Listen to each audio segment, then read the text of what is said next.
600 million. Zhao Lin nearly fainted. Wait. Feeling his authority crumbling, the villain gritted his teeth and fired back. 800 million, while signaling for help. Zhao Lin tried to physically restrain her, but Luo Bing was unstoppable. She raised the stakes even higher, defying all logic. 1 billion. Zhao Lin looked ready to die. Yan froze, stunned by the price tag. He glared at the mole. Zhao Lin, did you play me? You said she was capped at 200 million. Zhao Lin frantically tried to save her skin. Boss Yan, listen. She's bluffing. She doesn't have the cash. I swear I didn't lie. She turned to Luo Bing, pleading in absolute despair. Sis, please. You don't have a billion. Stop this madness. While the two titans played ping-pong with billions, the double agent was mentally cowed on the floor. From the Bashiran, fired a shot loaded with mockery. Is the great boss, Yan, blind? Spending a fortune on a wasteland. Are you building a luxury landfill? Xuan Hai jumped in to twist the knife. Boss Yan, have you lost the plot? Facing their ridicule, Yan remained chillingly calm. Do you fools really think I'm walking into this blind? His cryptic words wiped the smiles off their faces. The allies exchanged confused glances. What is he implying? I have no idea. Assuming they were all in on the act, he turned his venom on the MC. Keep performing. You clowns. Luo Bing, withdraw now, or you'll never see him again. Bullseye Luo Bing's composure shattered in an instant. What?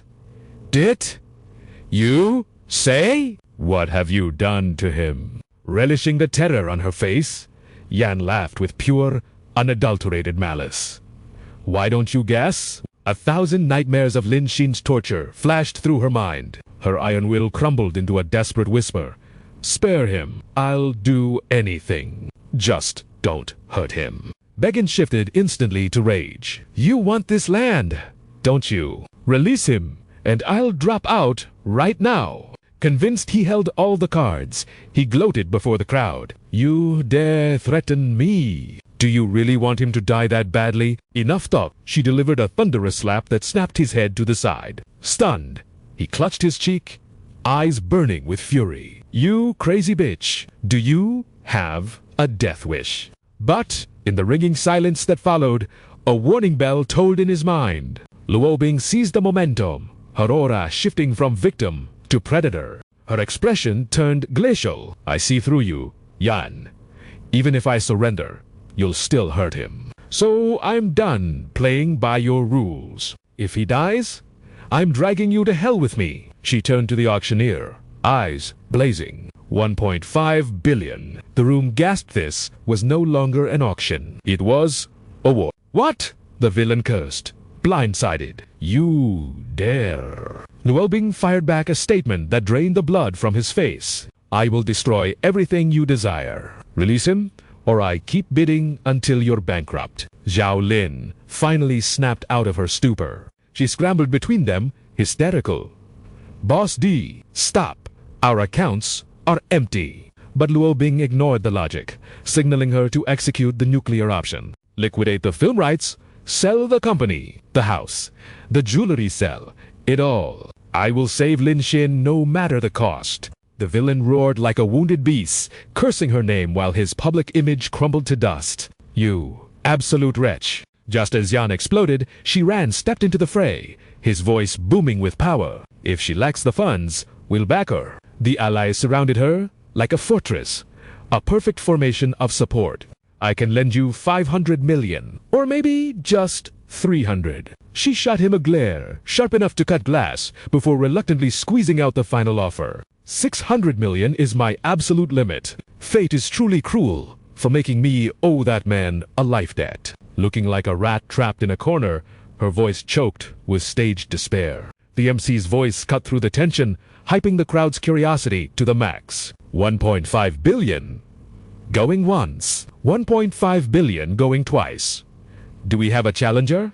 Victory seemed certain, until LCC Bang played her final card to crush the competition. 2 billion. The number hit director Guillaume like a physical blow, draining every drop of blood from his face. The bored crowd suddenly erupted into chaos, sensing blood in the water. 2 billion. Is this land paved with dragon scales, or have they lost their minds? Pinch me. I must be dreaming. Who is that mysterious backer? How could the Ice Queen drop 2.9 billion just to spite director Guillermo over a lover? Memories of the secret intel flashed through his mind, values rising 50 to 100 times. Greed blinded him as he hissed through gritted teeth. You insolent brats. You think 2.9 billion scares me? You think I cannot go higher? Abandoning all dignity, he lunged forward, shattering the market price with a roar.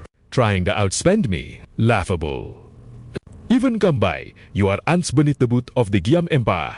4 billion. Elo turned pale, grabbing his arm in panic. Directo, this is suicide. That is nearly all our liquid assets. One mistake, and the corporation will collapse. Enraged by the truth, he backhanded her across the face. Know your place. Since when do dogs question their masters? Or do you secretly stand with LCC Bang? Terrified, she dropped to her knees and frantically tapped her tablet, fearing another strike. Forgive me. I am mobilizing the entire corporate treasury immediately. Glaring at the trembling figure below him, he spat out his commands like venom. Faster, you incompetent waste of space. The MC seized the moment, his voice shaking the rafters like a thunderclap. 4 billion going once. 4 billion going twice. Any challengers? LCC Bang lowered her head in silence, signaling total defeat. The gavel slammed down, sealing the deal. Sold. With the land in hand, Director Guillaume threw his head back and laughed like a mad king conquering. Dewart, ha ha! The spectators feasted on the drama, whispers spreading like wildfire. Heavens! Throwing money like that! Does that land hide a divine treasure? Say what you will, his wealth is terrifying. That girl was a fool to challenge a tiger when she is merely a kitten. Basking in the praise, the director strutted over, grabbing her chin with arrogant disdain. Oh, Bang Bang! What a pity for you! Your final resistance was adorable, but failure was inevitable. Her silence only fueled his twisted ego, his contempt burning brighter than ever. I adore that mix of fragility and fire. Tonight, I expect to see that expression in my bed. Refuse, and I will carve your lover's eyes out as a gift. Understand? Please me, and I might let him live. Fighting back the urge to vomit, she slapped his hand away and let out a cold, mocking laugh. Is that so? I strongly suspect my man is not in your hands at all. You are just a sad old man, staging a play to provoke me. Panic flickered in his eyes as he frantically dialed a familiar number. Is this your final desperate hope? Glorious! I take great pleasure in crushing dreams into dust. I will show you his broken body myself. I already ordered my men to silence on the line. Suddenly, a strange voice boomed through the speakers. Guess who? The familiar voice made the director swallow a lump of pure terror, his world spinning off its axis. Seeing Lamtan standing there unharmed, the director lost his mind. How are you here? Why are you unhurt? Was the show over before it began? Lamtan looked at the sweating pig before him with absolute serenity. Precisely. It was all a performance. And you, Bang Bang, played your role perfectly. She smiled, the mask falling away. I was worried I overacted and gave it away. Though I admit, your plan terrified me at first. As laughter erupted around them, Director Guillaume realized he was merely a clown in their story. Rage bubbling up to his throat. Impossible. He turned on his assistant, eyes bulging. You wretch! You conspired with them to ruin me, didn't you? The girl sobbed. No, sir. I knew nothing. I swear. Still biting others, even as you fall. Lamtan's voice dropped to sub-zero temperatures. Perhaps only total destruction will teach you a lesson. No one expected the final blow to come from Neon, who stepped forward, displaying undeniable proof. You actually helped us track your own crimes. My tech team cracked your phone in minutes. Locating Director Bo, your secret contact, was child's play. LMTN shot a victorious glance at tu NHI. You are a paranoid narcissist. If I told you a lie directly, you would never believe it. But if you deduced the truth yourself, you would bet your life on it. The crowd nodded, realizing the depth of the deception. Bravo! Bravo! Didn't we warn you not to buy? You dug your own grave with your own two hands. The director ground his teeth so hard they nearly cracked. It was a setup from the start. The truth hit him like a physical blade, causing him to cough up a mouthful of blood. He had only been suspicious at first, but Director Bo's false intel had sealed the deal, convincing him that piece of wasteland was a gold mine. Under expert guidance, his contact had been neutralized. Expert Tinu simply grabbed her wooden staff, signaling the team to retreat. My job here is done. Backed by the latest intel, Lamtan delivered the final verdict, his voice crashing down like thunder from the heavens. Losing billions won't just bankrupt you. Tax evasion, racketeering, murder, theft. Your empire isn't just crumbling, it is turning into a prison cell. Director Gaiam's vision blurred, but he clung to his delusion. No, impossible. You think you can scare me? You think I believe a word you say? My empire is vast. You think you can dismantle decades of power in a few hours? Lamtan ignored the raving lunatic, turning to his ace. Nayan unblocked the signal. The girl grinned, eyes sparkling with mischief, with pleasure. Time for the director to face reality. A single snap of her fingers, and the director's phone exploded with notifications, vibrating violently against his chest like a bomb counting down. A tsunami of catastrophes crashed down, making his eyes bulge until they nearly popped. The corporation's stock plunged into the abyss, incinerating hundreds of billions instantly. With the police sealing every factory, he had to scramble to move the capital offshore immediately. But the board of directors had already fled like rats, taking every cent of liquidity with them. As he stood frozen in shock, Lamtan delivered the final verbal strike with terrifying politeness. You spent billions to buy land worth mere pennies. This is the harvest you sowed. Your empire has crumbled to dust, completely bankrupt, all because you crossed the wrong person for a single second. Director Agame clutched his head, wailing like a banshee. Impossible. This cannot be happening. Absolutely not. I haven't lost. The game isn't over until I say it is. That's right. I still have money. I can get bank loans. I have powerful connections. Seeing the villain still clinging to his delusion, the protagonist casually revealed his next ace card, still refusing to accept reality. Fine. Look up. The massive screen in the conference hall flickered to life, broadcasting Tuatness livestream to the entire world. Ladies and gentlemen, we are now exposing the moral rot of Director Gim. Here is the irrefutable proof of his threats against Miss Ben. Next, Chow will unveil even more dirty laundry. Stay tuned. One by one, his shadowy dealings were stripped bare before the judgment of the Messiah. Before he could even blink, the internet exploded. Netizens turned his despair into viral memes instantly. It's over for you, you greedy pig. You are dead. Socially executed. There was no saving him. The police were already en route. As images of his sealed factories circulated, the online community erupted in a festival of pure shock. This is too good. Seeing the main character of this tragedy silent, Lamtan stepped up from the shadows, whispering a gentle reminder that cut deeper than a knife. This livestream began the moment you stepped into this hall. Before he could utter a word, he was metaphorically slapped into oblivion by his own partners and allies. Director Yizheng contract terminated. You owe the bank 200 million. Pay up or face prison. Truly disappointing. Blocked and an insurance notice. Your reputation is zero. We are liquidating all assets. A mix of terror and fury consumed him, and he smashed his phone into smithereens in a heartbeat.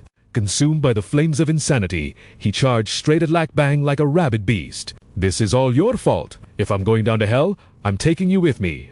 Suddenly, a heroic shadow flashed. A precise kick to the knee from Lamtan forced the villain to kneel in absolute submission, right before her feet. Seizing the golden opportunity, she drove her high heels straight into his face, releasing years of pent-up resentment. Death is too easy for you. You will suffer for the rest of your miserable life. The impact snapped his last thread of sanity. He began babbling like a lunatic. I won't die. I will survive. ...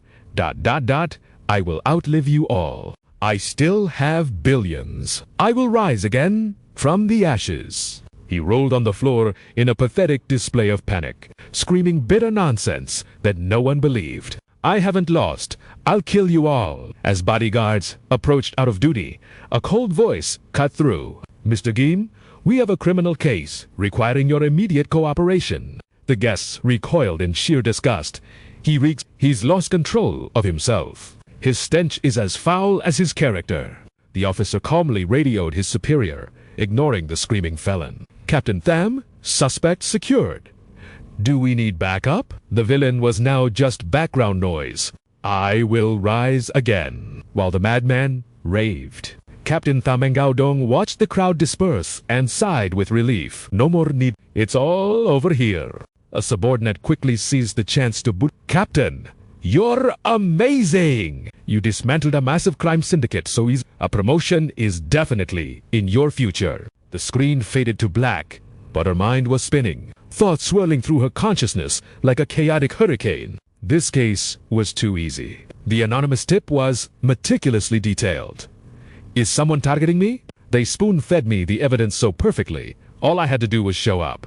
Recalling that handsome, mysterious man, a blush crept up her neck. Who exactly is he? Meanwhile, the system pinged the protagonist inside the hall. Affection increased by 15%. Current affection of Them Ngaodong, 52%. He raised his wine glass, the red liquid shimmering like victory in his hand. Lam Tan stepped forward with a charismatic smile to close the show. Thank you all for your Oscar-worthy performances. That's a wrap. He didn't forget to toast his ace card, Tichgin. Thanks for the assist. Sorry for the trouble. She offered a polite, professional smile. I'm honored you asked. Her phone began ringing incessantly, forcing an exit. What? A breakthrough in the Tinveen product research? I'm on my way. She turned back. Sorry, Lam Tan, rain check on dinner. Watching her rush off, he marveled, truly a decisive female CEO. Lak Bang, who had been silent, finally spoke up, her voice trembling slightly. Brother, Lam Tan. Her soft tone immediately captured his attention. Let me toast you. The beauty suddenly threw herself into his arms. He froze, stunned. Her face was flushed with intoxication, making her voice sound dangerously seductive. Lam Tan, thank you for doing so much for me. But ... Seeing him arrested makes me so happy. So happy. As she babbled, the system screen glitched like it was on a sugar rush. Lakbang's affection, 90%. First stage of counterattack complete. She recovered 1.6 billion. Your commission is 10%. 166 million. All attributes increased to 10. Choose one. Reward skill, alcohol mastery, dancing, or chess. In the background, he could hear the others whispering. Looks like she can't handle her liquor at all. One glass, and she's wasted. I'll take her to rest. There's a suite on the 18th floor reserved by the CEO. I'm not. She pouted with a cutesy whine. Ignoring her protests, he carried the tipsy beauty to the luxury suite, only to freeze at the doorway. It was an ancient-style lover's suite. The CEO really went all out to prepare a feast for the senses. The attention to detail was a bit too thorough. The CEO definitely misunderstood our relationship. Before he could retreat, Lam Tan felt a tug at his belt. A wave of alcohol hit him as she clung to him, pouting. Don't go, he blinked, confused by her sudden click. Little Bang, suddenly, she raised her voice, acting like a spoiled child. I want warm meat. Stifling a laugh, he surrendered to her whim. All right. I'm not leaving. I'll go heat up some milk for you. While the microwave hummed, Lam Tan inspected the room. Even the cups were carved from jade in ancient style. This themed suite was seriously Was this the alcohol talking, or just pure chaos? A moment later, he stepped out carefully with a bowl of milk, only to freeze dead in his tracks at the sight before him. The hangover cure is here. ...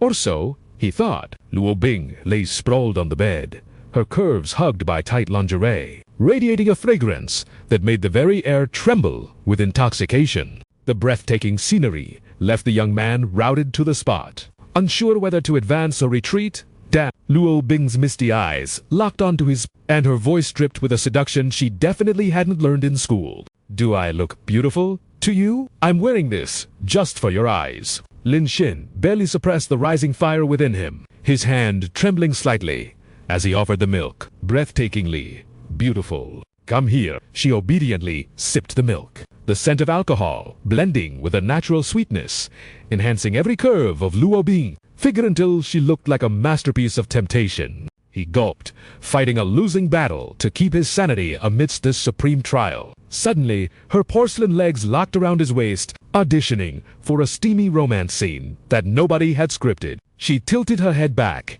exposing a radiant vulnerability, a mesmerizing expression reserved solely for the eyes of her beloved. "Kiss me." That was it. The last thread of his rationality snapped instantly. His upright moral code crumbled into dust before the overwhelming power of the honey trap. They kissed deeply, pouring every ounce of suppressed emotion into a soul-binding connection. 10 fingers interlaced tightly as the bedframe groaned in protest, matching the frantic rhythm of the only two players in this game of passion. The jade bowl crashed to the floor. Spilled milk soaked into the wooden planks, mingling with the heavy atmosphere to create a scent that would forever haunt this room. The next morning, sunlight pierced through the curtains, illuminating the lingering dust of history in the room. Luo Bing awoke from her deep slumber, stretching lazily as a soft, involuntary moan escaped her throat. Her toe accidentally brushed against Lin Xin's lips, and reality hit her like a bucket of ice water. Sleep vanished instantly. She bolted upright, staring at their tangled sleeping positions as her blood pressure skyrocketed to critical levels. Luo Bing frantically pulled the duvet to cover herself, her mind spinning in a chaotic vortex of panic. Why? How? What on earth happened here? Lin Xin's muscular chest, covered in crimson love bites, assaulted her vision without warning. Then, the memories flooded back, drunken fragments and passionate marks playing like a movie, making Luo Bing's face burn with shame. Suffocating from embarrassment, her eyes welled up with tears. She couldn't even bring herself to look at the wreckage of their wild night. I actually slept with Lin Xin. It wasn't a dream. Oh heavens, what have I done? Recalling how she aggressively seduced him and begged for a kiss, she wanted to dig a hole and die. No? Why did I act like such a pervert? I have no face left to ever see Lin Xin again. He already has a girlfriend. How could I remain so shameless? I should never have touched alcohol. Moments later, the wooden door slammed shut, echoing with the heavy weight of her regret. The loud bang jolted Lin Xin awake from his dreams. Where is Luo Bing? Seeing a solitary letter left on the table, suspicion immediately clouded his mind. The first thing that caught his eye was her pained handwriting and a bank card tucked neatly inside. Brother Lin Xin, I know you'll hate me for this mistake. Apologies are meaningless. This card has 500,000 yuan, my entire dowry savings. Please accept it as compensation. Don't come looking for me. I need time to calm down. The tear-stained letter stirred a strange emotion in his chest. Wait, why does this feel like a cheap internet drama script? Why does this whole situation feel completely off? Meanwhile, at a local arcade, a deafening scream shattered the atmosphere. Finally, a day off. Today, I'm going to play until I drop. Woozy turned to Lin Xin, roaring with competitive fury. Lin Xin, you got lucky with whack-a-mole, but I swear on my ancestors, I won't lose this time. The protagonist merely responded with a calmness that bordered on insulting. Bring it on. The loser buys the bubble tea. Just as he prepared to dominate the virtual motorcycle track, something caught his eye. A phone lay abandoned on the floor, its rhinestone case sparkling blindingly, though not as bright as his own genius intellect. Hey guys, who dropped this phone? With a look of utter boredom, he turned to the group, mostly to distract Woozy from his manic episode. This thing is bedazzled to death. Do any of you guys actually have taste this bad? He stared at the device with a mix of confusion and concern, muttering to himself, with this much glitter. Don't tell me a girl dropped this. Suddenly, the screen lit up. A wallpaper of Lulu's doll-like face dominated the view. The moment the boy saw a beautiful girl, old grudges vanished. Brotherhood was restored, and hearts were stolen in 3.5 seconds flat. Is that the owner? She's gorgeous. Although, looks like she abused the beauty filter a bit too much. Don't you think? Before they could analyze the pixels, the mysterious phone buzzed violently, making Woozy jump out of his skin. A sickly sweet voice answered from the other side. Hello there. Did you happen to pick up my phone? Direct hit. His heart melted instantly, his defenses hacked by a simple sentence. Yes, I found it at the arcade. Will you come and get it? Lulu, holding a second phone, switched her voice to maximum damsel in distress mode. Calculated and deadly. Thank you so much. You're such a good person. I'm in room B next door. I can't leave right now. Could you be a hero and bring it to me? Pretty please. I'll treat you to a drink. The moment the beauty laid out the trap, Wuzi lost all brain function. Logic deleted. Okay, no problem at all. I'm on my way. Boys, that girl wants to buy me a drink. Wuzi is about to embark on a legendary romantic encounter. Seeing his friend sprinting like a golden retriever, Zhou Tong shouted in worry, "Hey, slow down, you idiots!" Meanwhile, in a shadowed corner of the VIP lounge, Lulu leaned against a billiards table, her lips curling into a sneer of pure contempt. That brainless fool is actually bringing it here. Too easy. She writhed like a poisonous vine, clinging tightly to Zheng He. As expected of young master Zhang Yivan, his gaming style reeked of arrogance. Far from realizing his cruelty, he strutted around, basking in imaginary applause for his bullying. No video game compares to the joy of toying with these losers. Just wait until you see the look on his face when he realizes he's being played. It's going to be comedy gold. Ignoring the defeated players groaning on the floor, the toxic couple continue their sweet enough to cause cavities. Young Master Zheng, rich, handsome, and the #1 billiards player in Yanjiang City. I'm totally in awe of you. Oh, in awe. Physically, or verbally. Maybe verbally. A bit later. It's a deal. Suddenly, Wu Ji's rushing figure appeared in their line of sight. Zheng He smirked. Speak of the devil. The clowns have arrived. How should we torment them this time? Those poor losers look just like naive college students. Wait, let's see. Before the cruel game could begin, Mei Lu, a staff member, unwittingly stepped into the line of fire. Excuse me, your time is up. Would you like to renew the table? The moment the words left her mouth, Zheng He's expression turned into a mask of ice. Without a warning, slap, he struck her across the face, then casually slid his hand back into his pocket, spitting words that weighed heavy with malice. Time to head out. I'm basically part of the furniture here. But she didn't care, simply waving him away like a fly. Big brother is here. Sweating buckets, the simp forced a bright smile for the beauty. Hello goddess, I retrieved your phone. Just one gentle word sent Wuzi to heaven. Thanks, brother. But her face flipped instantly. An award-winning performance. You are dripping with sweat. Now my phone is gross. Do you want me to puke? The sudden rejection hit him like a truck, freezing him in place. Huh, his brain short-circuited at the insults. Young master, Zheng, the phone you gave me is all dirty now. That woke the beast immediately. Zheng He snatched the sparkling device, launching accusations at the crowd. You think it is just dirty? Where is the pendant? The trap snapped shut. Wuzi stood paralyzed, unable to process the disaster. What pendant? The villain asked, hiding his smirk as the crowd turned their judging eyes on the victim. There was a diamond charm on the case. A birthday gift for Lulu worth over 10,000. The lie kept growing. Lulu played along without blinking. Exactly. A huge diamond. You lot stole it, didn't you? Zheng Hao felt his ears burning and snapped. You It was already like that when we found it. We never saw any pendant. But Zheng He ignored logic, only hearing what he wanted. Pay up or buy a brand new one. First time facing such slander, the poor guy could only stammer in defense. I really didn't steal your phone or your pendant. But the villain kept his thick-skinned act, rallying the mob. Did they steal it? Let the public decide. The bystanders, loving the drama, started judging. Real-life keyboard warriors. Look at them. They look poor. Definitely thieves. Pollution in human form. Zheng He was furious, stepping up to confront them. Stop looking down on people. We brought it straight here. We did a good deed and got bitten for it. But the stupid logic of the mob only made his blood boil. That is just your side of the story. The pendant is gone. Only Lin Xin remained calm enough to speak. Why argue? Just check the cameras. A simple solution, but the villain shot it down instantly. Blind spots. You probably stole it, then acted like heroes to cover your tracks. Hearing that, he activated his trash talk mode. Trying to scam us.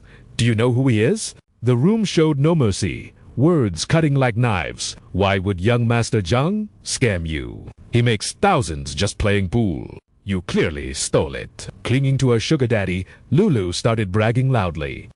Zero restraint. Young Master won the nationals 3 times. His appearance fee alone is worth your lives. Understand? The mob pointed fingers at the group, chanting like a cult.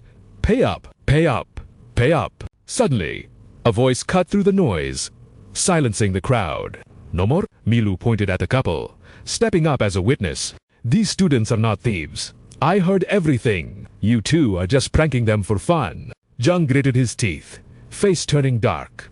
You witch. She wanted to argue back. I am not. But Woozy blocked him, anger rising. Exposed. So, you want to hit people? Facing 2 opponents, the villain switched tactics. Oh, so, she is with you guys. Lulu's tongue was as sharp as a razor, twisting black into white. You failed to seduce the young master earlier. Now you slander him out of spite. Shameless. Milu was drowned out. I didn't. The toxic crowd jeered louder. Stop talking, pay up. Poor people are always trouble. Feeling invincible, Zhang Ha threw down a challenge. You broke losers probably have no money anyway. I will give you a chance.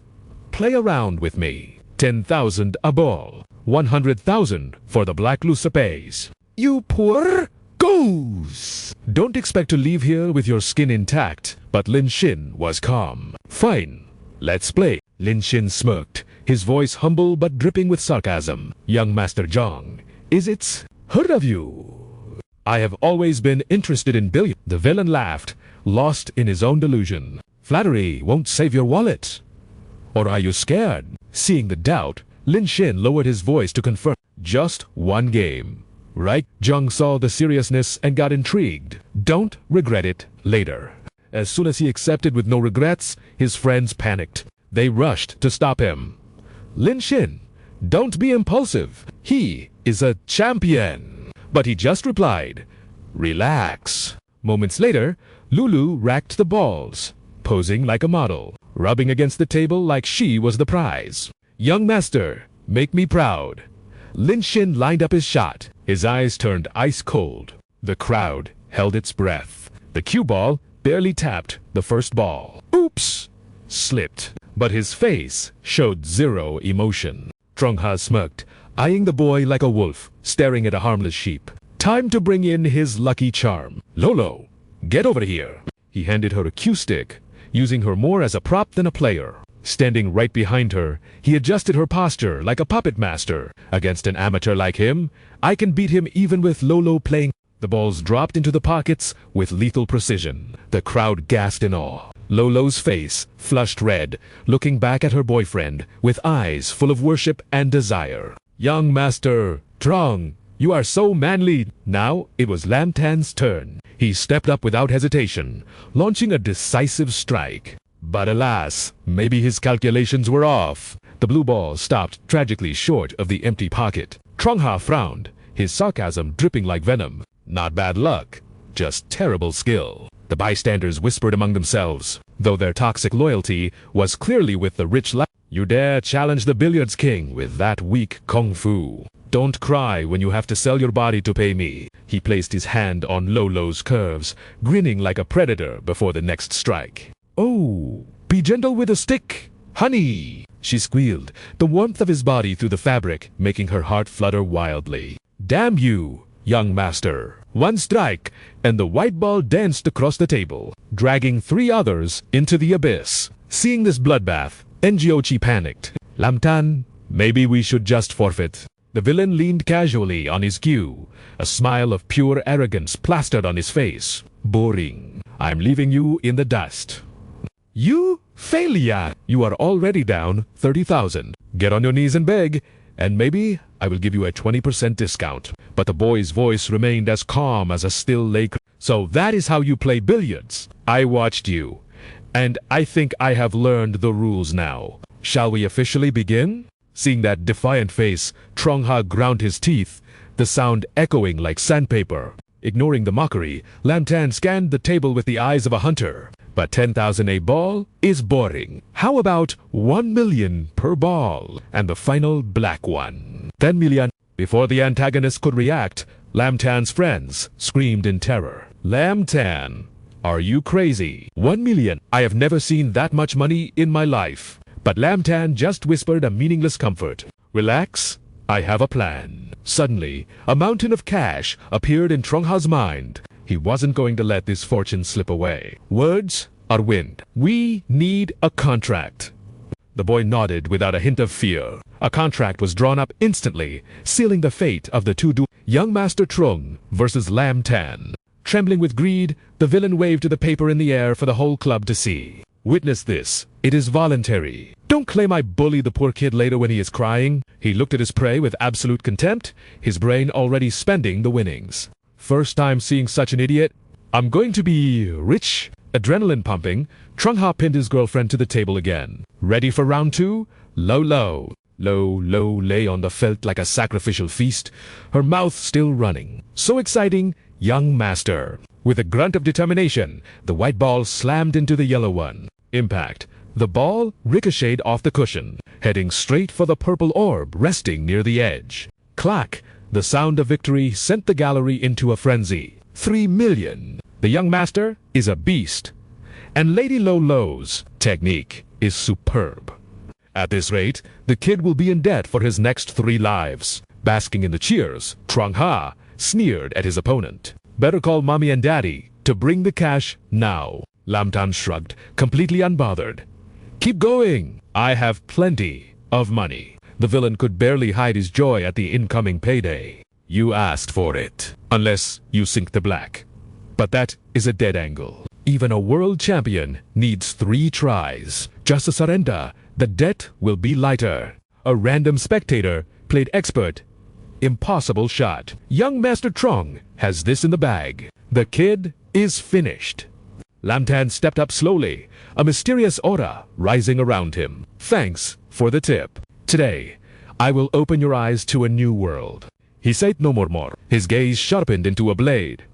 Asterisk strike. The ball danced off the rails, a blur of motion too fast for the naked eye to track. In a split second, a vortex of energy seemed to erupt. The balls were launched into the air, chaos reigning over the billiard table. Lam Tan's friends gasped, the light of hope suddenly igniting in their despairing eyes. Conversely, Trong Ha's jaw hit the floor. He couldn't believe this physics-defying scene. As the whirlwind faded, gravity finally reclaimed the balls. Unbelievable! One by one, they vanished into the pockets. Only 2 remained. The black 8 spun in place, refusing to die. Then, the white ball delivered the executioner's blow. Plunk! A movie scene come to life. Ngyochi screamed, his voice cracking with joy. He won. Lam Tan, you won. A gut-tier shot. Lolo and her crew stood frozen, their brains unable to process the absolute destruction. One strike cleared the table. Who is this monster? Impossible. It must be a trick. My eyes are lying. Lam Tan ignored their meltdowns. He calmly crunched the numbers. Young master. Minus my initial debt. You owe me a total of 10 million ... double quotes ... 970,000.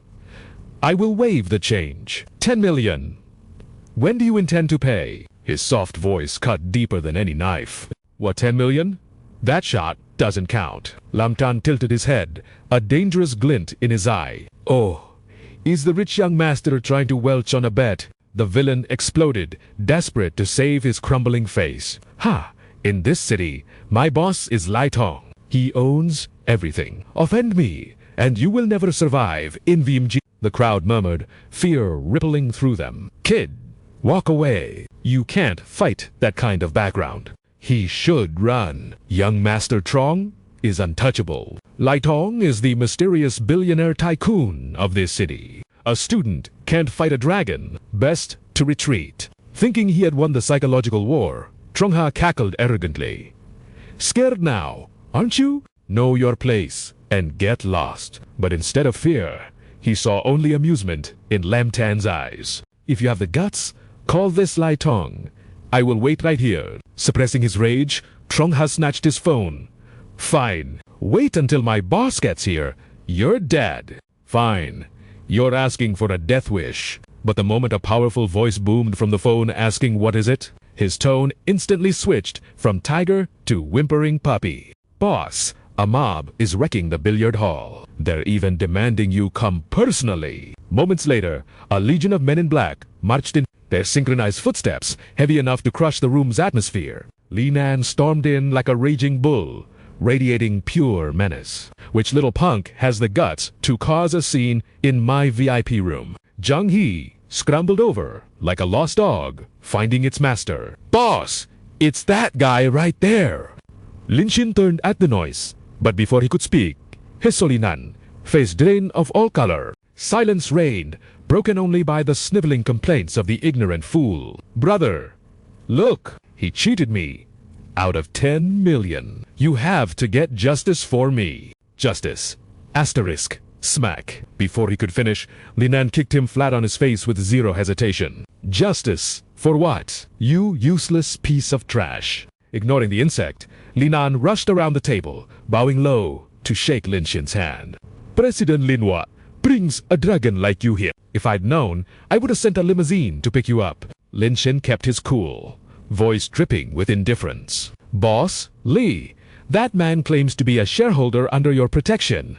Is that true? It took less than 3 seconds for Li Nan to sever all ties. President Lin, he's just a gambling addict who owes me money. He begged to manage this room to pay off debt he's no shareholder. How could he be worthy? I've offended you today. Please, take this entire billiard hall as my apology. Lin Xin closed his eyes, barely suppressing the wave of disgust rising in his chest. I have no need for such things. He turned to me, Liu, delivering a life-changing surprise. You stood up for us earlier? As a reward, this entire business is now yours. His words were daggers made of ice, piercing the air. Also, ensure I never see those two in any establishment ever again. Li Nan trembled under the pressure. Understood. Not just here, I'll banish them from the entire city of Yanjiang. They will vanish from your sight forever. That sentence was the guillotine dropping, leaving Zhang He and his girl paralyzed with shock. Dealing with the main culprit done, Li Nan turned his fury toward the minions. As for you lot, acting like big shots, you're just dirtying my floor and offending President Lin's eyes. Get lost immediately. They bowed their heads and scurried away like rats. We're sorry. Young Master Zhang made us do it. We're leaving. As the dust settled, Lin Xin addressed the trembling Zhang He, his voice calm but crushing. Any last words? Or are you ready to pay up? Desperate, the scum dragged his girlfriend down with him, kneeling at Lin Xin's feet and begging non-stop. Big brother, I was blind. Please spare me. I don't have the cash. Take her. Instead, she's a bit loose and been with many guys. But she'll serve you well. Hearing such betrayal, Lulu didn't hesitate. She immediately unleashed the right-hand slap of justice across his face. You bastard, trying to trade me for debt. You faked being rich, slept with me for free, and even borrowed 10 million from me. Give me my money back. Zhang He, stinging from the slap, exploded in rage. Get lost, you gold digger. I lost everything. Betting. Blame your own greed for trying to latch onto a sugar daddy. Realizing her ship was sinking, she burst into crocodile tears and clung to Lin Xin's leg. President Lin? I was wrong. I didn't mean it. From the moment I saw you, I knew you were special. I'll do anything you want. Asterisk thud. Her plea was answered by a swift kick. Get lost. Lin Xin's friends, watching the drama unfold, couldn't help but roast her. She looks like a fairy with Photoshop, but she's rotten to the core. People who use others are the lowest of the low. Li Nan roared, ordering his guards to drag the trash out, squeeze every cent out of them until we have President Lin's 10 million. Then he turned back to Lin Xin with a smile. Ha ha! Don't worry, President Lin. I'll handle the cleanup. Lin Xin, uninterested in small fry, simply turned and walked away. We'll be going then. As his figure faded into the distance, Lulu wailed in despair. President Lin, I really know I was rude. Elsewhere, under the scorching sun, honk. A deafening blast made Lanen jump. Behind him, Haban was shouting to impress the beauty in his passenger seat. Why are you parked there? Move your ass. But the older man wasn't a pushover. He spun around and fired back. Are you blind? Can't you see this is the non-motorized lane? Ignoring logic, the rich punk acted like a king issuing a decree. So what? Move aside. I've rarely seen someone so poor yet so stubborn. Lanan was stunned by the audacity. Do you not speak human? This is a bike lane. You're the one breaking the traffic laws. Vroom. Without a word, Ha-ban stomped the gas, sideswiping the bike and sending the man sprawling. Red bills rained down from the convertible, accompanied by a voice so arrogant it begged for a fist. There's 1,000 for your medical bills. Next time you see me, learn to get the hell out of the way. Bystanders, witnessing the injustice, rushed to help Lanam. Think money makes you a god? You have no conscience. Meanwhile, Uwa sat in the luxury car, her mouth just as foul as her boyfriend's. Too bad about that delivery bike, though. Ha-ban smirked, zero remorse in his eyes. Wrong. Who cares? I feel great. Since when do the poor get to lecture me? Hilarious. My insurance covers millions. I could smash everything and be fine. The two flirted shamelessly as their open-top coffin sped down the street. Oh, babe, you're so manly. That was nothing. Let me show you. Real speed. Eek. Too fast. He was laughing triumphantly. Until asterisk whoosh, asteriska, familiar electric bike shot past them. What? The dust kicked up into her face, leaving her stunned. Oh my God! Who is that? Before she could process it, Ha-ban exploded in rage. Damn it, another delivery peasant trying to show off. You dare overtake me. You're asking to die. He slammed the pedal to the metal, pushing the speedometer to 120. The supercar rocketed forward like a missile, but after a moment, the road ahead was empty, leaving only the scenery and Ha-ban's boiling frustration. Shit! Where did he go? To make matters worse, Ara's whining voice grated on his ears. How is this possible? How is an electric bike faster than your sports car? You aren't trying, are you? Go faster. Unable to swallow the humiliation, he snapped and screamed at her. Shut your mouth! You're so damn annoying. But then, glancing at the GPS, a sinister grin crept across Ha-ban's face. There's a red light ahead. That poor trash has nowhere to run. While Ha-ban boiled with rage, the mysterious rider sat calmly at the light, as if enjoying the view. The peaceful moment was shattered by Ha-ban's maniacal screaming from behind. Heh, you filthy delivery rat. Lin Chin turned around, looking genuinely confused. Adrenaline spiking to madness, the maniac floored the gas pedal. Move! Peasant, you dare block my 100-mile-an-hour beast with that scrap metal. If I smash you, don't blame me. Ignoring the noise, he focused solely on the car tearing through the wind. His sharp eyes pierced the glass, spotting the driver casually sipping wine inside. Suddenly, the traffic light flickered to green. Ha-ban slammed the accelerator, shooting forward like a bullet. But Lamtan saw through the dirty trick instantly, silently swerving his bike aside. He moved like a phantom, barely dodging the collision that sought to end him, playing with death without a seatbelt. The driver flew from the wreckage like a defective firework.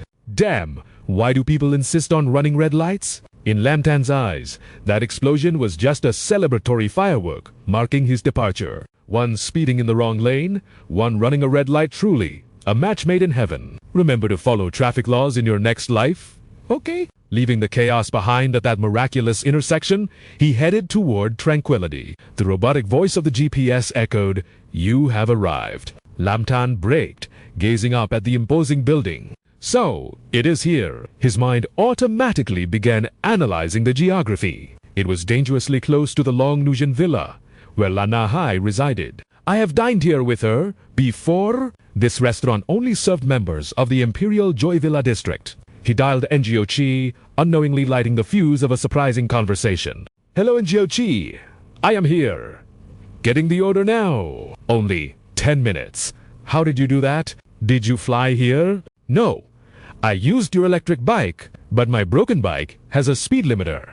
How is that possible? Sensing his friend's stunned expression, Lamtan replied calmly. Actually, the speed limiter can be bypassed manually. Add some driving technique and a hidden modification, and voila, it hits 130 with ease. A gasp of awe echoed from the speaker. "You are a monster. Lamtan, you saved me this time. I got caught halfway and was forced to take a makeup exam. Your next 3 breakfasts are on me." Chuckling, he nodded at the sensible offer. Lamtan strode confidently into the high-end dining hall. A group of wealthy young ladies were posing, desperate for the perfect social media shot. The moment he entered their frame, Fan Hong frowned, her voice dripping with disdain. "Hey, you, delivery boy! Can you not pollute my camera frame?" He pointed at himself, bewildered. What did I do? Tulin and Hong Ho joined the verbal assault. "This is a premium restaurant. Average spending is 2,000 yuan. With you standing there, how can we take aesthetic photos? Our dining experience is ruined." "Exactly. Have you no shame?" Lamtan's gaze slowly drifted over the untouched food on their table. His sharp tongue activated instantly. "Dining experience. I think I am only affecting the composition of your fake lifestyle photos for your virtual friends. No." Hearing this, Fan Hong slammed the table, leaping to her feet. What nonsense are you spouting? Who is living a fake life?" Ignoring her rage, he turned to leave, planting a thorn of truth in their hearts. "I heard such people existed. Grouping together for clout finally met them in the wild." Blood boiled up to her brain. She screamed for the staff. "Who is grouping for clout? Ridiculous. Mood ruined. Henry, where is the manager? Throw this delivery guy out." Kwang Kai hurried over, bowing slightly. "Ladies, may I ask what the problem is?" She unleashed a torrent of accusations. "It is this delivery guy. He reeks of poverty. I am suffocating from the stench. How can we eat?" "Exactly. And he was rude to us. Is Tu Hop Lao not a 3-star Michelin restaurant? Do you let stray dogs in now? Kick him out?" He listened silently, then snapped his fingers. "Guards." The plastic sisters smirked triumphantly, but Kwang Ki's next move was legendary. "Please escort these ladies out." Instantly, the staff surrounded the girls' table. Kwang Kai bowed low to Lamtan. "I am terribly sorry, Mr. Lam, to let you experience such unpleasantness." Thang Hang shrieked in disbelief. "Manager, I told you to kick the delivery guy out." "What are you doing?" The manager exploded, enlightening the ignorant fools with a thunderous revelation. "Mr. Lam is the owner of Imperial Joy Villa and a Golden Dragon member of this restaurant. You order a pot of tea and some cake, then sit for hours. This is a place for fine dining, not a studio for wannabe influencers. Get lost." Hong Ho's small brain only processed one thing. What? A villa worth hundreds of millions. Even the slightly smarter Lin was thunderstruck. He is a Golden Dragon member. How is that possible? Why would he be delivering food? Is this a rich person's eccentric hobby? Seeing a golden opportunity, the plastic beauties flipped their attitude instantly, swarming Lamtan. "You were looking at me earlier, right? I knew you wanted to talk, so I posed to get your attention. Just a misunderstanding. Let's be friends." Clearly, he was looking at me. Such a handsome, dashing delivery hero. "Here is my number." The spider demons closed in, terrifying him more than any traffic accident. "Damn it! Stay away from me!" Face darkening, Quan Kai shooed them away like pests. "Stop stalling. Get them out." The guards dragged the girls away, leaving only their pathetic wails echoing in the hall. "My superfig bag. Let go. My Prada shoes." After disposing of the trash, the manager bowed apologetically to Lamtan again. "Apologies, Mr. Lam. We guarantee this will never happen again." Lamtan brushed it off, cutting straight to business. "No problem. I am here for an order. Number 80, is it ready?" Kwang Kai hesitated before whispering. "Well, the head butler is furious. The chefs are being disciplined right now." In the kitchen, Du Yan was unleashing hell upon the chefs. "Your salaries are over 200,000. The Tu family treats you like kings. Ingredients from around the world at your fingertips. And this is what you serve. The second miss. I am utterly disappointed. Don't think just because she is on an IV drip that you can slack off." The eldest miss said, "Today is the deadline. If second Miss Fan cannot eat, you all prepare to face the consequences." Sensing the heavy atmosphere, Lam Tan lowered his voice. How long will he scold them? Can they not just cook? Kwang Kai, used to this drama, made a quick calculation. It might take a while. Time was money. Ignoring the protocol, he stepped forward. I am in a hurry. The kitchen is that way, correct? The manager nodded. Yes, sir. Lam Tan rolled up his sleeves. Eyes locked on the fresh ingredients. 15 minutes left. The order is crab roe egg noodles. Luckily, ... This is a speedrun dish. Stepping into the kitchen, he transformed into a culinary god. His spatula moved with a grace that put master chefs to shame. Moments later, a fragrant box of noodles sat ready under Lam Tan's satisfied gaze. Mission accomplished. With the treasure tucked safely in his bag, he slipped past Swang Kai, muttering to himself, Time to fly. I have a delivery to make. Too close, my wallet almost took a hit. Suddenly, the lioness Du Yan caught a scent. Her fury found a new target. Manager, why are you standing there? Who dared to touch my kitchen? You let an outsider into our sanctuary? He bowed, his voice trembling. It was a Golden Dragon member. Ma'am, he was wearing a delivery uniform. He saw you busy lecturing, so he just cooked for himself and left. Her brain shorts. It did. It took a full second for the absurdity to sink in. What nonsense are you spewing? She glanced at the leftovers. Crab roe, curiosity 1. She took a bite. Heavenly! This tastes even better than the real thing. How is this possible? A gastronomical gem found by accident. Her expression turned deadly serious. Who was that chef? Tell me everything. Now, confused but terrified, Kwang Kai stammered, Yes, right away. Meanwhile, at the Long Yuan No. 1 villa, the massive estate glistened under the scorching sun. Nahai lay amidst the sea of plushies, her voice dripping with honey. Lam Tan, do you really have to go back to school so soon? He threw on his shirt, not looking back. I have my level 4 foreign language exam this morning. Despite her drowsiness, she struggled to sit up. Let me walk you out. He gently pushed her back down. No need. Rest? You were up all night. After all, his concern melted her heart. You're the best. Love you. She couldn't hide her secret delight. Being with him is pure bliss. As Lam Tan strolled out, he thought, staying at the villa isn't bad. Suddenly, a shriek shattered his peace. Finally, I found you! Before he could utter a word, she cut him off, launching into a rapid-fire introduction that would put a rapper to shame. Greetings. I am Du Yan, secretary to the Tu family head, manager of the pavilion, and a 3-star Michelin critic. I formally invite you to cook for our young miss. Name your price. That phrase sparked a memory in Lam Tan's brain. Ah, I remember her. The walking wallet. Tormenting chefs just to feed a picky rich girl. She sounds like a nightmare. His interest evaporated instantly. He turned on his heel to leave. Pass! I have an exam. Hire a real chef. Du Yan panicked, shouting after him.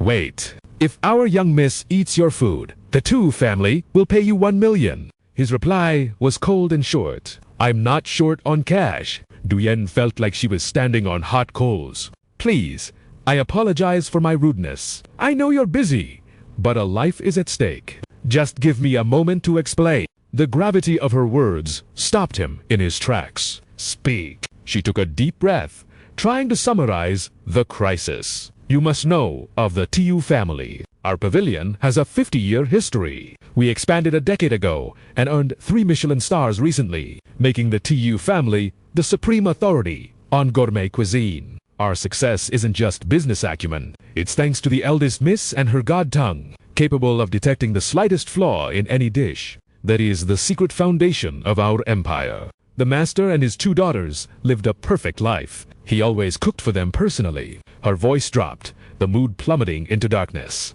But 10 days ago, the master passed away. Since that tragic day, the second miss hasn't swallowed a single bite. The eldest miss is frantic. She's pushing our chefs to the brink, trying to recreate the flavors her sister craves. Du Yan's face fell, reflecting the chaos of the household. Ironically, while the eldest miss has a divine palate, she cannot cook to save her life. she can only command others to try, failing again and again. Lam Tan listened, but his expression remained unreadable. Was this enough to move him? She played her final card. She's been starving for a week, surviving only on IV drips. Mr. Lam, I beg you, please, save her life. That struck a chord. So, that's the situation. The heavy responsibility softened his resolve. He couldn't just walk away now. I can't guarantee she'll eat my food. I'll do this for humanitarian reasons, to the best of my ability. Is that acceptable? Hearing his agreement, Du Yan teared up with joy. Really? Thank you, Mr. Lam. After tasting your cooking, I know you are the miracle we need. He waved his hand, already walking away. I'll come after my exam. And remember, whether she eats or not, I still get that 1 million. He couldn't work for free. Internally, he sighed. Well, treat it as earning some extra pocket money. Du Yan was speechless at his bluntness, but nodded. Understood.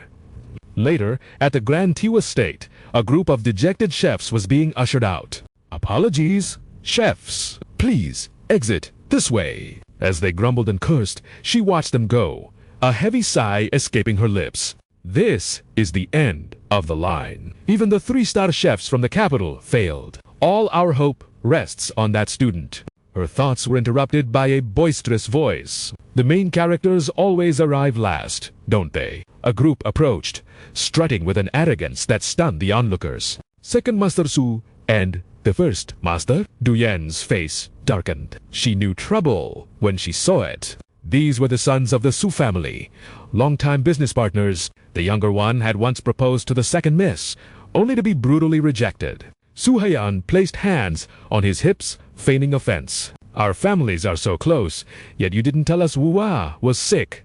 How heartless can you be? Suppressing her disgust, she bowed. We appreciate your concern, young masters. However, this is a private family matter, and we didn't wish to burden you. Suchi waved her off coldly, pointing behind him. Cut the formalities. We heard you're throwing money at chefs. Why bother? I brought top-tier French and Japanese masters. Let them handle it. They started barging in. Right? Let's go. Wu must be starving. Panic rose in Du Yan as she stepped in their path. Apologies. Young masters, I cannot let you in. I am waiting for someone important. Su Haiyan sneered, his ego bruised. Waiting? For who could possibly be more important than us? Quite the lively gathering, isn't it? A teasing voice sliced through the tension as Lin Shin stepped into the fray, his smile radiating confidence. I couldn't help but notice the exit parade of chefs outside. Don't tell me! Did they all bite the dust? At the sight of him, Du Yan's expression brightened instantly, blooming like a spring flower. Master Lin, you have finally arrived. Please, right this way. The Shibros stood frozen, jaws hitting the floor in sheer disbelief. Without wasting a second, the group moved to their battle stations. Du Yan gestured grandly. Master Lin, behold the treasury of ingredients behind you, sourced from the finest lands and 10 different nations. Anything you desire is at your fingertips. Her reverence for this, nobody made Sichuan's blood boil. Who is this pauper pretending to be a chef? Why does Du Yan treat him like royalty? Shichi didn't even deign to look at Lin Shin, dismissing him as a mere insect. Brother, listen to me. To win, one must be ruthless by any means necessary. Being lectured stung his pride. You simply don't understand the grand design. Once I capture Yu's heart and marry into the family, the entire Zhao fortune falls into my lap. Shichi smirked, revealing a glimpse of his scheme to his dim-witted brother. You run around like a headless chicken, truly useless. The first, however, have had the perfect plan in motion for ages. Suddenly, a booming announcement shattered the conversation. The eldest miss and second miss have arrived. The crimson curtains parted, revealing the stunning silhouettes of the Zhao sisters, Xiang Ying and Xiang Yu. The elder sister rested her chin on her hand, radiating an aura of utter boredom. But upon seeing his dream girl, Shi Zhuan began waving frantically like a man possessed. My dear Yu, I have summoned world-class culinary masters just for you. A feast awaits? Xiang Ying clicked her tongue, her eyes cold as ice. Why are you lot even here? We are hardly acquaintances. Drop the intimate address. Shichi licked his lips with a repulsive sneer. Come now, why so distant? Strangers the first time? Soulmates the second, right? Ignoring their nonsense, she silenced the room. Enough chatter. There are no restrictions on dishes or ingredients today. Whoever creates a dish that my sister can truly enjoy, will be rewarded with a prize of 1 million. At Sheng Ying's command, the battle began. The foreign chefs slammed their premium ingredients onto the counters. The crowd watched in hushed anticipation, the air thick with tension. Sheng Ying's sharp eyes assessed their choices. Just as I predicted, they went for the highest grade luxury. Caviar from the French master, exotic delicacies from the Japanese artisan. But Lin Xin, he whistled a carefree tune and revealed 2 incredibly humble items. Her eyes widened in shock. Eggs and rice. Shijuan doubled over, clutching his stomach in mocking laughter. What is this? Are you here just to be a prop? Perhaps he's the head chef of a kindergarten canteen. Shichi curled his lip in disdain. You intend to serve that peasant food to the second miss? That is a direct insult to her dignity. Lin Xin shot them a glance filled with profound mystery. In a flash, his wok was already on the fire. He leaned back casually scrolling on his phone, while Duyan watched in anxious silence. Time slipped away until...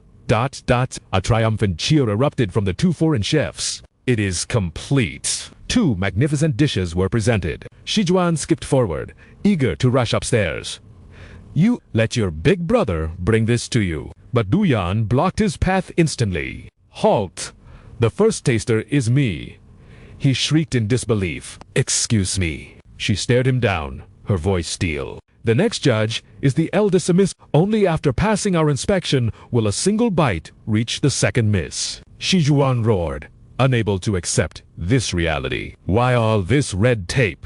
Duyan remained an unmoving mountain. The second miss is in fragile health. We must guarantee absolute perfection and safety. Such a test was trivial for masters like Arata and Victor. They smirked with the arrogance of those already victorious. Duyan took a single spoonful.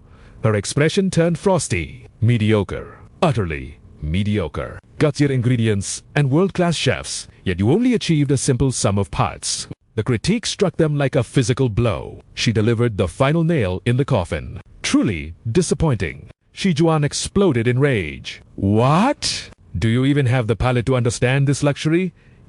But Duyan treated his outburst like empty air. Next is, Lin Xin casually strolled forward with his bowl. Coming through. 1 special fried rice. Shijuan blocked him, barking like a mad dog. Scram! Who gave you permission to approach? I let you slide because I was in a good mood. But you dare bring fried rice here. His insults were mere buzzing flies to them. Duyan calmly placed a spoonful in her mouth. Boom! An explosion of flavor detonated on her tongue, awakening every sense in her body. Heavens above! Each grain distinct, the aroma of egg enveloping the soul. That perfection! How can a simple bowl of fried rice ascend to this celestial realm? Her ecstatic reaction left the Shi brothers dumbfounded. Denial washed over them as they shrieked, Fraud! This is clearly rigged. You trash a masterpiece, but worship leftover rice. Who do you think you are? You're just a glorified servant, daring to lecture me. Sheng Ying's voice cut in, low and dangerous. Duyan is the judge I trust with my life. Her palate is absolute. Unlike Mr. Shi, who seemingly couldn't distinguish ambrosia from mud, Shijuan choked on his own words. Duyan, realizing words were useless, shoved the bowl toward them. Think it's a lie? Taste it yourselves? Or are you cowards? The brothers scooped a spoon, trying to save face, trying to provoke us. A cheap trick. I'll take a bite, just to prove it's trash. But a split second later, reality slapped them across the face. Wait, what? Why is this so divine? Defeated, the Shi brothers sank to their knees. What sorcery is this? Did you drug it? Lin Xin looked down at them, dissecting their failure. Western dishes often rely too heavily on the luxury of the ingredients. It sounds impressive, but they neglect the soul of cooking. They ignore the universal palate, creating art that no normal human can appreciate. Chichiha, a frigid voice sliced through his monologue. You speak a pretty game. Sheng Ying tilted her head, radiating arrogant superiority. Commoners eat cheap filth simply because they lack the sophistication to understand true luxury. So what if you passed Du Yan's test? I will never allow such low-class garbage to touch my sister's lips. To everyone's surprise, Lin Xin nodded calmly. I never intended for her to eat this fried rice anyway, because the cue she needs is not in this bowl. His cryptic words caused Xiang Ying to furrow her brows in confusion. What are you implying? But his only answer was the steady rhythm of his footsteps ascending the stairs. Xiang Ying shot to her feet, fury blazing in her eyes. Halt! Who gave you permission to ascend? Lin Xin refused to yield an inch. Don't misunderstand. I took the money to cure the second Mrs. Appetite, not to curry favor with your kitchen. Realizing she couldn't win with words, she shifted her target to the person behind him. What? Du Yan panicked, rushing to soothe the furious Xiang Ying. Eldest miss, please. I believe in Mr. Lin's skills. If anyone can break this fast, it's him. Let him try just once. Lin Xin stepped before the Zhao sisters with confident strides. Don't blink now. Even the hostile sister couldn't suppress her rising curiosity. The cloche was lifted, unleashing a blinding golden radiance. The spectators below craned their necks in anticipation. What delicacy could possibly surpass the legendary golden fried rice? Xiang Ying found herself intrigued despite the anger. Where did his arrogance come from? Was it Sicilian red mullet? Madaran foie gras? Or perhaps premium French inkfish? Lin Xin wasted no time revealing the mystery. Dig it! The entire crowd froze, their jaws dropping in collective disbelief as they stammered, P-preserved, ... With gentlemanly grace, Lin Xin presented the humble dish to Xiang Yu for the final verdict. Suddenly, Xiang Ying lunged forward to intercept him. Stop right there! You insolent fool! I spent millions on elite menus to no avail, and you dare serve her a preserved egg. Her brows locked in fury. My sister is destined to awaken the divine palate. Feeding her this garbage will permanently damage her precious taste buds.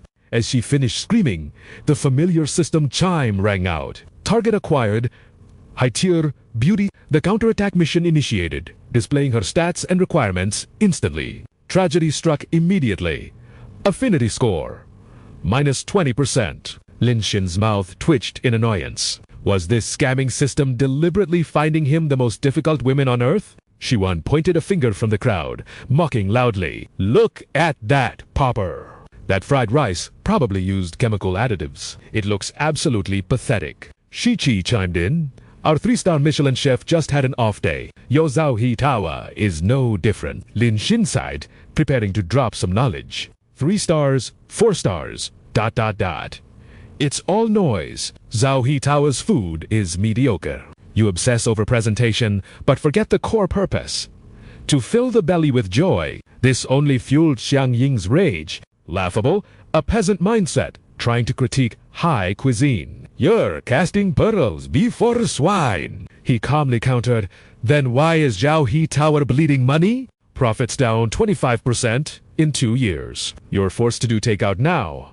Seems nobody wants your pearls anymore. Feeling humiliated, she lost control and raised her hand. How dare you question the menu my father and I created? But before she could strike, her wrist was caught in an iron grip. Lin Xin leaned in, whispering dangerously, I'm not questioning it. I'm denying its value entirely. Xiang Ying prepared to scream, but a wet smack-smack sound cut through the tension. Xiang Yu was happily shoving pieces of the black egg into her mouth. Xiang Ying rushed over, clutching her sister's shoulders in panic. Zhao, you, what on earth are you doing? The onlookers stood frozen, in shock. How was this even possible?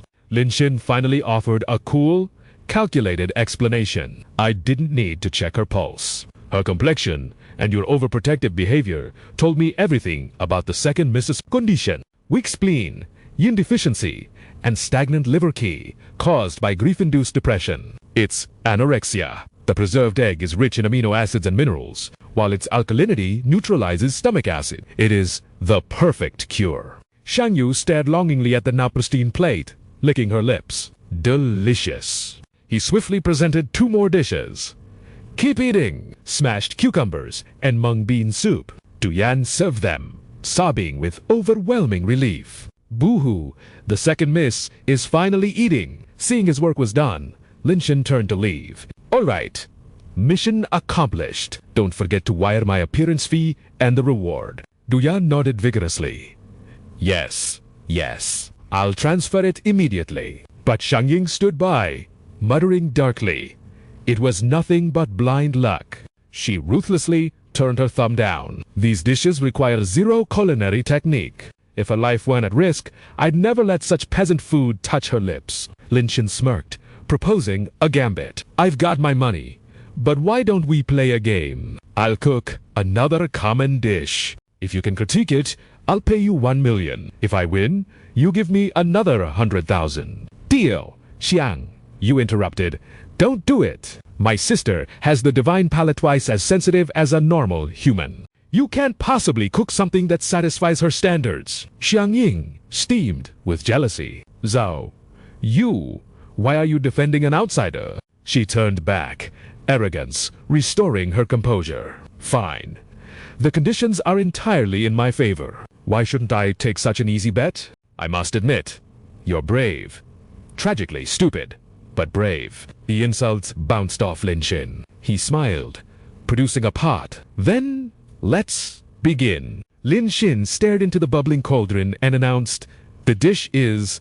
hot pot. Shang Ying covered her mouth, mocking him without mercy. Theft, you stepped right on my landmine. Hot pot is barbaric no etiquette, splashing broth, ingredients boiling into mush. The original flavors are destroyed. How dare you call that cuisine? The spectators tensed up, expecting a disaster. But their skepticism didn't slow his performance by a single second. A bowl of spices cascaded into the clear water at the perfect moment. Lin Shin stood still, watching the aroma weave into the air. Shichi abandoned all dignity, drooling alongside the crowd. It smells heavenly. What is happening? Shang Ying and her sisters blushed, their hearts racing. How did he create this fragrance?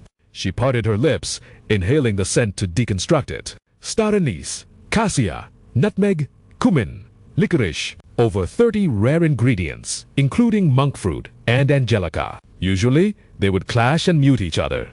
Yet here, they sing in harmony. Shang Ying stared at Lin Shin, her mind reeling. These spices are layering, amplifying each other. What kind of god-tier precision is required to achieve this balance? At that exact moment, he finished the ritual, sweeping his hand out to present his masterpiece. It is complete. The heavenly fragrance, spicy hot pot. He locked eyes with her, emphasizing every syllable. Eldest Miss Xiao, will you retreat, or will you taste? Shang Ying couldn't withstand the temptation. Her chopsticks trembled as they reached toward the ultimate delicacy. The aroma structure was already lethal, but the boiling broth made it explode in waves. Just smelling, it was intoxicating. If she ate this, sweat would surely ruin her pristine makeup. She fought a war inside her mind, terrified of losing her composure. But as her mental fortress crumbled to dust, Shang Ying found herself shaking her head in defeat. No way.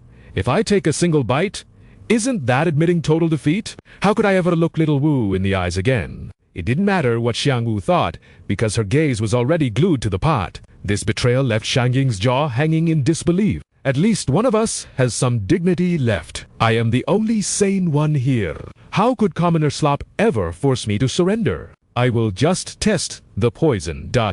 Yes, a microscopic taste, purely for critique. Trembling, she lifted a tiny morsel to her lips. But before the meat even touched her throat, her eyes widened in shock. She clenched her jaw, desperately trying to suppress the flavor explosion. Heavens! I have never experienced such divine complexity. The broth has elevated this humble meat into a masterpiece of the highest order. Her body trembled, legs turning to jelly, but she fought a war against her own instincts. No, I must resist. I will not bow to this low class cuisine. She slammed the table, forcing out cold words. It is merely edible. I admit you have basic skills, but do not expect me to call this delicious. Terrified of her own cravings, she declared victory prematurely. This wager is over. I have won. Lin Shin scratched his head, smiling awkwardly. Miss, look at your hands. She looked down to see her chopsticks moving on their own, stuffing her face. She froze. Alarm bells rang in her mind. What is happening to me? My body has betrayed me. I cannot stop chewing. But wait, despise. If I keep eating this heat, my tongue will suffer a catastrophic fate. Words spilled out faster than her thoughts. This heat, Sichuan pepper, horseradish, mustard oil, bullhorn chili, sand ginger, and a white-black pepper blend. He overdosed the spice to trap me. Dignity forgotten. She panted like a puppy to cool her burning tongue. My tongue is ruined. Lin Shin gasped. Whoa, that bad? Doyan explained quickly. It is the god's tongue. Her taste buds are twice as long and twice as sensitive. Flavor and pain are amplified tenfold for her. Xiangwu whispered urgently, Sister Yan, stop the commentary. Since she lost, it is our turn to eat. Correct. Second miss. Let us dig in. But seeing them feed each other, Xiang Ying reached out in horror. Stop. This hot pot is cursed. One bite, and you will become slaves to this man's cooking forever. Too late, the flavor sent their souls ascending to a higher plane. So delicious! Lin Shin smirked, rubbing his fingers.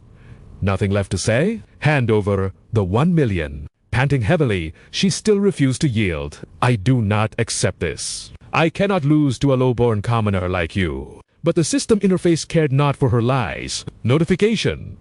Affection increased by 50%. Current status, 30%. Meanwhile, Shijuan wept into his hands. Brother, it is over. His cooking is too godlike. We have lost the wager. Shichi smirked, adjusting his glasses. My useless brother. I knew you would fail, so I prepared a true checkmate. Suddenly, he shouted. Ignoring the sobbing idiot, he clapped slowly. Bravo! A magnificent performance. But it is time to drop the curtain on this farce. Shichi revealed a document, the death warrant. This is the contract between the Shi Corporation and the Zhao family, a risky investment that has now collapsed. The investment failed. You faced total bankruptcy. While Duyan checked the papers, the sisters shouted in denial. Impossible! You lie. But before they could hope, Duyan's face went pale. Young Miss, the document is authentic. Master Zhao signed this personally. We owe the Shi Import Group 1.5 billion. Xiang Ying screamed, clutching her head. No, father never told me. Xiangwu stayed calm, trembling slightly. Can we not use half the restaurant's profits to pay the debt over time? We still have 50 locations. Shichi laughed, a predator cornering prey. Oh, naive princess. You know nothing of business. You are losing money daily. Your 80 stores have shrunk to 50. Hand over the entire Zhao estate to settle the 1.5 billion debt. It is mercy. Shijuan cheered. Brother, you are a genius. He crept toward Xiangwu with open arms. Do not fear. Wow, I will take very good care of you. Xiangwu dodged the creep, hiding behind her sister. Sister, save me. I despise him. Xiang Ying stood like a shield. I will sell every asset to pay the 1.5 billion, but I will never sell to scum like you. Shichi sneered, stepping closer. Still arrogant. Do you think you are still a high-end mighty heiress? You are just destitute beauties now. Be grateful we are willing to take you in as Miss. You have 3 days, Shijuan jeered. Try to find the money. In the end, you will be crawling on your knees, begging us. Tension suffocated the room until a calm voice shattered the silence. So, you will sell to anyone, correct? I will buy it. Lin Shin stepped forward, a black card gleaming between his fingers, shielding the Zhao family. There is 2 billion here. Pay the debt and keep the remaining 500 million as operating capital. Duyan swiped the card with shaking hands. Transaction approved. 2 billion. The robotic voice struck like thunder. It was real. The Shi brothers looked as if they had swallowed a fly. Isn't he just a broke chef? How does he possess such wealth? Even Xiang Ying stared at him, her worldview crumbling. Who the hell is he? Shi Yuan roared, raising a fist to strike. You, nobody. How dare you ruin my perfect future? But Shichi, sensing a dangerous aura, clamped a hand over his brother's mouth. Shut up, idiot! We are leaving Now, he dragged his brother out like a sack of potatoes. Let me go. My Wu. As the noise faded, Shang Wu let out a breath, her elegance returning. Thank heavens. Mr. Lam, I owe you my life. Without your intervention, I would have been utterly lost. You have saved me twice in a single day. You are truly my savior. Unlike her innocent sister, Wang On's guard was fully up. Why go to such lengths to help us? Expecting a transaction, she was stunned when Lam Tan simply shrugged. I saw injustice, so I acted. No need for your gratitude. She shielded her sister with her own body, speaking her mind without a filter. Don't tell me. The payment you want is my little sister. Listen well. If you think money can buy little you, you are dead wrong. The overthinking queen had struck again, making Wang Fu turn beet red. Big sis, what are you saying? Just then, Du Yan appeared like a ghost with documents in hand. Miss, this is the acquisition contract for the Tu Hop Pavilion, drafted per Mr. Lam's orders. Please review it. As she read the terms aloud, her face lit up like the morning sun. Management rights and ownership of the pavilion remained entirely with the Tu sisters. Lam Tan was merely an investor, taking 20% of the profits. Even Huang Wu, usually clueless about business, beamed with pure joy at this miracle. Sister, Mr. Lam really is our guardian angel. Huang On's mind raced with suspicion until her eyes landed on the final clause. Why would he do this? No one is this generous without a motive. He definitely has designs on little you. Her voice mixed shock with fury as she accused him directly. And this supplementary condition? Do you honestly think I'd sign this slave contract? Keep dreaming. Lam Tan didn't even blink. His demeanor is that so? But I'm afraid this isn't a decision you can make alone. Before she could protest further, she froze. Her sister was already signing her name without a second of hesitation. Little Yu used her cuteness as a weapon, eyes curving into crescents. This contract is only valid if both of us sign it together. We're just waiting for you now. She launched a surprise hug attack. Come on, sis. Sign it, please. Brother Lam is a good person. He wouldn't hurt us. Though aggrieved, Wang On swallowed her pride and signed her name for the sake of their family's future. Lam Tan watched the ink dry, a cryptic smile playing on his lips. The restaurant chain was a money pit, perfect for someone like him who needed a target to counterattack the system with spending. Could there be a more perfect tool for burning cash? Plus, she signed the condition. She was his subordinate now. He thoroughly enjoyed seeing her furious obedience. Under the calm sunset, a luxury car sped away, filled with filthy cursing. Why did you stop me? I could have beaten him and forced him to drop the deal. You fool! Do you understand nothing? That man can casually toss around 2 billion in liquid capital. It proves our control was an illusion. We can't fight him head-on, so we just run like cowards. I can't swallow this anger. Little Yu was almost within my grasp. Suchi stared out the window, his mind brewing a toxic plan. We can't fight directly, but no one said we can't play dirty. The pavilion is already losing money. We just need to add fuel to the fire. Let him bleed 2 billion a year and see how long he lasts. His brother's eyes lit up with malicious hope. Brother, you're a genius. I worship you. Meanwhile, in a quaint courtyard somewhere, warm light spilled into the night. Wang On was drenched in sweat, gasping for air as if her life force was drained. She lay flattened on the table like a spent firework, mumbling incoherently. So numb, so hot, that bastard Lam Tan. He has the skill for high-end gourmet cuisine, yet he forced me to get addicted to this spicy street food. Regaining her breath, she gritted her teeth in frustration. Feeding the god of cookery such trash is an insult, and he dares make me his secretary. I will have my revenge. But the floating system notification betrayed her true feelings completely. Affection with Di Huang On increased by 5%. Lying in his gaming room, Lam Tan blinked at the unexpected alert. It's midnight. Why is her affection rising for no reason? Suddenly, his phone buzzed. Brothers, I'm coming to Vimjing tomorrow. He racked his brain to remember who this was. It was his high school buddy, Bandu. Instantly, the group chat exploded with noise like a bustling marketplace. Long time no see. We're rolling out the red carpet for you. Boss, do misses you to death. Sleep. Screw sleep. Tomorrow, we drink until we drop. A rare, peaceful night drifted by. The next morning at Vimjiang Station, the crisp air heralded the start of a new chaos. Lam Tan's squad spotted their target. Over here! Brother Du. But Bandu appeared looking like a war refugee, dark circles deep enough to swim in, and a spirit completely broken. The moment they saw him, the boys swarmed like bees, their mouths moving at machine gun speed. Brother Du, why the sudden visit? Missed us that much? Good heavens! Look at those eyes! Did you pull an all-nighter? I heard you're a big shot grinder in the industry now. He waved them off wearily.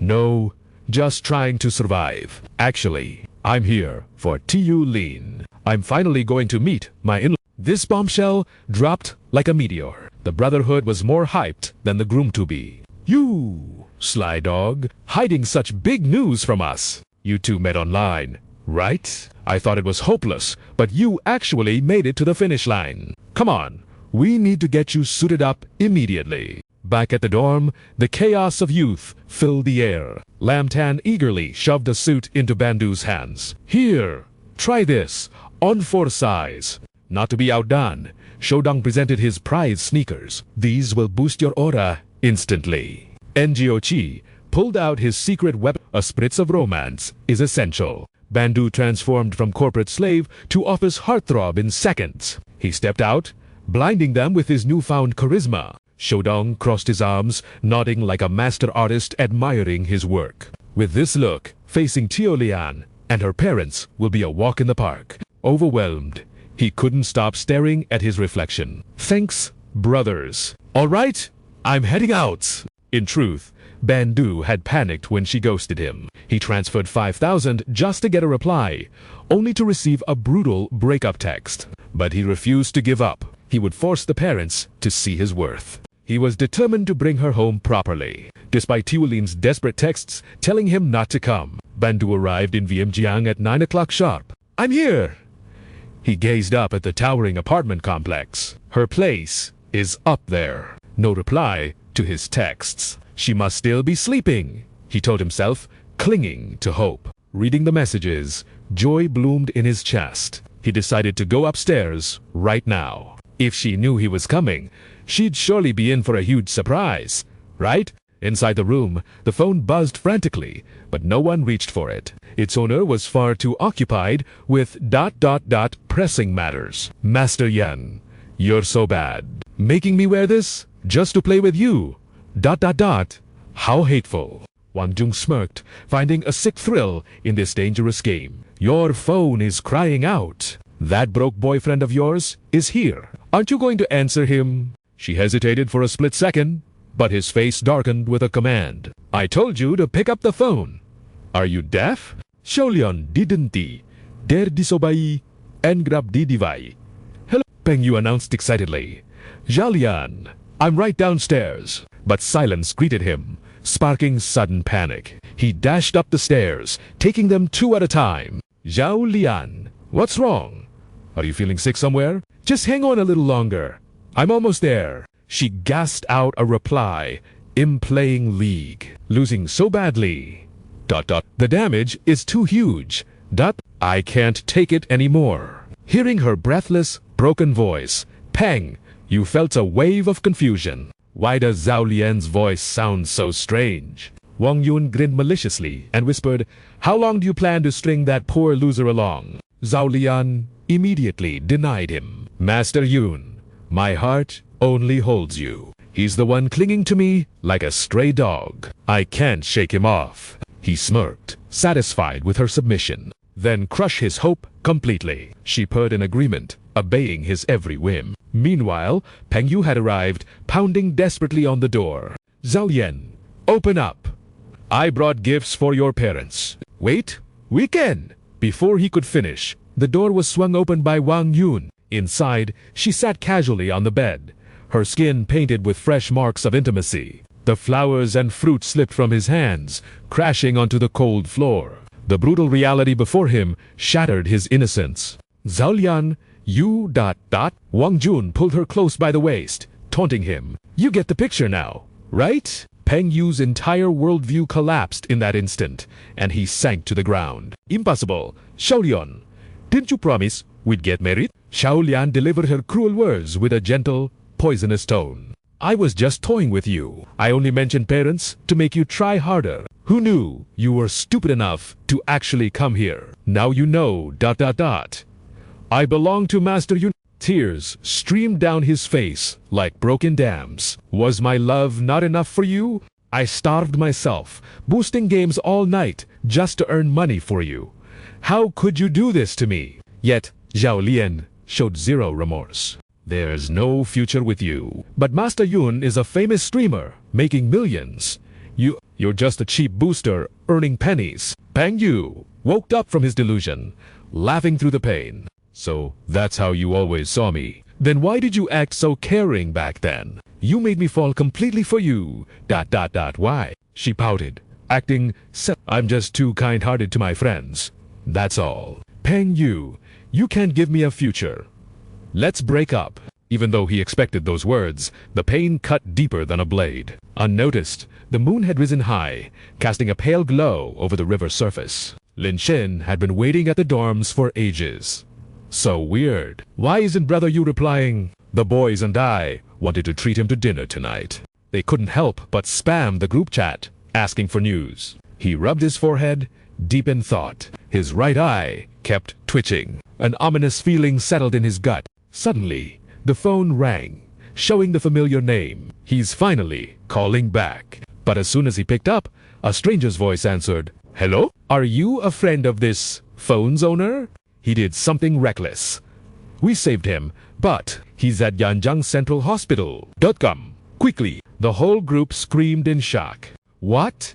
Suicide. Peng Yu lay on the hospital bed. The doctor announced the situation. He has passed the critical stage, for now. Zhou Tong looked at his brother and sighed heavily. I can't believe he almost died for that kind of girl. It's not worth it. Wuzi asked carefully, Lin Xin ... What should we do? Lin Xin's expression was darker than the abyss. We pay them back ...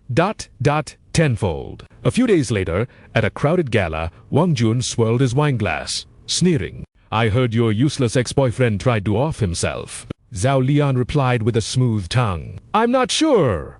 Probably just a pathetic pity play. But my heart belongs to Master Yun now. Whatever he does is useless. He basked in her sweet words, praising her. That little mouth of yours really knows how to please. She deployed her green tea charm to perfection. I heard President Zhou organize this for the legendary player P. Only high-level insiders were invited. Master Yun, you actually got an invite. You're amazing. Wang Jun puffed up his chest.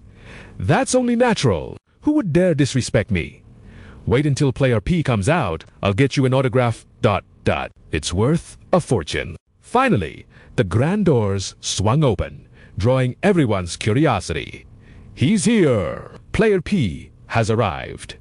Zhao Lian's face lit up with greedy anticipation. People walking out of the VIP lounge were all big shots. But the figure that smashed into her vision was none other than her ex. Zhao Lian gasped in shock. Peng Yu! Did that damn loser follow me all the way here? Before she could react, security shoved her aside. Please, step back. Do not block the VIP guest. She let out a foolish laugh, clinging to Wang Yun like a snake. Peng Yu, I didn't expect you to be this obsessed. I'm Master Yun's woman now. I will absolutely never get back with you. He joined the mockery. This is a high-class event, not a place for you to cause a scene. Scram before they throw you out. Don't embarrass yourself. Peng Yu replied, his voice colder than ice. Excuse me, I have no idea what you're talking about. A single sentence left her face numb with rage. Ignoring him, Wang Yong spotted President Zhou and rushed to shake his hand. President Zhou, long time no see. I'm Wang Yun.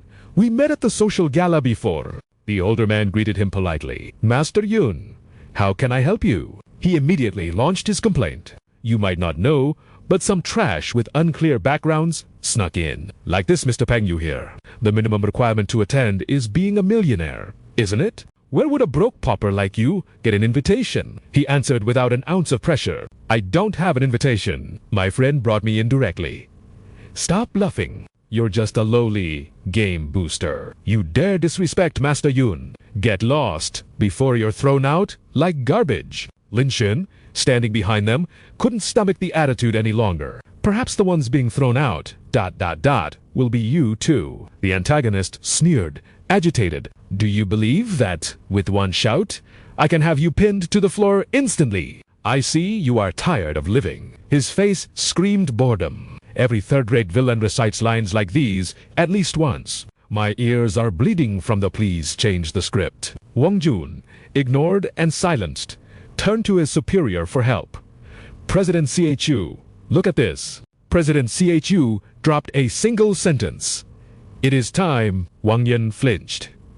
What? The main event was starting. The host stepped up to begin. Thank you, distinguished guests, for sparing your precious time to grace our humble banquet. His voice boomed with excitement. Tonight, I present the new ace of Dragon Soul God tier, Player P. Wang Yun kept up. Seriously, the party matters more than your ego. How dare you annoy President Xie? Who is this player, P? Anyway, Zhao Lian chimed in, clueless as ever. I want an autograph, too. Joining President Xiechu's team meant unlimited potential. He hinted softly.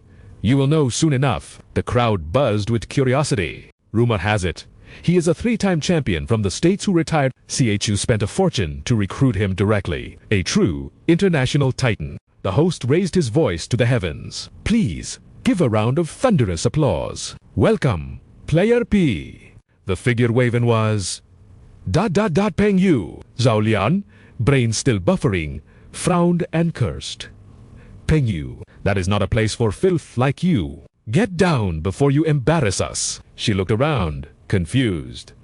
Why is nobody stopping him? What is he doing up there? Her delusion kicked into overdrive. Is he going to confess to me on stage? Oh no! How awkward. After the intro, President Xiechu took the mic. With Player P, Dragon Soul has grown wings on a tiger. Annual salary over 50 million. The crowd gasped. This is the new core of Dragon Soul. He looks so young. A $50 million superstar, a first in esports history. Take photos, write articles. Wang Jun froze like a statue. What is happening? Zhao Lian shook her head violently. A core player worth millions. How is this possible? Wang Yun demanded answers. He is Player P. Then he denied reality. Impossible. He is just a cheap booster. This is a prank to win you back. The crowd swarmed like bees. On behalf of Pan Real Estate, take this lakeside villa. Please become our brand ambassador. 100 million for an endorsement. Zhao Lian snapped, screaming like a banshee. Enough. She tried to expose his true face. Peng Yu, you were useless before, but at least you were honest. She still thought everyone was mistaken. You hired actors to stage this, just to keep me? I despise you. Do not dream of me returning. Wang Jun sneered. Stop pretending. Peng Yu, how much did you pay these actors? I will pay double to make them leave. President Xiachu cut in sharply.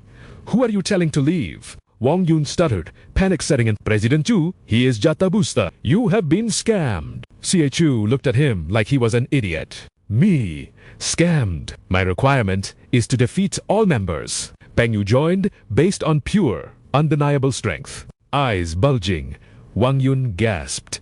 Impossible. How could he have such technique? Lin Xin patted Peng Yu's shoulder. Brother Yu was always a god. Boosting was just pocket money. I only made the intro. The rest, he conquered it with his own power. Peng Yu stepped forward, aura crushing down. You are just a streamer, famous for marketing. Trash skills, trash character.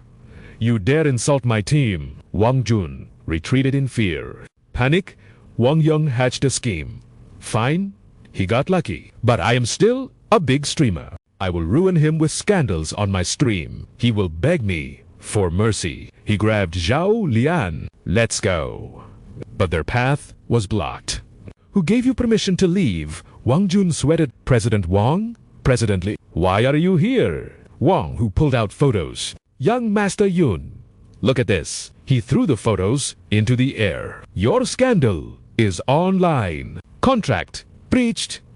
You damaged our image. Pay 10 times the penalty. The internet was already flaming him. Wang Yun stared at the falling photos in horror. No, how? I hid those deep in my hard drive. How did they leak? Zhao Lian checked her phone and collapsed in despair. Nothing was censored. Her entire private life was exposed to the world. Vile comments flooded in. She covered her face, trembling. Why is this happening? I am finished. My life is over. Desperate, Wang Yun knelt. Zhao Lian, this is your fault. If you hadn't dumped Peng Yu, he would help us. He still likes you. Go beg him.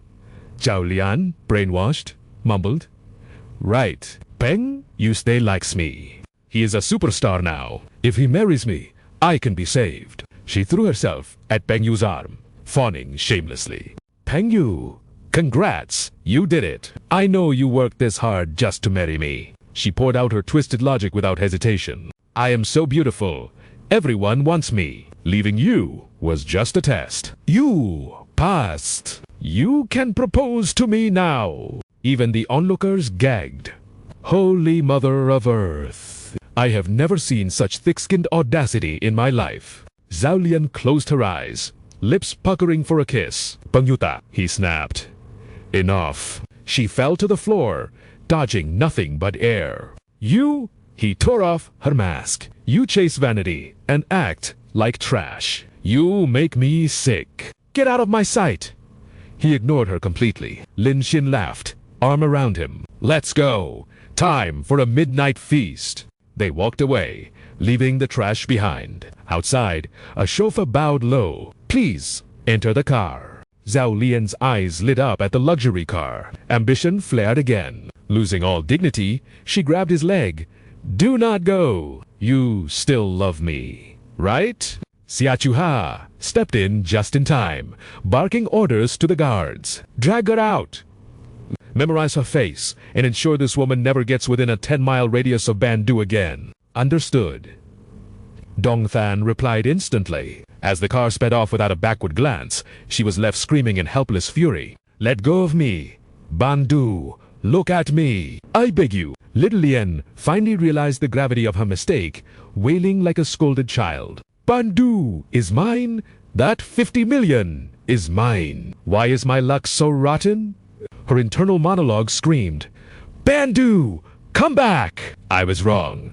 I really know I was wrong. Witnessing the scene, Bandu felt only disappointment. I still had lingering feelings for you, but seeing your true colors exposed tonight, I have finally let go completely. He buried the last of his emotions, his voice steady. She never deserved me anyway. Lam Tan smiled, satisfied. I'm glad you finally realized that. Emotionally, he turned to his friend. Lam Tan, thank you.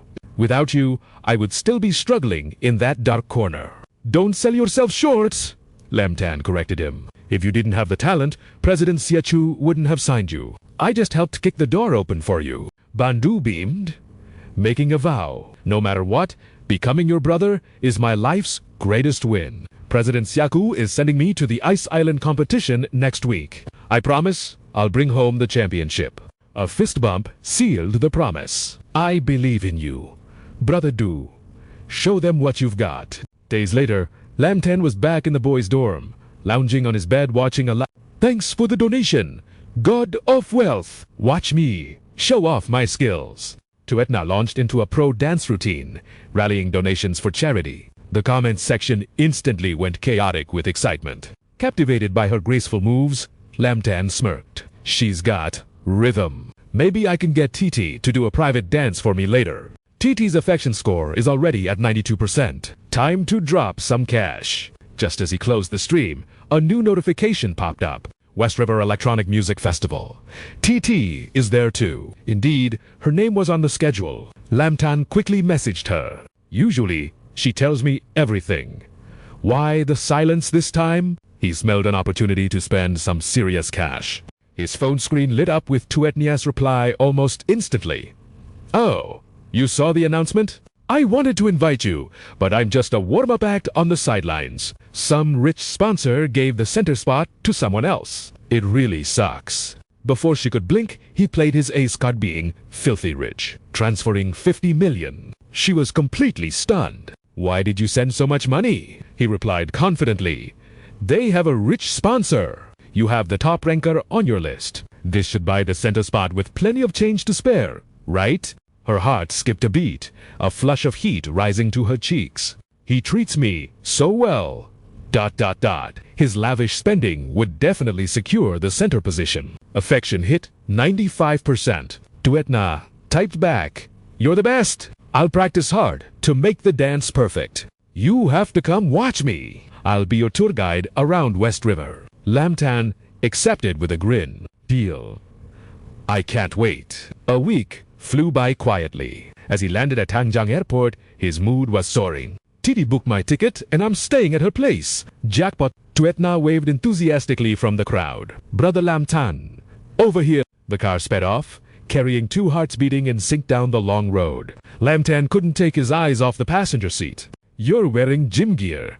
Rehearsal? Tuetna smiled. Yoga outfit for pred and stretching. I'll show you just how flexible I am later. She slowed the car to a halt outside a building. I'm renting a place in this older neighborhood for now. Spotting a familiar figure, she called out, Tycoon. Why? All the trash. Two. Kin replied excitedly. I'm moving out. Just clearing out the junk. Tuetna looked concerned. You're leaving already? She gently hugged her friend. This building is falling apart, and the landlord's character is trash. I can't take it anymore. Aren't you moving out in 2 days anyway? Tuetna pouted, reluctant to part ways. Suddenly, Tycoon noticed Lamtan. Wait, is this the famous top ranker TT always talks about? He's cute. Tuetna introduced them. Brother Lamtan. This is my neighbor Tycoon. She saves me every time a cockroach appears. Tycoon laughed at the memory. And every time I smash one, you treat me to a huge surprise feast. Taha appeared silently behind them, his voice dripping with malice. Still chatting. Check out as before 12, any later, and you pay extra. He crept closer to Tycoon, his eyes scanning her body with disgusting Disgusted Can turned away. Don't worry, I'll be gone on the dot. I don't want to stay a second longer. Tuetna turned to Lamtan, ignoring the creep. Let's go upstairs. The key clicked, and the door swung open to reveal her sanctuary. A small, cozy room packed with high-end streaming gear business and comfort combined. She stepped inside and immediately began peeling off her outer jacket. We chatted too long downstairs. I'm running out of prep time. Lamtan raised an eyebrow. So, skipping it. As the jacket fell, her slender figure was revealed. No way. I just need to do some quick, simple moves to loosen up. She immediately dropped into a pose, long legs extending, using gravity and arm strength to arch her body. Lamtan couldn't just stand there. Rushing a stretch is effective. Let me help you loosen up properly. He grabbed her waist, ready for some specialized training. Guided by Lamtan, Tuetna's legs lowered slowly, forming a perfect, gravity-defying 180-degree split. He pressed down gently, ensuring every stretch was technically perfect. One more. Tuetna was dripping with sweat, but the thrill was undeniable. It really worked. Those two moves just stretched my entire body. Brother Lamtan, how are you so professional? He proudly flaunted his skills, learned from the top academies, Station B and P. Tuetna switched to full AGO mode. Teach me a little more, please. Lamtan had no reason to refuse and indulged her whim. Time for the leg press. Then, the difficulty seemed to spike with every move, and as the pressure mounted, her brows knit together in a slight frown. It hurts a bit. He smiled reassuringly. No pain, no gain, right? Seizing the moment before he could react, she leaned in and planted a soft, lingering kiss on his chin. Suddenly, a shrill alarm pierced the air, violently popping the pink bubbles of romance that filled the room. Tuetna gasped. Oh my God, it is time for the rehearsal. She scrambled to leave but paused to look back. Brother Lamtan, please bear with it for a bit. You must come on time tonight to watch me perform. I choreographed this piece just for you. He nodded with a bright, determined smile. Count on it. Lamtan decided to hunt for food, knowing festival prices were criminal, but he needed fuel. Suddenly, the harsh sounds of a quarrel drifted from outside. Do you not feel that what you are doing is excessive? Have you no shame? Laughed. Curious, he peeked out to see the drama unfolding with the neighbor next door. The hallway was a chaotic war zone. Miho was throwing her weight around physically. Get out of the way! Do not interrupt my damage assessment for the landlord. Taha sensed the gathering crowd and spun around, roaring in anger. What are y'all staring at? I will come to collect money from your houses next. The spectators scattered like frightened birds. Miho turned to her precious son. Son, this girl is feisty. Hold her down, and do not let her cause trouble. Tycoon warned them in fear. Dare to touch me, and see what happens. Lamtan appeared behind them like a ghost, his voice dripping with ice. Seriously, committing such despicable acts in broad daylight. Should we call the police to haul you all away? Takuk felt his ego bruise and exploded in rage.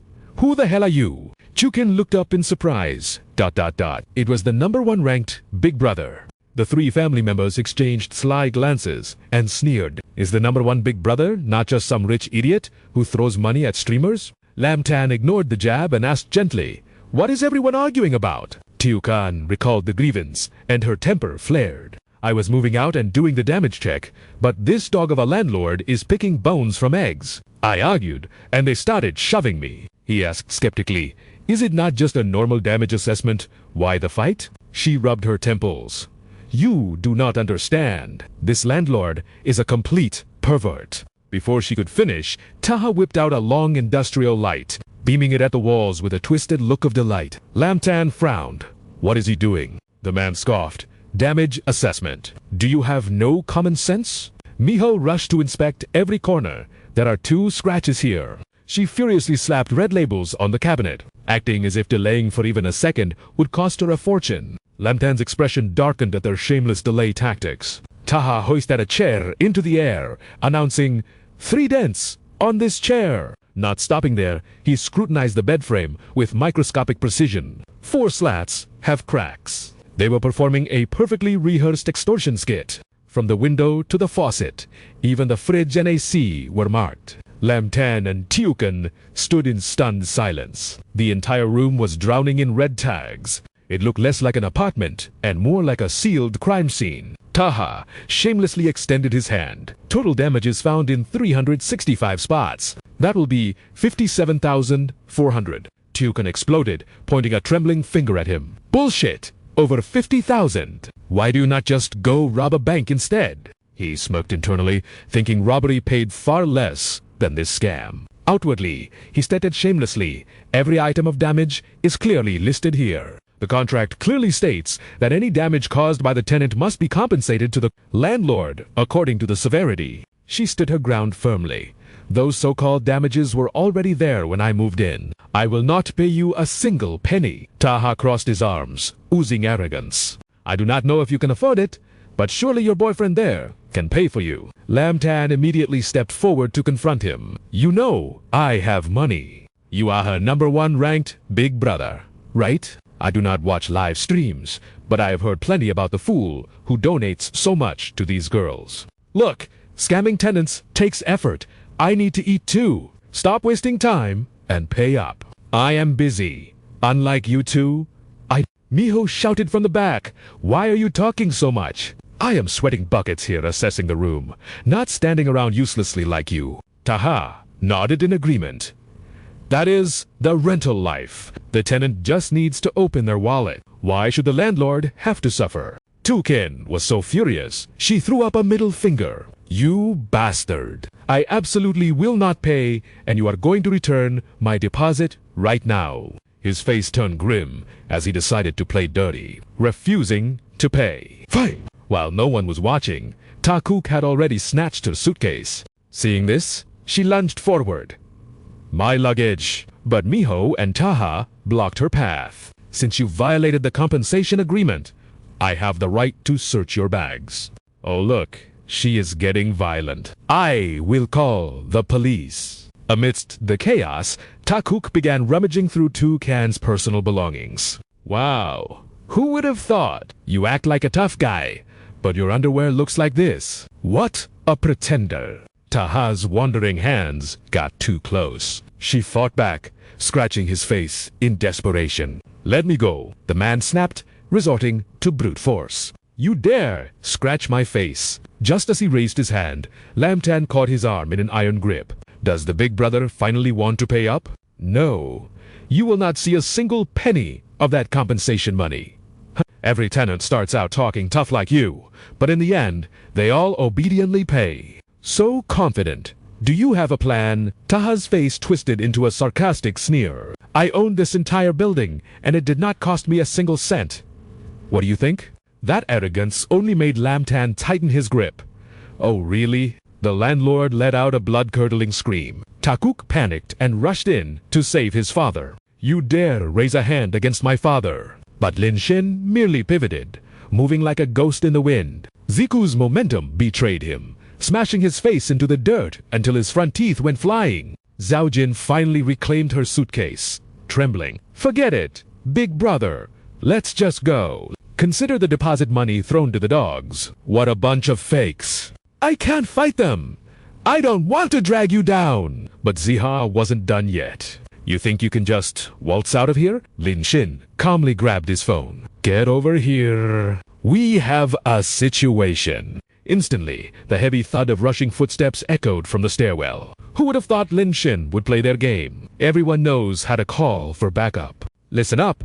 Do you have any idea who runs the West River slums? Ziha and Miho puffed up with arrogance. An outsider trying to call for help on our turf. Don't make me laugh myself to death. Go ahead. Call as many as you want. You dare cause trouble here. You aren't leaving until we peel the skin right off your bones. Terrified, Zhao Jin clung to his arm, whispering, Please, let's run. But the landlord smirked as a wall of thugs materialized behind them. It was too late. They were surrounded in seconds, yet Lin Xin stood with arms crossed, the picture of tranquility. A society governed by law, yet you summon a private army. How incredibly overbearing. Donghua stepped from the crowd, oozing false authority. Ha ha, I am the director of this district. Young man, there is no need for such a fiery temper. Seeing her backer, Ziha pointed an accusing finger like a spear. Director, these two refused to pay for the room damages and even assaulted us. Zhao Jin hung her head in fear, but Lin Xin coolly pointed right back at the boss. So, you must be the village director. This landlord invented ridiculous damage fees totaling tens of thousands of yuan. Someone needs to teach this man a serious lesson about ethics. Don't let one rotten apple spoil the whole village's reputation. But it seemed Donghua had no interest in logic or justice. Our village's image is none of your concern. Outsider. Worry about your own neck. Hand over the compensation money and we can avoid an unpleasant scene. Looking at the old man's attitude, the truth clicked. No wonder the landlord was so arrogant. He had a corrupt umbrella protecting him. Are you not afraid? We'll call the police. Dongguo and his lackeys laughed in their faces. Police. Ha! This is our kingdom. Even if the mayor himself walked in, he would have to bow to the Dongguo village. If you're smart, you'll pay up now. And besides the damages, you owe my brothers a hardship fee. 20,000 yuan each. As the thugs closed the net, Zhao Jin trembled like a leaf, clutching Lin Xin's arm. I don't have that kind of money. Her heart swelled with bitterness. She had come to the big city alone, working herself to the bone from dawn until dusk. She only wanted to save for her grandmother's medical bills. Yet fate sent her these vultures. She tried to reason through tears. How can you bully people like this? Miho sneered with venomous delight. Weren't you acting tough just a moment ago? Crying now? You finally learned fear. Too late. Tears won't pay the bill. Ziku joined the mockery. You migrant workers are the easiest targets. If we don't fleece you, who will? Haha, Ziha turned his smug grin toward Lin Xin. Hey, number one, big brother. Time to open your wallet. Damages plus the time you've wasted for my boys. Let's call it 200,000 yuan. If it hurts your wallet, just make the girl sleep with you a few nights to pay you back, right? Haha, Dongguo barked. Hurry up and pay. My brothers are busy men. The price goes up every second. Pushed to the brink, she broke down completely. I'm so sorry, ... I dragged you into this mess. But Lin Xin gently took her hand, his voice a calm anchor in the storm. It's okay. Don't be afraid. Hearing this, the landlord laughed until his stomach hurt. Don't be afraid. Haha, does this big brother not understand the situation? Boys! Beat some sense into him! Ziku lunged forward, kicking the suitcase across the room. Zhao Jin screamed, "My luggage!" He stomped on her belongings viciously. "Do you understand the situation now?" Lin Shin's eyes turned cold, sharp as a blade. "The one who doesn't understand the situation is you." Suddenly, the very floor began to tremble. Boom! The door was blasted off its hinges. Chanbai stormed in with his squad, voice thundering, "Nobody move! Freeze!" The thugs froze in terror. As the police secured the room, Lin Shin calmly addressed them. "Officer, I am the one who made the report. These individuals are guilty of extortion, assault, and suspected illegal construction. I have witnesses and material evidence." He played the recording on his phone. The voice on the recording echoed clearly. "Police, they have no power here. Pay up." The air in the room grew suffocatingly heavy. Miho and the landlords stood paralyzed with fear. But Dongguo Ever the Snake forced a smile and tried to wrap his arm around Captain Chun. "Oh, isn't this Captain Chun? Long time? No see. I was just planning to invite you for tea." Seeing this, Ziha regained her courage to mock Lin Shin. "Sorry? Is this the backup you called? You'll make me die of laughter. Our connections are far beyond anything a nobody like you could imagine. Remember what I said, even if the mayor comes." But the captain violently swatted Donggu's hand away. "Don't play these games with me." He turned, bowed deeply with absolute respect, and reported, "Mayor, the situation is under control. Please enter." Mayor Shiha stepped into the light, radiating authority. "A village committee protecting tyrants and oppressing the people. Arrest these suspects for immediate investigation." Donghua and Ziha's jaws hit the floor. The mayor, Shiha, stood like a mountain. His voice is, "The village director is dismissed effective immediately. Take them to the bureau. No bail allowed." The old man's knees buckled. He bowed frantically. "No, please, have mercy." Desperate, he offered cigarettes with trembling hands. "Mayor, remember? I toasted you 2 years ago. The deputy mayor is my sworn brother. Please." The mayor's expression darkened. "How dare you slander a government official? Add that to his list of crimes." Donghua shook uncontrollably. "Mayor, please, listen." Then he caught Lin Shin's mocking smile. "You bastard, you did this." He lunged at Lin Shin in a frenzy, making Zhao Jin gasp, while Lin Shin remained perfectly still, arms crossed and unfazed. The police surged forward with tasers crackling, executing the mayor's will. The perpetrators didn't just break the law, they violently resisted arrest. Donghua twitched uncontrollably after being struck, while Ziha lay defeated on the cold ground. "Oh my God, why is this happening to us?" Mihua screamed, her voice cracking with panic. "Old man!" Even Ziku stood frozen in shock, yelling, "Dad!" She rushed at them, screeching, "Stop this! My husband did nothing wrong. How dare you shoot him?" Lin Shin crossed his arms, a cold smirk playing on his lips. "Nothing wrong, you say? You people are experts at oppressing the weak. When you were sucking the blood of innocent tenants, you were certainly proud and arrogant enough. But now that you are the ones bleeding, suddenly you want to talk about justice." Lin Shin's eyes narrowed. "If you judge damage by noise, then I will judge crimes by my mood." Mihua choked on her words. Meanwhile, Ziku twisted his face in ugly rage. "You outsider, who do you think you are?" But the moment the police raised their guns, his hands shot up in terrified surrender. It was time for Mayor Shiha to deliver the final verdict. "The landlords maliciously destroyed property, caused injury, and inflicted severe psychological trauma. For these crimes, you will compensate the victim 200,000 yuan immediately." Ziha and Guaodong cried out, "Mayor, please, let us explain." But the assistant handed over a file, and the mayor's voice turned icy as he read the real judgment. "This building is an illegal construction. Furthermore, you owe unpaid wages and material costs. The fine is 1 million yuan, and this illegal structure will be demolished." The family collapsed in unison, their spirits crushed. They had set traps for others so many times before. How could it all backfire so catastrophically today? With the trash taken out, Lin Shin bowed respectfully. "I appreciate your help, Mayor. Without you, I am afraid these tyrants would have buried the truth forever." Mayor Shiha grasped his hand warmly. President Ji and I have heard so much about you. At those words, the landlords on the floor turned pale as ghosts. Xie gasped, his mind racing. President Jian? Who exactly is this guy? Even the mayor treats him with such respect. Ignoring the ants on the ground, the mayor continued his apology tour. It is rare for you to visit Yizheng, and I am ashamed you had to witness such ugliness. I sincerely apologize. My true goal has always been to transform Xizang into a tourist destination. The mayor beamed, holding Lin Xin's hand tight. Perhaps you would be interested in a cultural tourism project? Lin Xin smiled politely.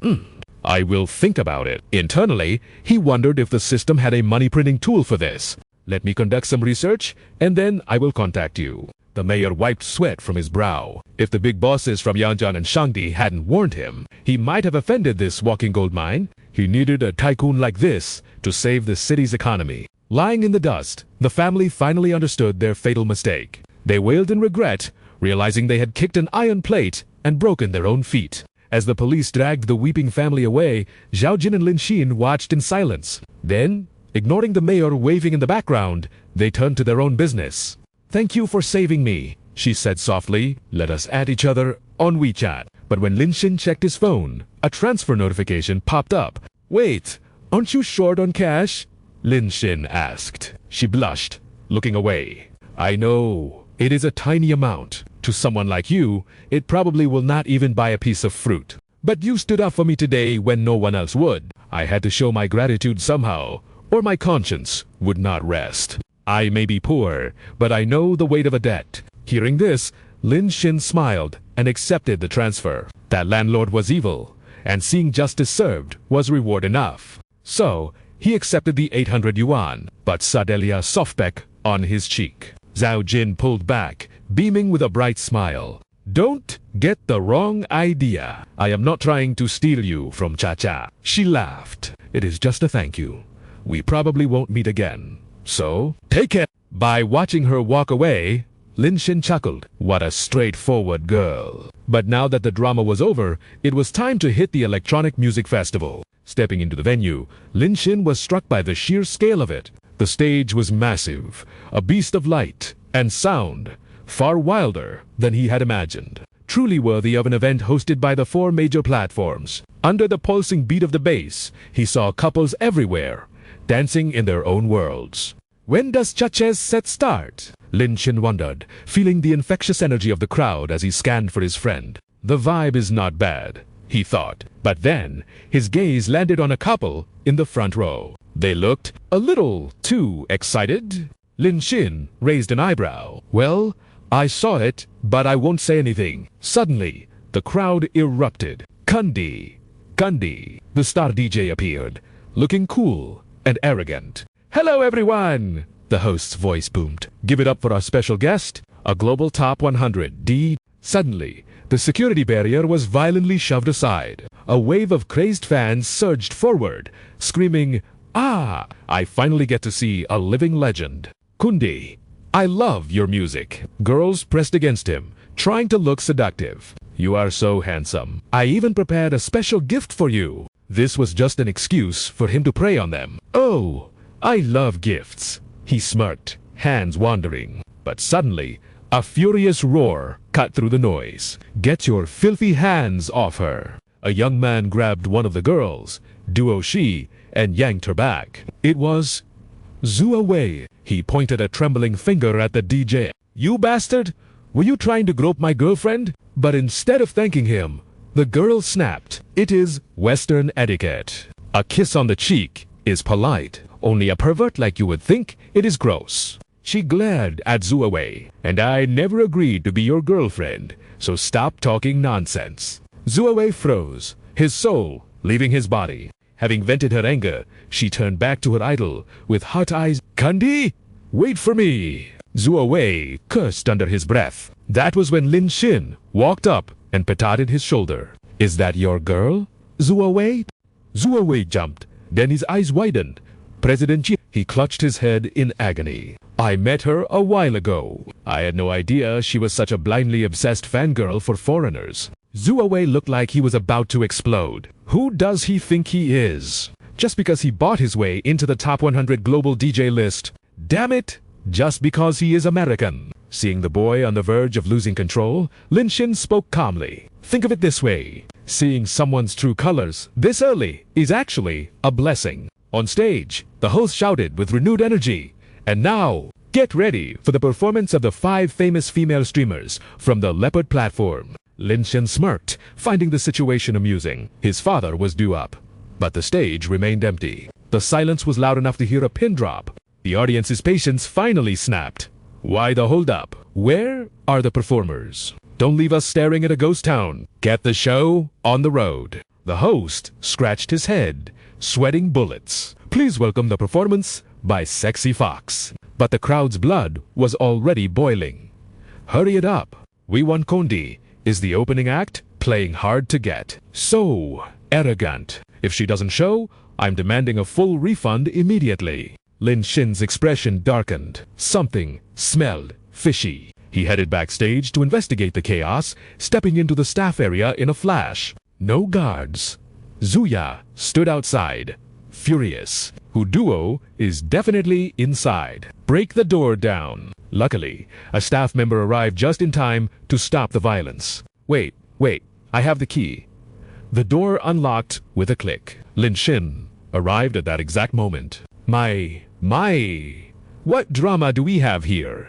She explained with a serious face. Brother Lin Xin, our team has a member named Black Rose. Just before the show, she vanished into thin air. She ran into Kundi's room.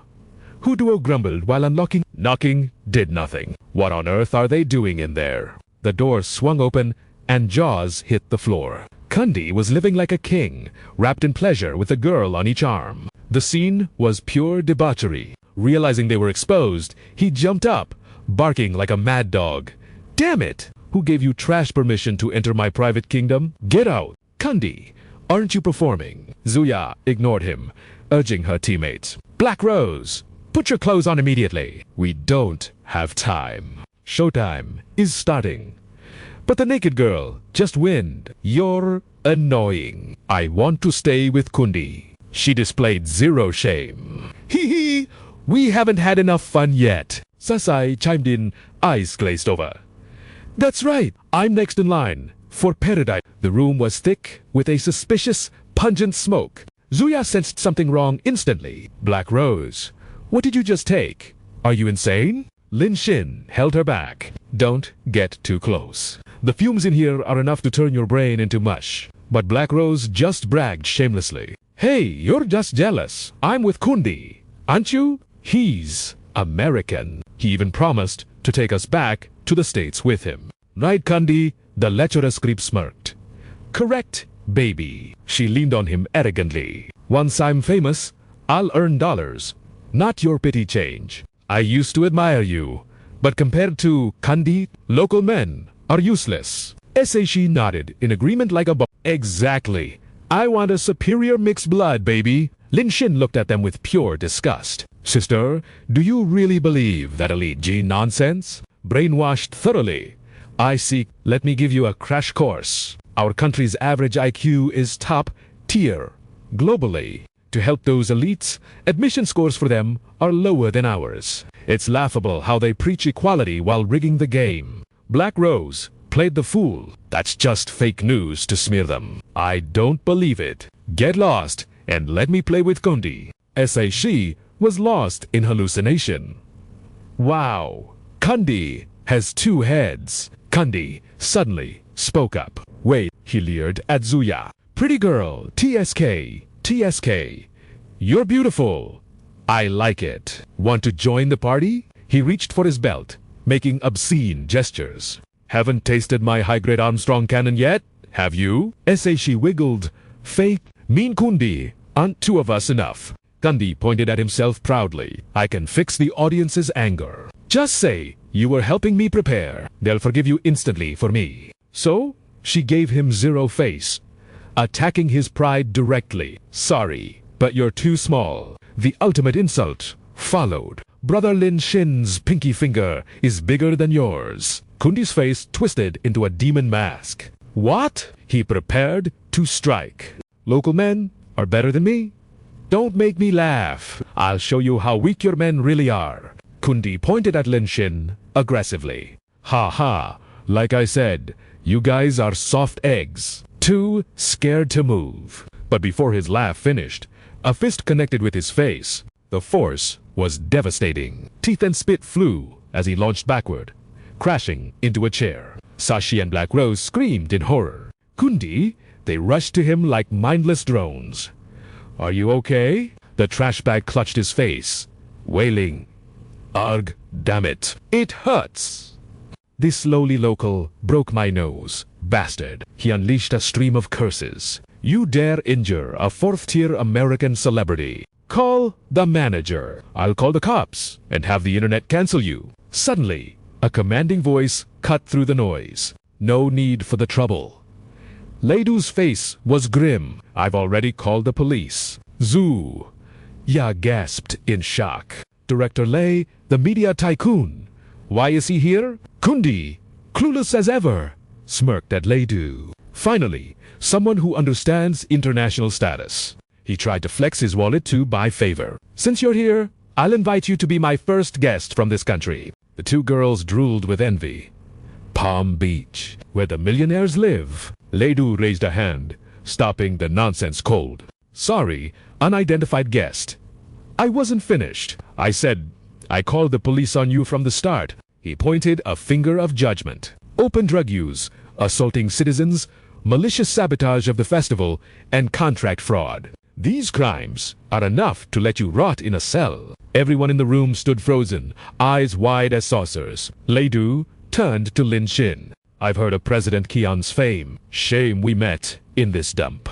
Leave the rest to me. No need for President Qian to dirty his hands. Lin Shin shook his hand with a polite smile. I'll trouble Director Lei then. Kundi shouted in denial. Director Lei, you're mistaken. This guy broke into my private dressing room and assaulted me. You actually have the audacity to call the police on me? His face darkened like a gathering storm, his voice booming with arrogance. Arrest me. Try it. In this district, does a star like me need to check the time before breaking the rules? Look at yourself. You dare consume filth in my territory. Beside him, Black Lip and Esahi were already drowning in a haze of pleasure, while Kundi crossed his arms with a look of supreme disdain. This stuff is legal back in the States. Only a backward place like Hua Nation bans it. Is this how you treat a top 100 global DJ? The manager scoffed, his patience wearing thin. We paid a sky-high price to invite you. But remember, when in Rome, do as the Romans do. Don't you Americans understand basic respect? Your agent begged on his knees for the slot, yet you act like a king. Suddenly, Sae threw herself forward, desperate to protect her idol at all costs. Shut your mouth. Kundi is a global superstar worth billions. An American elite visiting this small town is giving you face. Yet you ungrateful people want to arrest him? Lam Tan let out a sigh of pure helplessness. Young lady, if you truly believe being American makes him a god, then keep your eyes wide open for what happens next. Zoe, at the sound of the name, she froze. Zuo strode in with effortless swagger. Phone in hen. I'm here, boss. That 200 million you gave me was well spent. I've dug up every dirty secret in Kundi's closet. The DJ's heart skipped a beat as he stammered, what secrets? You're bluffing. But Zuo simply shoved the screen in their faces, displaying a cascade of criminal records. Open your eyes and read. The trio's faces turned the color of an eggplant from sheer terror. Black Lip turned to him, demanding answers. Kundi, tell me these are lies. Meanwhile, Sahi was deep in self-delusion, practically brainwashing herself. I don't believe it. They fabricated this to smear your reputation. Seeing their stubbornness, Zuo decided to deliver the killing blow with undeniable proof. This is the official U.S. Credit Rating Bureau. Your god Kundi is currently rated Class D. This is public record. Feel free to check the credit of your precious American citizen. One girl practically lost her mind, shrieking, lies, I won't believe it. You low-class locals just banded together to frame him. But Sae finally felt the cold water of reality. Kundi, can you return the 100,000 I gave you for the green card fee? I need to rethink going to America with you. The DJ sneered, revealing his true, shameless nature. I scammed that money with my own skill. Why should I give it back? Instantly, the girls went feral, clawing and screaming at him in a frenzy. It's all true. You're not just a broke loser. You have a contagious disease. You've ruined my life. Give me my money back. Kandi didn't hesitate. He backhanded the woman with brutal force. Get lost! Just then, sirens wailed as authorities stormed the scene. Who reported the drug use? Leidu raised his hand solemnly. That would be me. The evidence is secured. These two women are accomplice. Take them all in for investigation. Silver bracelets clicked onto all three wrists, earning them a one-way ticket to the station. Black Lip wailed in despair. I was wrong. I was tricked by this foreigner.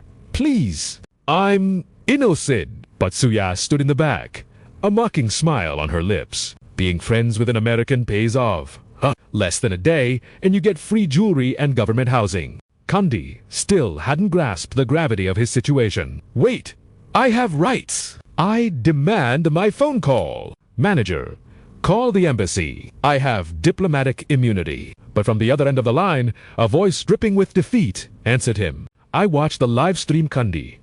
I can't save you this time. Use your brain. If a nation was weak, would our country tread so lightly around them? The scolding continued. Of all people, you had to offend the boss. I warned you not to cause trouble here, but you wouldn't listen. Kandi trembled, staring at the young man in terror. What? He's the boss. The legendary hidden tycoon. He immediately clasped his hands, begging pitifully. Boss, I was blind. I was stupid. Please, spare me. Lamtan stepped back with a look of distaste. Spare you? Who said anything about hurting you? Don't spread rumors. That camera is just capturing empty air. It has nothing to do with me. He smirked, delivering the final insult. Besides, who wastes energy getting angry at a circus clown? It's a shame, though. Your fans in prison are eagerly waiting to help you. Compose music behind bars. Good luck. Leidu then turned to address the crowd. The music festival will proceed. We live-streamed everything so the world knows exactly what happened here today. Once the truth spread, those girls wouldn't find a single keyboard warrior willing to defend them against our Hua Nation brothers. The internet exploded with headlines. Foreign DJ Kundi arrested for drug trafficking, fraud, and human smuggling. The projected sentence, a cool 30 years behind bars. Leidu hesitated before speaking. Boss, now that the trash is taken out, I have something to discuss. Lamtan's voice was cool. What is it? Meanwhile, Zuya was confidently stretching her limbs. Time for my stage. Behind her, Zuowei played the hype man. With the boss backing you, Mizuya is destined to become the #1 internet celebrity. He added slyly, if that idiot hadn't delayed your set, the boss wouldn't have dropped 200 million just to clear the path for you. It was the classic CEO pays the price for the heroine trope. Zuya blushed, her heart racing. What did Lamtan really do? All that jest. For me? A cheerful voice cut through Lamtan's conversation with Leidu. Brother Lamtan. Zuya threw herself into his arms, her voice dripping with honey. Brother Lamtan, I love you. Simultaneously, a mechanical chime rang out. System alert. Favorability 100. Congratulations. Host target capture loyalty is absolute. Budget 250 million. Rebate 25 million. All attributes +1. Select any skill. Lamtan grinned, the thrill of success rushing through him. Another victory. Zuya leaned in, her warm breath tickling his ear. I've prepared a huge dot surprise for you tonight. Just wait until we're alone. On stage, the host reignited the crowd's energy. Thank you all for your patience and understanding. Now, give it up for the dance performance by our 4 top streamers. As the heavy bass dropped, the girls began their routine. Let's do yoga on the bed and free our minds. Standing in the VIP area, Lamtan smiled and waved. Zuya caught his eye and flashed a finger heart in return. Open wide. Boy, just follow my lead. The male audience went feral, eyes burning with passion as they roared. I love you. The entire electric atmosphere was being broadcast live to millions. I love you. Far away, in a dimly lit room, echoing with Zuya's singing from the TV. A couple was entangled in their own passionate performance. The audio from the broadcast shifted from soothing rhythms to heart-pounding beats. Mouth agape. The young man followed every command like a puppet. Zuya was recreating those seductive moves, but she had ascended to a whole new level of allure. Her body curved with lethal flexibility, blending perfectly with her enchanting voice. Let us do yoga on the bed. That single idea planted itself firmly in my mind, refusing to leave. The male audience lost their minds, howling like wolves in the chat. Oh my, I love you. Wait for my live stream donation. I am sending a dragon just for you. Lin Xin's goddess was basking in the euphoria, never imagining she could reach such heights. As the song neared its climax, the screen was flooded with peaches, and more peaches. Zuya was drenched in sweat from the intense workout session. Brother Lin Xin, do you like it? He responded to her affection with a gentle, lingering kiss. I love it. You always crush me with surprise. In the quiet night, only the music remained. As for how many beautiful calories were burned, I do not even want to count them. That passionate time between him and Zuya made for a truly magnificent day. Several weeks later, on a lovely morning, a lively cheer broke the silence. Come on, go for it. I am going to blast him. Fingers danced across the controller, completely absorbed in the game. At this moment, Lin Xin and his sworn brother were climbing the ranks together. Suddenly, a clock popped up on the screen, startling Zheng Hao. Oh heaven, we are not done yet, but the alarm is already ringing. I completely forgot about the exam. Lin Xin asked curiously, what subject requires a live computer test anyway? His friend explained thoroughly. It is the Physics Olympiad for international university students. It is open web, no registration needed, just a student ID. The top 10,000 get extra credits. The top 1,000 looks great on ACV, right? Hearing this, Lin Xin decided to join without hesitation. 10,000 people can get credits. Trying it out costs nothing. Half an hour later, Zheng Hao scratched his head, groaning internally. This is too hard. I barely know any of these. He secretly glanced at Lin Xin.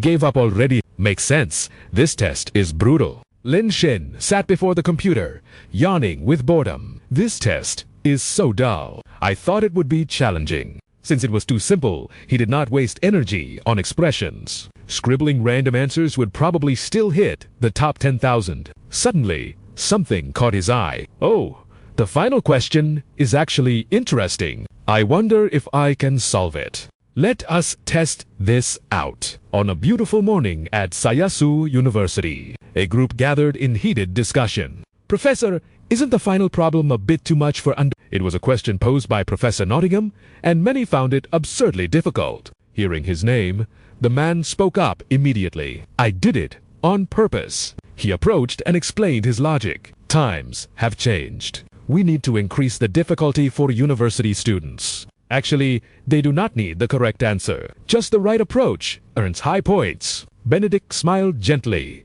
offering praise. As expected of Professor Nottingham, the question is meticulously crafted. Suddenly, a student rushed in, shouting, Professor, the scores are out. Benedict looked at the scoreboard, impressed. AI development is truly peak. These days, the scanning is so fast. Who is in the top 5 this time? Alice guessed happily from the side. Surely it is students from Shikatsu and Sysantec again. They always sweep the top 10. Contrary to his guess, the number 5 spot belonged to Lin Xin from Yanjiang University in Nation. This shocked him to the core. Who is this person? Zhangjiang University. Never heard of it. Nottingham gritted his teeth and searched the web furiously. Found it! This person failed many basic questions earlier. Logically, reaching the top 5 is impossible, but he solved the final question perfectly. Everyone present flatly denied the result. What? The top 4 students couldn't solve it, but this guy did. How is that possible? Impossible. If he got the basics wrong, how could he solve the finale? Don't tell me it was on purpose. Nottingham was furious, eyes nearly popping out. It must be cheating. This cannot be tolerated. He definitely used tricks. This concerns the fairness of the competition. Pressure the Physics Institute in Hua Nation. Tell them to find this person. Very quickly, the news of Yanjiang University's Lin Xin reaching the top 5 hit number 1 on the hot search. Below the post, thousands of comments erupted. Meanwhile, cars from the Yanjiang Physics Institute arrived at Yanjiang University. Leading them was Professor Tez, followed by Teacher Zhang from the University of Science and Technology. Seeing this scene, passersby began to whisper, "What is happening? Who are they? Looks like some big shot is here to find someone in the male dorms." The principal was handling the situation. Tang spoke with a stern voice. "Principal, the institute is here to find someone. Hiding him will not end well." The principal kept a polite attitude. "Ha ha ha! Professor Tang, listen to me. There must be a mistake. Tens of thousands took this test. After all, system errors are normal." The old man frowned, annoyed. Sayasu University in the UK contacted the physics unit directly. They gave us 2 days. If we don't find the cheater, all of Yanjiang, perhaps all of Hua Nation, will become a laughingstock. The principal feigned compromise. "If it involves my student, I will cooperate. But what if a mistake harms a student? We should discuss this. Draft a regulation." Internally, the old man was anxious. Lin Xin is wealthy. Why would he join a physics contest and cheat? It must be a mistake. Thinking of him, the principal grew more uneasy. Lin Xin is a tycoon. A character like that cannot be investigated casually. I worked hard to gain his favor. If I offend him over this, the loss will be catastrophic. Lin Xin happened to walk by, curious about the crowd. Why are there so many people? Behind him, 2 students tried to warn him. "Lin Xin, you are here. Did you really do that question? That is insane. The Physics Institute is investigating. The principal is stalling them. You should run," he shouted in surprise.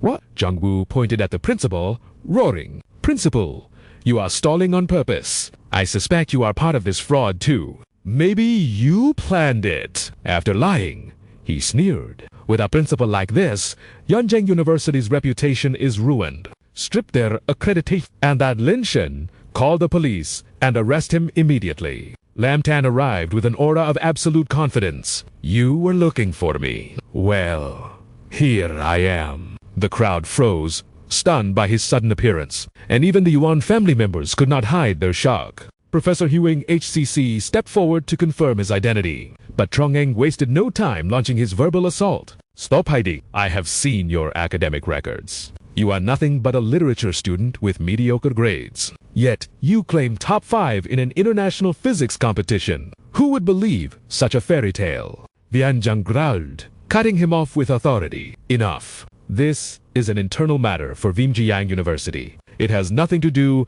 with your University of Science and Technology." Turnangam Ninardi sneered his pride. "Offended, I am a member of the VMGiang Physics Research Institute. Even the elite geniuses from Shikatsu and Sison failed to reach the top rankings. And a nobody like you enters the top 5. Do you even understand the prestige of this contest?" He glared at Lam Tan with eyes full of disdain. "If you are top 5, ...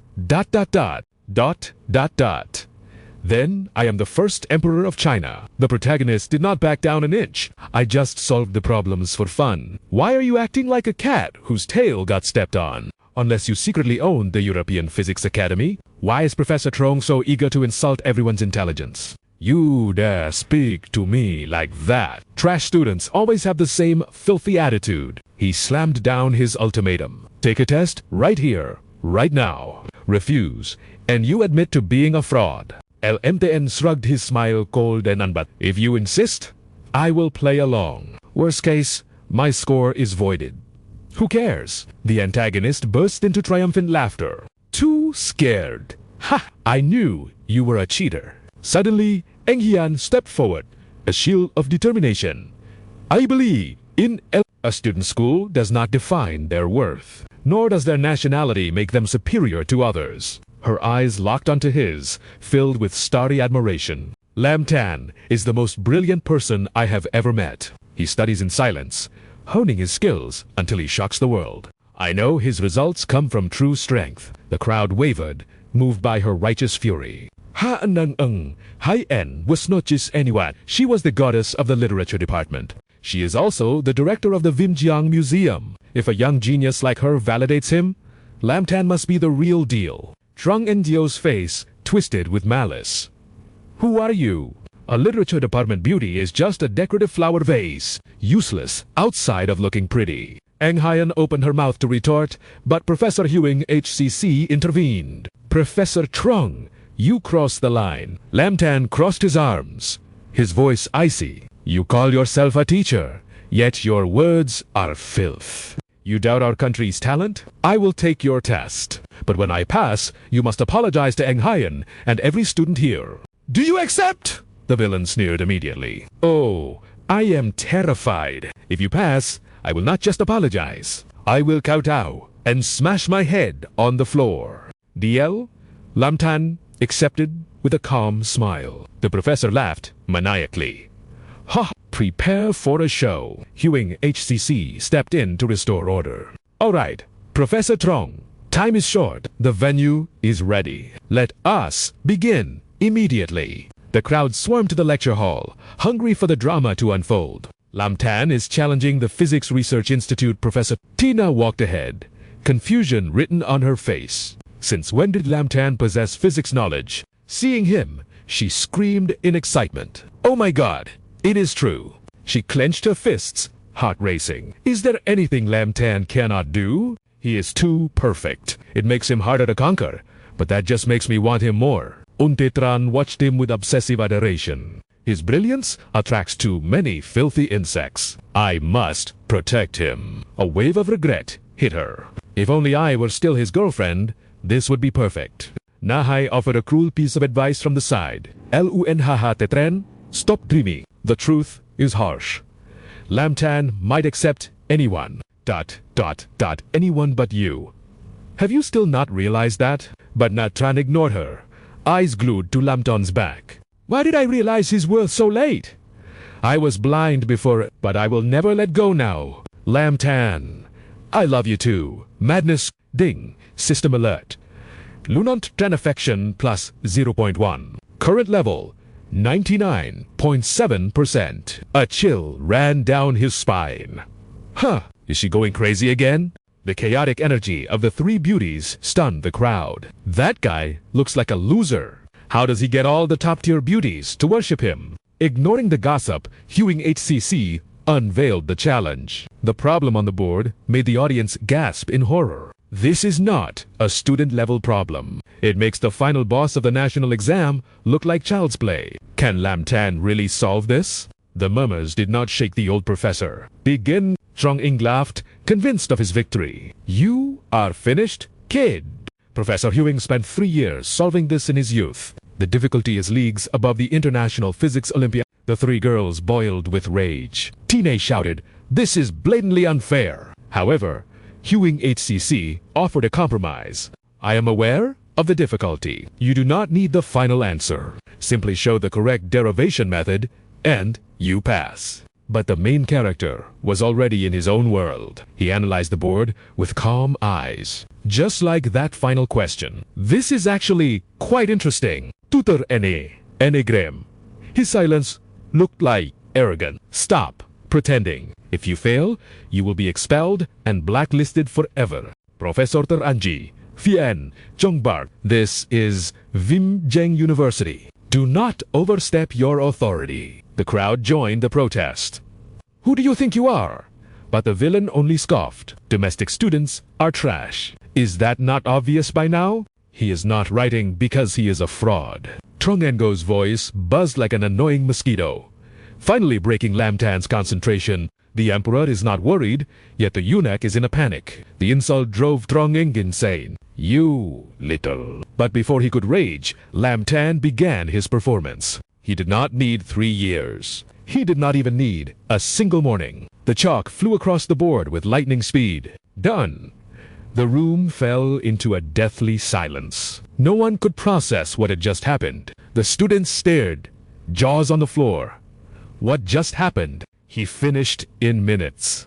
He wrote so fast, my eyes couldn't follow. Is that actually the correct answer? Tangi's stunned reaction was the final nail in the coffin, confirming everything. While everyone else watched in awe, Zhang Yu was the one sweating bullets, his soul practically leaving his body. What was that? Lin Xin didn't give a damn about their shock. His eyes were locked solely on the brave girl who had shielded him moments ago. Yu Yizheng stood her ground like a queen in the spotlight. The pressure for a sincere apology crashed down on that teacher's head like a 1,000-pound hammer of justice. Even at this desperate hour, with his reputation hanging by a thread, the man still wanted to weave excuses instead of swallowing his pride. An apology was mandatory, but with those dagger-like eyes from the crowd piercing him, he frantically turned to Yu, hoping for a shred of mercy.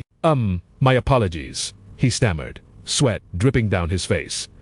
I was just a bit hasty. It was all out of concern for the reputation of our physics department. He gambled that a sweet student wouldn't hold a grudge, but with his head bowed low, he missed the cold calculation hidden in her silence. The old fox was playing mind games, he thought. Ha! These naive university students are so easily embarrassed. I just need to play the victim. A little softness, and they'll fold. He schemed. Too bad Yu Yizheng wasn't the type to roll over for a villain. I am sorry, Professor, she began politely, but I don't think I'm the one you owe an apology to. She pointed a finger at Lin Xin, dousing the teacher's hope with a bucket of ice water. She didn't let him breathe. You insulted him and promised to cut. A simple sorry isn't going to cut it. I won't accept it. The mob of students erupted in agreement. Yeah, didn't you look down on all of us students just a minute ago? Remembering his words about European superiority, the students surged forward like a tidal wave. Kutao, pay the price for your big mouth. Take responsibility. Stop it.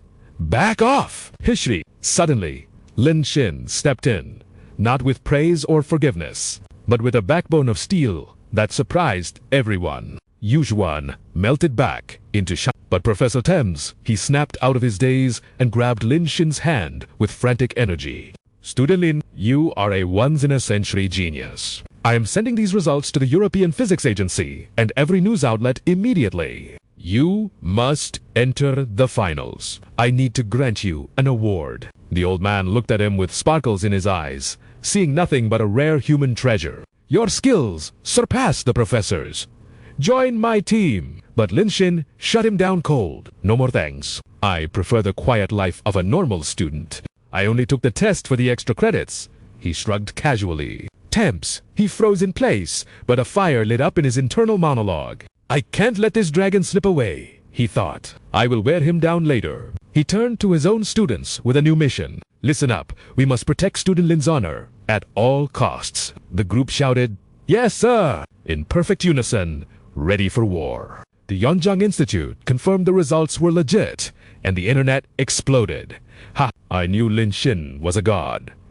Where are the haters now? Apologize. The doubters were getting roasted online. Azai Yangi alumnus. I am laughing my head off at those clueless foreigners. Who's cheating now? Meanwhile, panic swept through the campus of Shiatsu University. Professor Nottingham, a subordinate, rushed in, looking like he had seen a ghost. The internet is burning. Sir, millions of angry netizens from Hua Nation are flooding our forums with insults. Glancing at his tablet with cold eyes, he muttered, I know. Then Nottingham slammed the desk, his face twisted in fury. It is all a theatrical scam by Yan. They say he is verified, but won't compete. That smells like fear and a guilty conscience. The Western media joined the witch hunt. Over 1,000 articles popped up, labeling the Yonjiang Institute as a factory of lies and deceit. They are calling us frauds and hacking our site. Tamsi sat before his screen, drowning in the chaos of the digital war. Professor, the servers crashed. The customer service hotline has been screaming with abuse for 24 hours straight. We had to disable comments on our official page. Tang He couldn't take it anymore and slammed his fist down on the table. The dean wants Lin Xin in the finals. But the boys said, no. We can't force a dragon to drink water if he doesn't want to. If we push him too hard, we might destroy a future physics legend. Outside, the golden sun cast a deceptive calm over the embattled campus. Eventually, the venomous comments on the web found their way to Lin Xin's eyes. He sighed while walking. They are dragging our academic reputation through the mud. Do they really think we are soft targets? Yu Yizheng looked at him worriedly. Lin Xin, what's the plan? He typed rapidly on his phone, a devilish smirk forming. Since they want a fight, I will go over there and slap their faces personally. The university page lit up with Lin Shen's. He wasn't just joining the competition. He was filing a lawsuit against the slanderers. Winning the finals was secondary. His true goal, to humiliate every single doubter across the ocean with absolute power. Tang He's team cheered in the office. Yes, Lin Shen isn't, but then they gasped at his bold declaration of war. I have to see this live. Tang, he swore to himself. Filled with renewed ambition, he rallied everyone in the research institute. We must back him up. This is a battle for our nation's honor. We cannot let him walk into the lion's den alone. It is time to show the foreigners the true might and prestige of our scholars. That night, under a tapestry of stars, Yizheng rolled on her bed, beaming with pride. He is flying to Sayatsu tomorrow for the finals. Isn't he incredible? On the other end of the line was Shiran. Wait, doesn't your crush study literature? Why is he suddenly conquering the world of physics? Yizheng pouted instantly. You haven't been listening to a word I said. And speaking of which, why are you still working at this hour? Just then, the assistant rushed in. President, the latest figures. Yet, he kept working, claiming the research momentum was too powerful to halt. This realization hits Yizheng hard. No wonder he was clueless about the storm currently brewing on the internet. She decided to let his ignorance slide. But she certainly wasn't going to miss a golden opportunity to tease him. I don't usually watch the news, but you and your crush are a perfect match. She fired back online. You know, but if you keep working like this, you'll get wrinkles before you get the girl. But Shiran was one step ahead. I'm already provoking her. The plan is simple. Achieve greatness. Then use that momentum to confess. It will be a natural flow. Unlike you, bookworms. Without a push, you would probably spend your whole life too scared to say I love you. Nothing motivates you like a best friend, who is also your rival. Yizheng jumped up, battle aura flaring. Fine then. Let's see. Who escapes the single life first? She smiled, accepting the duel. You're on. She wanted to help him, but ironically, the person she secretly loved was the very one she planned to confess to. Hopefully, this gamble would pay off. The morning sun rose on the day of destiny. Crowds bustled through the waiting hall of Zhongjiang Airport. Before departure, Yuan Jia spoke with fatherly warmth. Student Lin Xin, don't burden yourself with ranking. The young man replied with perfect etiquette. Thank you, Principal. The free food and ticket are reward enough. The old man chuckled. This boy didn't care for personal fame, only the glory of the school and the nation. But the path to glory would not be walked alone. Thames, he announced. We are coming to. You are our hope, Student Lin Xin. Failure is not an option. We are going to make sure no one dares to bully you on foreign soil. Their burning passion left him stunned. I appreciate the Physics Institute's support. Shall we head out? Before they could move, a figure in a stunning cheongsam approached. Wait, I am coming too. Lin Xin stared, completely bewildered by her sudden appearance. Yizheng poured out her heart with unwavering resolve. Principal, I studied in Saikatsu for 6 months. I know the area. Please, let me go and support Lin Xin. Yuan Jia didn't just agree. He beamed with delight. Excellent. Such dedication from student Xia Yizheng is rare. We will rely on you as our guide in. His words instantly lit a fire of excitement within her. Thank you, Principal. Watching the plane that carried the nation's future, the old man had only a silent prayer in his heart. Good luck, Student Lin Xin. Meanwhile, Tempsey was piling on the pressure. Here are all the past physics competition questions. And here is the content for this year. It is a lot, so just pick the subjects you are confident in. He didn't refuse. Instead, he triggered his cheat skill. Asterisk system activated. Passive intellect. Level 11. What took mortals years to master, he would devour in half a day. However, a sudden wave of anxiety washed over Lin Xin. A bad premonition stirred in his gut. Xia Yizheng has been in the restroom for a long time. Worried, he left his seat to investigate. Yizheng, are you in there? The reply was a desperate plea that stopped his heart. Lin Xin ... Save me? No matter how hard she struggled, the lock wouldn't budge. The door is jammed. I can't get out. Without a second of hesitation, he activated his hidden power. Asterisk strength attribute. Level 11. It pushes from the outside. Stand back. With a casual flick of his wrist, he forced the metal to yield, rescuing the damsel in distress. It's open. His voice was serious as he checked on her. Are you hurt? The embarrassment of the situation made her cheeks flush. No. ... It is just humiliating to be rescued like this. But sudden disaster struck. The plane lurched violently. Panic flashed in Lin Shin's eyes as he reached out. Watch out! The intercom crackled with Kangi's urgent voice. Severe turbulence. Please fasten your seatbelts. But in the chaos, 2 passengers had vanished from the aisle. Where did they go? Inside the cramped space, they had fallen into a position too indescribable for words. Yet, even now, he remained calm. The air turbulence was chaotic. Did you bump into anything? Meanwhile, Hayan's face burned a shade of red that rivaled a ripe tomato.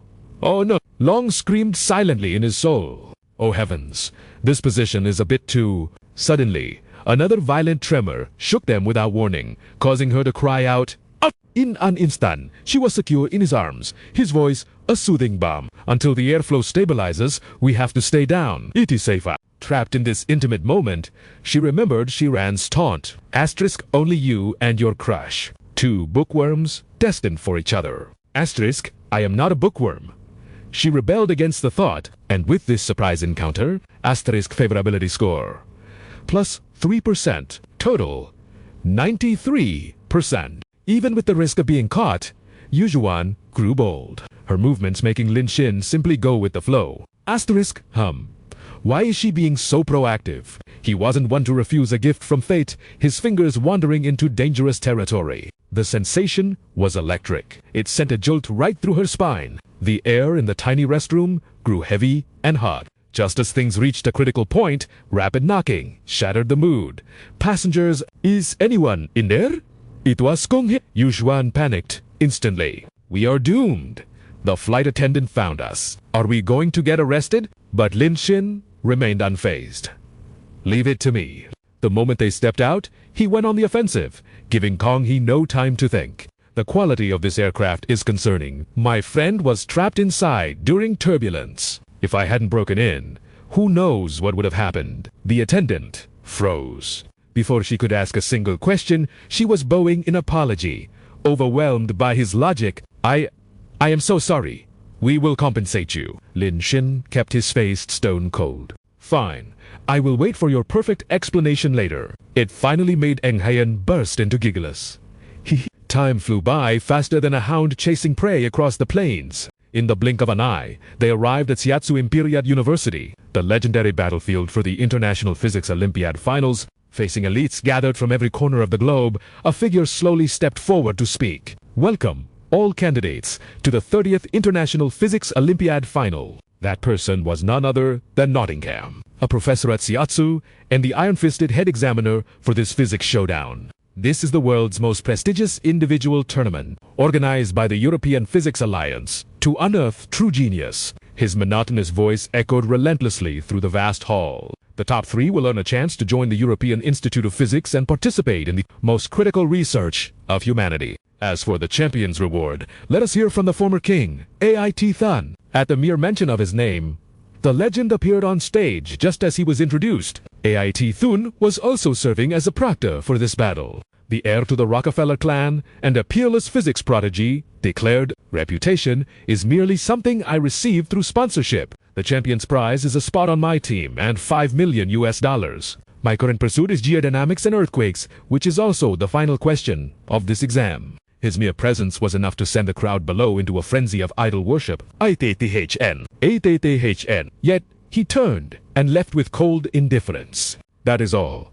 I dislike speaking nonsense. I wish you all a smooth competition tomorrow. The crowd erupted, buzzing endlessly about that astronomical sum of money. Oh my God! A direct reward of $5 million, as expected of the heir to the Rockefeller clan from the United States. His family is so wealthy they treat prize money like pocket change. Boo-hoo!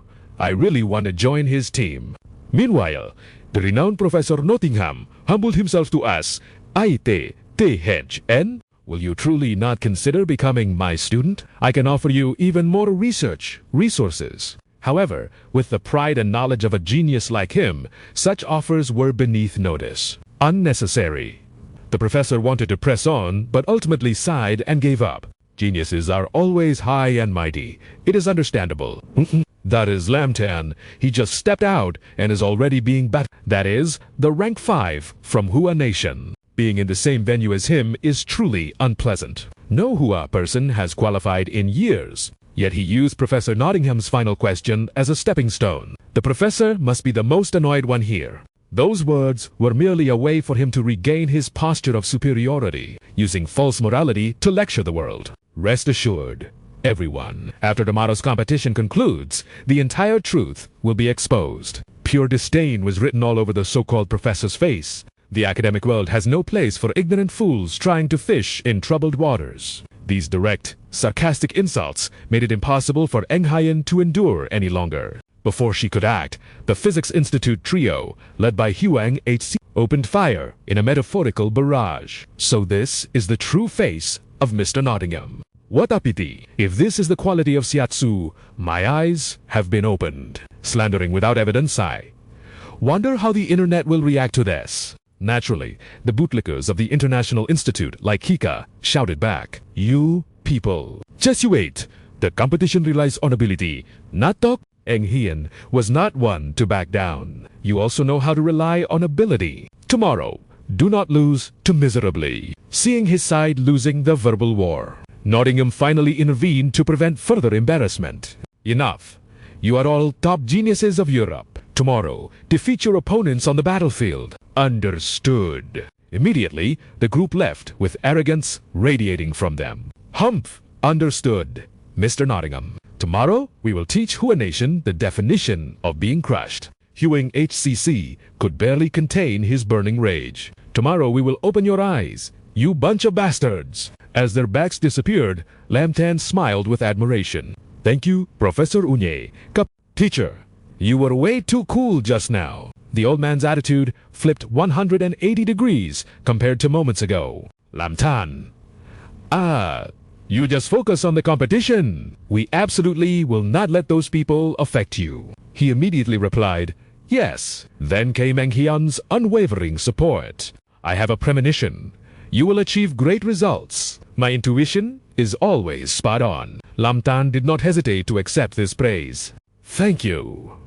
Finally, as if stealing her resolve, she whispered, wait until you finish the exam. I have something to tell you. This instantly grabbed his attention. Oh, now I am a little curious. Since there was no need to linger, Lamtan decided to turn back. Thank you everyone for supporting me like this. Tomorrow, I must make these foreigners open their eyes wide. Both Vietnam and Anna cheered in unison. Lamtan, fighting. Soon, the hands of the clock spun wildly, until the day of the exam arrived. The vast auditorium could barely contain the tension, yet the scarcity of seats proved how few elite candidates there were. Then the announcement rang out to distribute papers, and Nottingham officially signaled the start. While others were tense, AIT Thun was exhausted from a tangle of thoughts. He had stayed up all night running experiments and still had not solved that difficult problem. I wonder if anyone can answer the final question of today's exam. He glanced at the group ahead and mocked himself. To think I actually hoped someone could do it.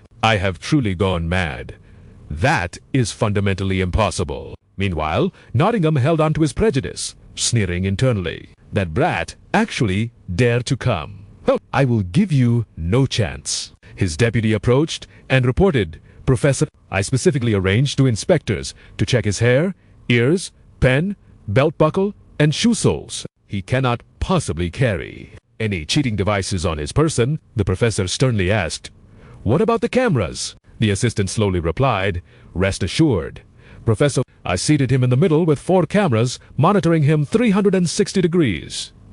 With no blind spots. Along with the patrol of 3 even the slightest suspicious movement will be caught immediately. This information made him more satisfied than ever. That liar from Hua Nation must be in absolute despair right now. At that same moment, Lamtan was oblivious to Nottingham's schemes. Or perhaps they simply could not affect his speed. It seemed the violent scratching sound of his pen had attracted the attention of GH and Keek. Writing at that godlike speed? It had to be nonsense. The liar gave up instantly, not even bothering to fake it. But their gazes lingered too long, making Lin Shin pout in annoyance. What? Trying to copy my answers?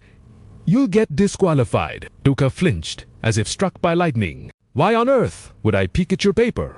Unfortunately, the proctor's bias was loud and clear, singling me out with a warning while ignoring the logic. Damn it, I let that clown distract me. I need to ignore him and focus on saving my own skin first. Someone had leaked the intel yesterday. The final question would be about seismic shifts and earthquake dynamics. His eyebrows shot up, oozing confidence and certainty. That's why I contacted the professors overnight to prep for this. If anyone here can answer this final hell-level question, it's going to be me. It has to be me, but realita is cruel. If it were that easy, it wouldn't be a trap, and Dauka had to swallow a pill of bitter despair.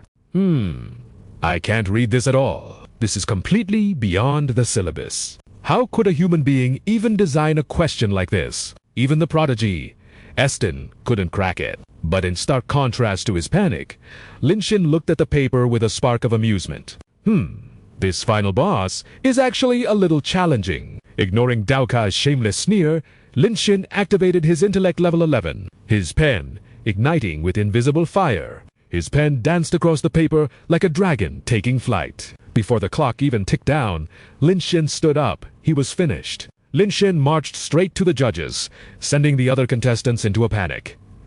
What? He's turning it in? It's been less than 30 minutes. Did he give up? The proctor stared in shock at the densely written answer sheet. Yet, Nottingham remained arrogant, looking down his nose. Everyone was curious about this so-called scammer's result. Fine, I'll grade it right now. This public scrutiny didn't faze Lin Shin one bit. Go ahead, grade it right here in front of everyone. But that judge never saw it coming. The answers on that paper were a sledgehammer blow straight to his ego, leaving him dizzy. It wasn't just the front. Nottingham checked the back, and what he saw there drained the blood from his face, leaving him trembling in fear. Call the monitoring room. Confirm he didn't cheat. The proctor didn't understand the panic, but rushed to obey the frantic order. Huh?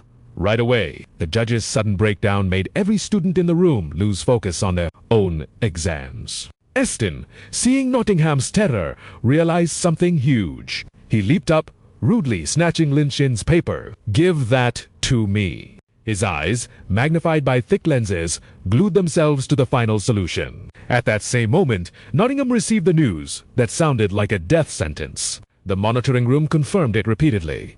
No cheating. Nottingham had to grind his teeth and force out the words. The previous questions are, no matter how much his face stung, he had to admit it. They are all correct. The entire room gasped in shock.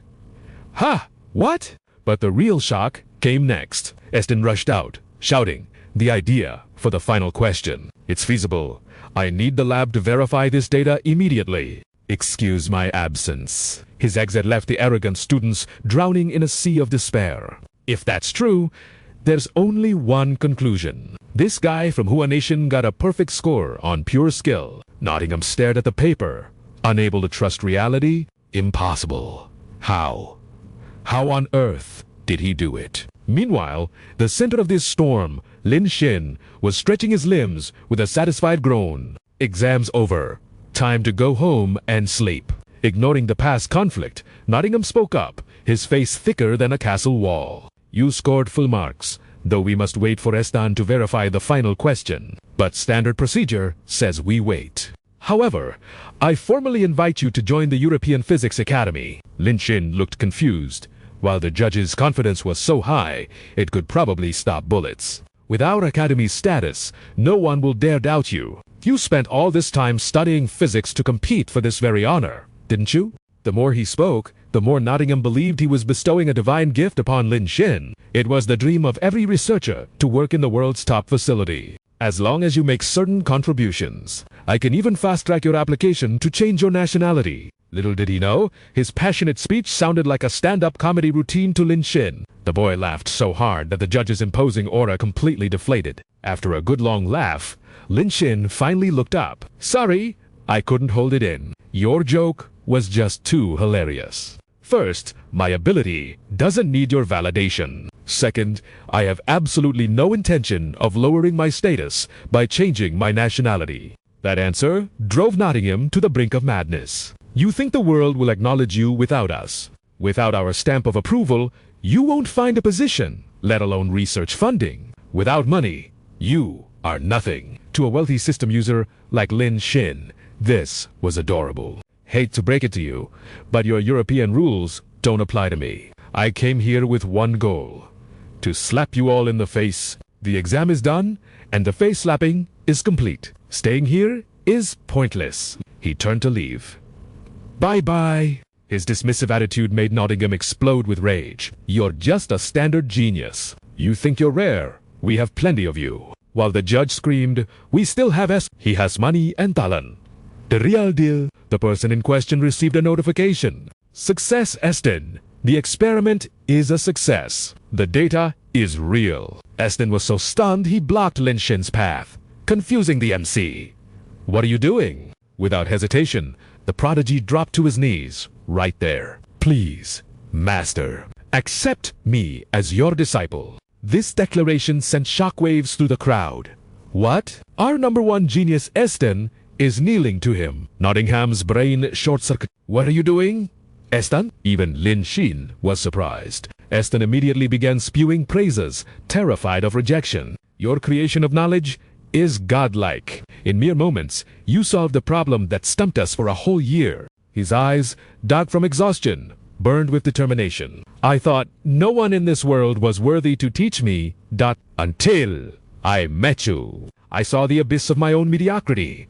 The rival admitted, I crave progress. His sincerity made Lin Xin hesitate, but he truly had no time for disciples. Einstein didn't despair. Instead, he offered tribute with both hands. Master, this 5 million is the prize money. I add another 5 million as an initiation fee. If Master needs anything, the Rockefeller family is at your service. Then, the heir to a legendary dynasty did the unthinkable. He bowed his head to the floor. I, Einstein Rockefeller, beg you to accept me. Lin Xin took the card, ready to reject him, but the man wasn't finished. Before Lin Xin could speak, Einstein beamed brighter than the sun. Master, say no more. I know I am currently unworthy. I will return when I have the power to stand by your side. The 3 visits to the cottage, I get it. Lin Xin was speechless. No, brother, that's not it. But the sharks had smelled blood. The media swarm arrived. We heard everything. Which university in Wexia has claimed a genius like you? Will you accept an exclusive interview? We have a custom package ready. Headhunters from foreign lands shoved Einstein aside to get to the prize. Sir, the Silicon Tech Group needs you. We offer an annual salary of $20 million. Our Particle Research Institute is superior. Sayasu University is nothing compared to us. Poor Nottingham was getting crushed in the stampede. My ribs. Einstein couldn't take it anymore. He leaped up like a guardian beast. Back off! Can't you see? He's having an emotional moment? Make way. He practically poured a bucket of ice water on their greed. Do you people know nothing of hierarchy? First come, first served. I bowed first. If Master joins a research team, it will be mine. Temps, he rushed in to form a defensive line around Lin Xin. We are from the Waxia Physics Institute. He is our national treasure. Scram! But the crowd only grew, adding to the crushing weight on Nottingham's broken bones. But no matter who blocked the path, the offers kept flying. Waxia, who cares? Can they match our salary? Exactly. Talent flows to the highest bidder. On the sidelines, Yuan's affection meter ticked up by 2%. Lin Xin was simply too amazing. 2 female reporters blushed, sliding closer. Here is my room number. Can we do a private interview at 8 tonight? Tell us all about your research. Watching from afar, Yuan felt the flames of jealousy. They were touching him. Lin Xin finally snapped. Stop harassing me. I'm not going anywhere. Get lost. Words were useless. Suddenly, he channeled his inner martial artist, launching himself into the air with a gravity-defying somersault over the crowd. Eyes bulged as Lin Xin landed as light as a feather. What was that? How did he do that? Are there wires? One expert shouted, "It's Waxia Kung Fu." Awe swept through the crowd. The legends were true. Every person from Waxia knew martial arts. Einstein fought his way to the front, eyes sparkling. "Master, I must learn that technique too." Lin Xin glared back, exhausted. "Beat it. You want to learn? Everything." Suddenly, a soft hand gripped his arm. Yu Zhuan pulled him into a sprint. "This way. I know this campus like the back of my hand. I'll get us out." Behind them, tense, he held the line against the fanatical mob. "Go! I'll block them!" Lin Xin vanished down the corridor. Moments later, in the drama department prop room, guards swept the area with flashlights. "Weird," one muttered. "I saw them run in here. Strange." The radio crackled. All rooms checked. No target found. They must have exited through the back. Chase them. Little did they know, the two mannequins locked in a passionate embrace in the corner were very much alive. Yu Zhuan finally pulled back. Safe. She giggled, praising their strategy. That was intense, fooling them by pretending to be plastic models. Lin Xin checked the door and secured the lock. "Nobody will check here again. Let's lay low for a while." As silence fell, she started laughing. "Hee hee." Lin Xin frowned. "What's so funny?" She looked down, cheeks flushing pink. "In this setting, it feels like a wicked dancer seducing an innocent scholar." Lin Xin's eyes darkened with interest. Oh, this scholar would like to test his willpower. Taking the permission, she pushed him onto a chair. "Very well." Her slender fingers lifted his chin. "Mr. Lin, I hear you are a righteous gentleman who never breaks his code. Juan doesn't believe it. I intend to corrupt you." She silenced him with a sweet, lingering kiss. Then, urgently, she began to undo her own clothes. "Yuzhen," he tried to speak, but she cut him off. "Tonight, I am not the good girl, Yuzhen. I am the temptress, and you are the scholar with no strength to bind a chicken. Mr. Lin, you are powerless. You can only let me have my way." Lin Xin sat frozen, letting her take the lead. This version of her was intoxicating. She climbed onto his lap, flushed and bold. But then she froze. I don't actually know what to do next." Lin Xin chuckled. "The spell breaking." He instantly flipped their positions, pinning her down. "Playtime is over. I'm no scholar. I'm a secret agent." Gazing at the beauty beneath him, he teased. "Little temptress, you can't run now." She lifted her legs, wrapping them around him. "I never wanted to run." They dissolved into passion. Between breathless kisses, she finally confessed. "Lin Xin, I love you." System alert! Affection increased by 5%. Target has reached 100%. Congratulations! Achievement unlocked. Third heart captured. She is yours forever. Lost in their own world, they forgot the passing of time until night fell. Lin Xin returned with a drink from the vending machine. Here, she quickly hid her phone and took the can. "Thanks." He raised an eyebrow. "Curious. What has you smiling like that?" Yu Zhuan held up her phone with a beaming smile. "She is my best friend. Before coming here, we made a bet on who would confess to their crush first. Looks like I win." Seeing the contact name, Lin Xin started. He realized they did not know they shared a mutual connection. Lost in thought, he recalled a sudden kiss on the cheek. "Wait until we return. I will introduce you to and watch her explode with jealousy." Lin Xin sighed internally. Is the legendary Shura field finally approaching? Yu Zhuan was at 100%, but Yan Bo was not there yet. What chaos would ensue when they met? Is the system even reliable? Just then, a message from Zuya. "Brother Lin Xin, have you seen the news? After Kim Du-hien returned to her country, the netizens branded her a traitor to the nation." The news made him frown in confusion. Meanwhile, at the Dongguk University dorms, Du-hien sat on her bed, slowly putting on socks that highlighted her pale, slender legs. Ready to leave, she grabbed her books, but froze at the door. The surface was covered in scribbled red text, screaming filthy threats and curses. Two female students nearby witnessed her hesitation. Instead of helping, they sneered with contempt. "Serves her right." Dushan ignored them, burying her face as she walked away. She made it safely to the cafeteria, but the moment she sat down, a ball of paper flew through the air. It struck a tray with precision. sending hot soup splashing everywhere. Without turning around, she could practically feel the malicious grins burning into her back. No matter how aggrieved she felt, Du-hyun could only endure it in silence. Suddenly, her phone buzzed on the table, and she grabbed it like a lifeline. As she hoped, it was a message from Lin-shin. "Congratulations on graduating smoothly. I looked at the transcripts you sent. Top of the class, as expected of a go-genius. How have you been? Made any new friends?" His timely concern brought a rare, genuine smile to her face. "Thanks. I am doing great. A black cat followed me home yesterday. But since I have no job yet, I did not dare to keep it." She was so focused on replying that she failed to notice she was being filmed by a camera lens nearby. Not just in the cafeteria, but every move since she left her room had been recorded. To verify the intel, the observer tapped into his photo album. A full high-definition video of the bully throwing the paper played out. The nasty gossip of the group was captured clearly. None of them noticing the spy? How cowardly. Bullying is only fun when they do not fight back. Pity her reaction was so dull. I want to see her collapse and weep. The bully sneered. "I have a plan. At the graduation ceremony, I will give her a big gift. She will make a fool of herself before thousands. It will absolutely break her." The recording continued.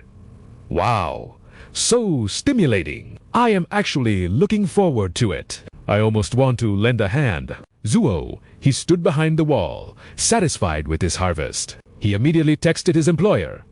"Commission complete. Please remit the remaining 100,000. A second later, his phone chimed with a notification that made his eyes shine. "The client has transferred 1 million currency to your account." With money in hand, Zuo he practically wagged an invisible tail. "Thank you, boss. You are so generous. My unreliable cousin actually introduced me to the right person." On the other end, Lin-shin's expression was grave. "No, I should thank you for your efficiency. I need one more favor." Since there was money involved, Zuo he agreed without hesitation. After arranging everything, Lin-shin gripped his phone tight, his knuckles turning white. He thought, as expected, Kim Do-hyun is being bullied back home, and she refused to tell me. Luckily, his friend's cousin was a private detective in that country. Her current situation made him sigh heavily. In a culture that values saving face above all else, they would never forgive her for exposing that famous coach, even if the coach was scum.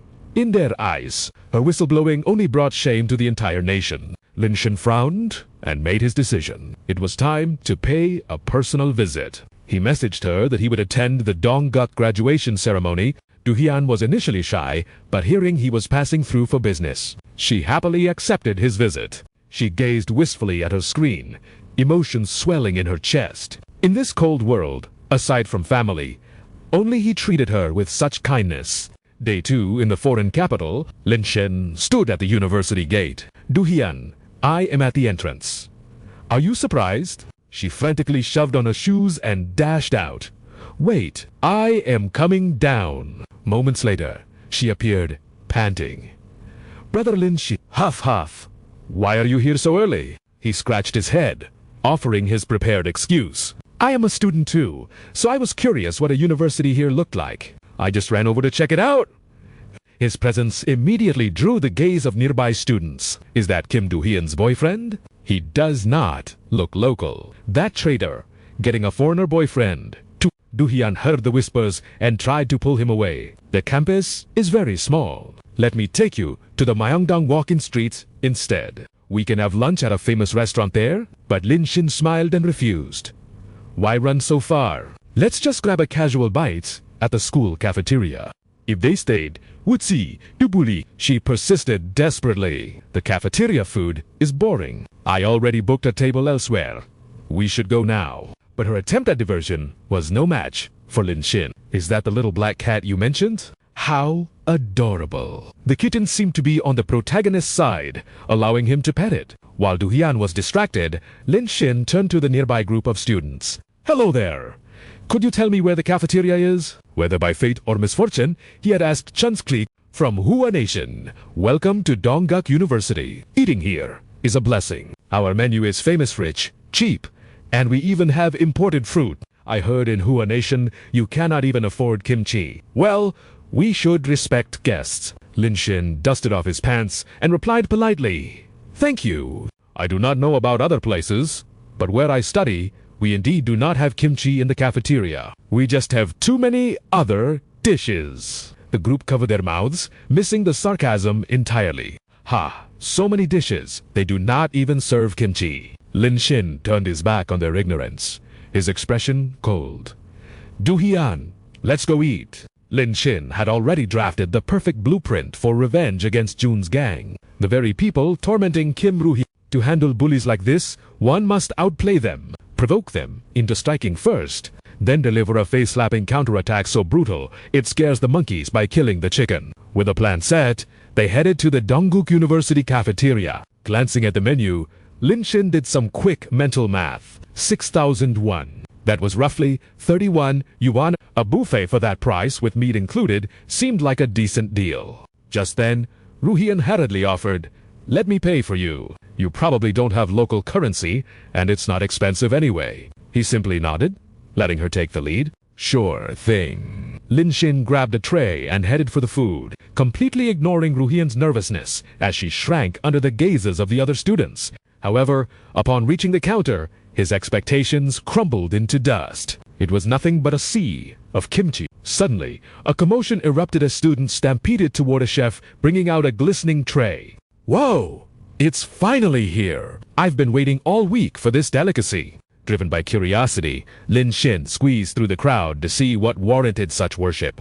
Dry, shriveled scraps greeted his eyes, making him question the meaning of life. "Wait, isn't this just pickled watermelon rinds?" He turned away in silence, utterly baffled. "Even back home, people might use rinds for cooking, but treating it like a Michelin star dish here." That was a level of exaggeration he couldn't comprehend. Suddenly, a golden glow caught his eye.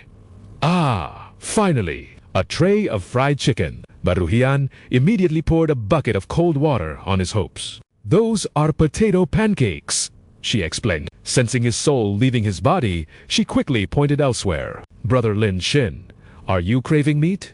There are fried eggs over there, limited to 1 per person, and the kelp soup has meat today." But when Lin Xin peered into the pot, the pale, watery broth dealt the final blow to his appetite. A buffet where the highlight is a single fried egg? What kind of dystopian joke is this? And can you even eat rice with this sad, boiled white meat? It seemed his hunger had officially left the building. Well, eating wasn't the main mission today anyway. He sighed, resigning himself to fate. "Forget it. I'll just grab whatever." As he ladled the sad soup, Lin Xin couldn't help but mutter, "There really is nothing else to eat." Unbeknownst to him, a predator behind him was silently recording every word. Back at the table, he leaned in to give Ruhian a quick lesson. Finally, by placing the white piece here, the formation is complete. This move created a perfect game on the board, and instantly, her affection meter for him dinged up by 10%. "I didn't know you could move like that. You're amazing. Brother Lin Xin, I've played for years, but my teacher always said to avoid starting at 10. He rested his chin on his hand, adding, "True, but you must adjust to your opponent. Without strong calculation skills, it's a risky gambit." Internally, he celebrated finally. She's smiling. Only the game of Go could make her momentarily forget the hell she was living in. But peace was short-lived. Simultaneously, phones across the entire cafeteria began to buzz. Ruhian checked hers, and a notification popped up that caught her off guard. In a split second, her confusion morphed into sheer terror. A digital notice board, written in 3 languages, flashed a warning. Cafeteria rule. 1 soup, 1 meat. A certain Chinese male student has taken excessive portions, causing injustice and waste despite equal fees. The harsh wording, combined with the toxic comments flooding in below, left Lin Xin and Ruhian stunned. How did it escalate this fast? This plot twist was more absurd than a pickle jar. Lin Xin held his head, torn between rage and the urge to laugh. The situation had reached a level of abstraction that defied logic. But the nightmare didn't stop there. Photos of Ruhian from days ago surfaced online. Students swarmed the comments, cursing her for wasting resources by using 2 pairs of disposable chopsticks, demanding the school expel her immediately. At the same time, her phone exploded with notifications. Messages from her academic advisor rained down like a storm of arrows. The questioning texts pierced her heart like knives, sending Ruhian into a panic. No. She couldn't hold it back anymore and burst into sobbing tears. I'm sorry. I didn't know it would turn out like this. I lied and said I was fine because I didn't want you to worry. Lin Xin gently patted her shoulder, his voice soft but firm. This isn't your fault. The people here have simply lost their minds. They are truly testing the limits of my patience. Before he could finish his sentence, 2 male students rushed over, dragging a massive signboard right in front of them. It was a blown-up printout of the very notice on their phones. This time, they had included photos for maximum humiliation. Lin Xin roared in anger. Are you kidding me? His outburst successfully drew the murderous gazes of the surrounding mob, who began to close in without hesitation. Jun's squad, acting as judge, jury, and executioner, began their interrogation. Kim Ju-hyun, did you bring this Chinese guy here just to destroy our system? Isn't he the sugar daddy who spent 2 billion won on her? He breaks cafeteria rules, so surely a 60,000 won fine is too cheap for him, right? We are civilized people. Unlike him, a girl shoved her phone camera right into Lin Xin's face. This kind of trash needs to be exposed online so the whole world can see his shame. Seeing someone take the lead, the surrounding sheeple joined the witch hunt. Hey, Ruhian's sponsor, did you come here just to make a fool of her? Pay the fine and get lost. Don't dirty our country's reputation. Usually, Ruhian would endure the bullying, but seeing them attack the person she loved sparked a fire within her. That is enough? He just took a few extra pieces of meat. You guys take way more than that. Why don't you look at yourselves? You issue a school-wide alert over something so petty. Her explosion left Jun's gang stunned, their jaws hanging open as they absorbed the scolding. You are just targeting me. Do you have no dignity? After a moment, the bully girl reacted, grabbing a soy sauce bottle from the table and hurling it forward to save face. You dare get angry. Die! Lin Xin swiftly pulled Ruhian into his embrace, letting the glass bottle smash against the wall, shattering into pieces. He glanced at the stain, his brow furrowing in mockery. Oh my, what a waste! On one hand, you restrict people from taking an extra slice of meat, and on the other, you waste an entire bottle of soy sauce. So, this is your famous double standard? His words left Jun speechless, her face twisting in fury as she lunged to hit him. Shut up! You Chinese dog! Lin Xin didn't dodge. He didn't flinch. He simply delivered a casual, backhanded slap across her jaw. Move aside. You're blocking my view? He then turned to address the circle of students holding up their phones. You all want to film this? Right. Excellent. I'll give you a show worth watching. Just make sure you don't stop recording halfway or be too cowardly to upload it later. Now that Ruhian had a protector, fear was no longer an option. Lin Xin could rest easy, for she was recording everything. Those editors wouldn't dare manipulate the truth now. Her eyes burned with fierce loyalty as she looked at him. Whatever your plan is, I am with you until the end. Emboldened by his presence, she launched into a spirited debate. Show me the rule book. There is no regulation forbidding this. The Korean student sneered, touching his face with mock pity. Look at how much meat they took. Clearly, they are starving back home. Do you need our charity? You people can't even afford kimchi. So, the sight of meat drives you mad. The main character didn't even blink at the insults. He knew that trying to explain the vastness of the world to a frog in a well was a waste of breath. Actions would speak louder than words ever could. He raised his phone, commanding his forces like a general. Brothers, bring it in. Instantly, the ground rumbled with heavy footsteps. Tahi took point, aggressively pushing 3 carts, overflowing with massive watermelons into the cafeteria battleground. In that moment, Lin Xin looked less like a student and more like a descending god of well. He waved his hand with casual grandeur. Here is 50 caddies of watermelon. My treat for everyone. The crowd questioned their reality. 50 caddies. How much would that cost? Our local watermelon is 4,000 won for half a caddy. That's 21 yuan for a tiny slice. And he's giving it away. Jun and his crew were salivating, but their pride forced them to find an excuse. This must be cheap Chinese watermelon. It definitely can't compare to ours. Probably only 2001 a slice. But fruit is fruit. Let's eat it. Surely he bought this to beg for our forgiveness. Lin Shen ignored their delusions. Once the feast was laid out, his voice boomed across the hall. Come on! Don't just stand there like statues. Dig in. There is enough for everyone. The students threw dignity out the window, diving in and praising the taste between messy bites. Heavenly! I didn't know watermelon could be this sweet. I've eaten fruit all my life, but this is on another level. This has to be at least 8,000 yuan per slice. The reaction was exactly as he calculated. With a devilish smirk, he raised a pinky finger and dropped the bombshell. Actually, back in China, this is considered reject stock. We couldn't sell it at market price, so we sold it to farmers for 2 cents to feed the pigs. This whole pile cost me a little more than 200 bucks. The words hit the crowd like a physical slap, leaving them stunned. Then, a collective scream erupted. Pig feed. We are eating pig feed. If this is the reject stock, how divine is the premium fruit? They feed pigs with something this delicious. Should I keep eating? But the humiliation couldn't overpower the refreshing, sugary taste of the red fruit. They swallowed their pride and dove back into the frenzy. It's a lie. He definitely spent millions just to show off. Exactly! I don't believe pigs eat this. Hey, don't throw away the rinds. We can pickle them for kimchi. Move over.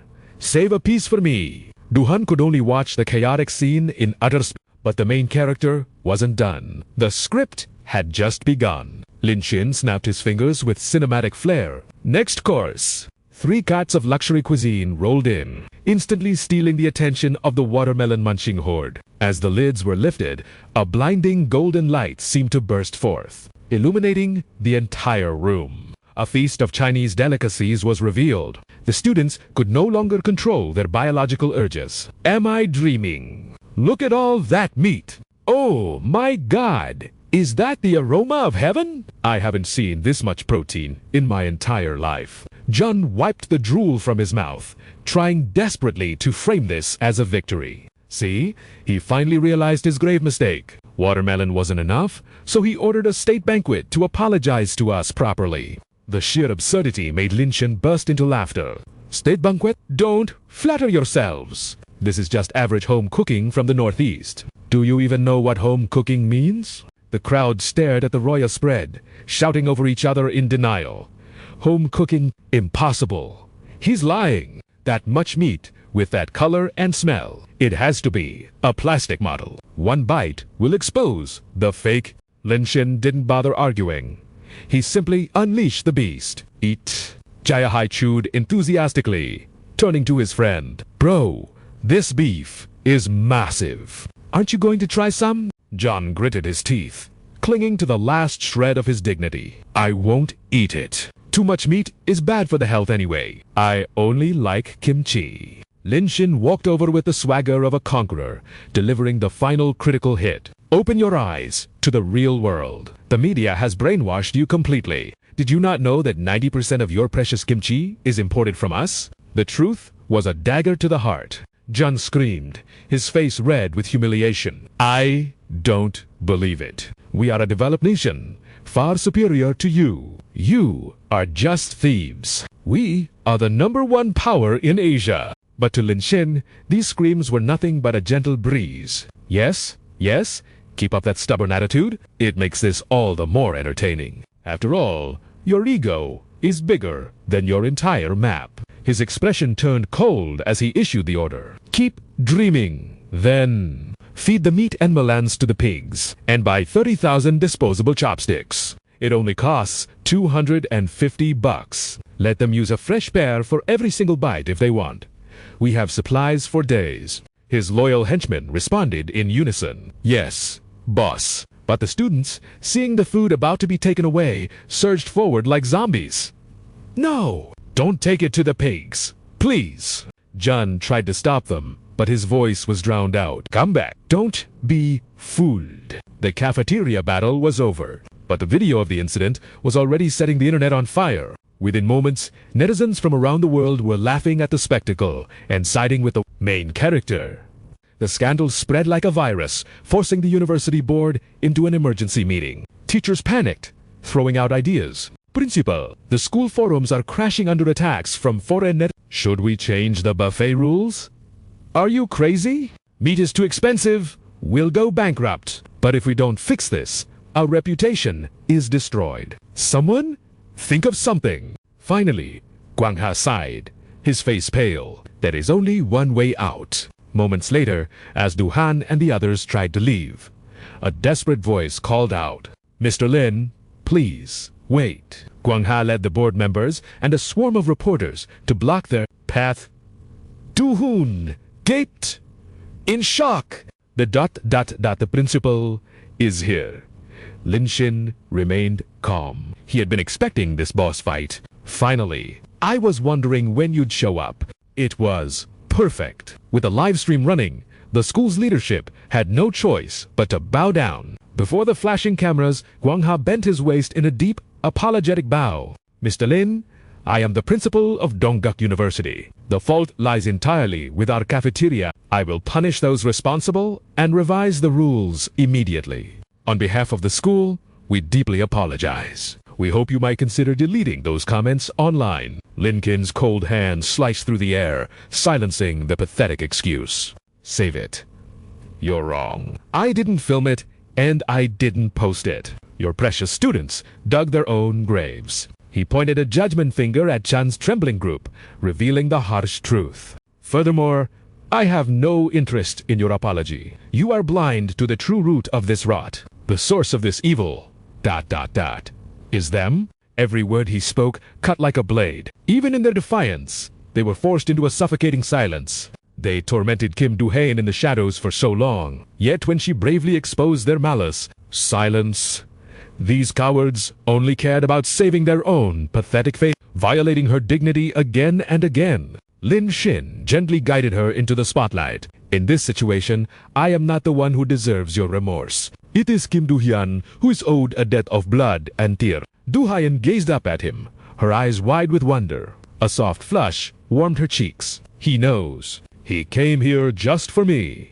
But this fool, Gonam, still hadn't tasted the bitterness of defeat. He continued to dig his own grave. "I am merely the instructor, responsible for..." He claimed there was no evidence, despite her pleas, but before his excuses could finish, Guang Ha delivered a thunderous slap across his face. The principal roared, pointing a trembling finger at the trash. "If Mr. Lin says it, it is the absolute truth. Is the school's reputation more important than justice? Expel these delinquents and call the police immediately." After that strike, Gonam finally learned his place. I apologize. "Principal, I'm sorry to hit," but it was too late. Security pinned them down like criminals. Even as the sirens approached, one delusion remained. "Principal, I am not wrong. It was her," she screamed, clinging to her twisted reality. "Du-han is the traitor. On what grounds do you expel me?" Suddenly, her phone rang a lifeline in this storm. It was her father. She answered, hoping for salvation. Instead, a barrage of curses exploded in her ear. "You useless trash. Who taught you to act like this? Your face is plastered all over the internet. Our house is being pelted with garbage. We have lost our jobs because of you." June collapsed to the ground, her world shattering. She couldn't believe her ears. How could this happen? While she drowned in tears, Lin Xin approached with a cold smirk. "The predator has finally become the prey. Good riddance." Finally at peace, Du-hyun led him to her sanctuary. "Brother Lin Xin, look! This is the place I've dreamed of showing you." He tilted his head, breathing in the fresh mountain air. The atmosphere is indeed unique. The mist feels refreshing against the skin. Seeing his approval, she began her excited tour guide routine. "This is the Thinayan, waterfall the grandest in my country. They say the water falls directly from the heavens." Lin Xin choked back a laugh. "Heavens, this tiny stream is barely 20 meters high. My backyard garden has more grandeur than this." He felt a pang of pity. A beautiful flower trapped in such a small well. Poor child, you deserve to see the true world. In this tiny land, Your vision is limited. He patted the little kitten on the head with a gentle smile. Next time, I will take you to my homeland. There, I will show you what a true waterfall looks like. In her eyes, his charisma instantly leveled up. His gaze was so tender. He wants to take me on a trip. Wait, ... Is this a date? Her imagination ran wild. Heavens, I've never dated anyone before. Can I really do this? No, stop it. He only sees me as a little sister. A sister shouldn't have these impure thoughts. She glanced at him, her face burning like a sunset. I thought leaving the national team meant escaping hell. I thought I was free of that demon coach. But I never expected the school to be just as cruel. She stepped closer, wrapping her arms around him in gratitude. But you were my shield. You always stood behind me. I am so moved. Without you, I would still be drowning in the past. Suddenly, the system chimed. Affection plus 22%. Counterattack phase 1, 90% complete. A deluge of rewards flooded his inventory. The money had barely touched his pocket. Before it was destined to leave, the past is dead. Let's go. We need retail therapy. Sadness requires spending. Du-Hyen blinked, startled by his sudden energy. But her phone rang, slicing through the moment. The second she answered, a desperate cry pierced the air. Du-Hyen, save me, please. Her eyes widened in horror. Sumi? What happened? Where are you? I'm at the Burning Sun Bar. They're forcing me to drink with these old men, but I know they want more than just alcohol. I'm hiding in the bathroom. Before she could finish, bang, a crash echoed from the phone, followed by terrifying screams. No! Get away! I won't go! VIP, Room 1. Lin Xin had watched the scene unfold, his expression darkening. What is going on? Who was that? Panic seized Du-Hyen. As she turned to him, Brother Lin, that was Hansumi, my childhood best friend. She became an idol trainee last week, but now they are forcing her into the sponsorship trap. Lin Xin wasted no time. Call the police. Now, we are going to tear that place apart. She dialed with trembling fingers. Hello, police! My friend has been abducted at the Burning Sun Bar. Please, send help. Darkness fell over the city. Streetlights blurred into streaks of light as they sped through the night. Du-Hyen trembled in the passenger seat, her heart racing, but Lin Xin remained cold and calculated. What kind of hellhole is this bar? He messaged his contact Zhu away. The reply came instantly. It's a hunting ground for corrupt elites and helpless idols. The VIP rooms offer special services. If a client wants a girl, the guards drag her in. No questions asked. Lin Xin clicked his tongue in pure annoyance. His gaze drifted to the neon-drenched city outside the car window. Sizing up the den of ice they were approaching. Those who come are not kind. In moments, the Burning Sun Bar loomed ahead. Garish red and blue lights spilled out from within, painting the night with chaotic energy. Lin Xin dragged Du-Hyen through the sea of bodies, thrashing to the deafening beat. But in the chaos, he failed to sense the predator's gaze locked onto them. The shadows grinned with malice. Oblivious to the danger, she rushed blindly toward the coordinates Sumi had sent, straight into the Devil's Maw. Unlike her, his senses were sharp, scanning every corner. A VIP zone without a single guard. The silence screamed of a trap. The door flew open, revealing a nightmare two thugs, forcing themselves on Sumi. Du-Hyen's scream tore through the stagnant air. Sumi! She shoved the men aside, desperate to save her friend. Get off her. We have to leave. Now? But Sumi stood rooted to the spot, dead weight in her hands. Sumi lowered her head, her voice barely a whisper. I'm sorry. Du-Hun froze her blood, running cold.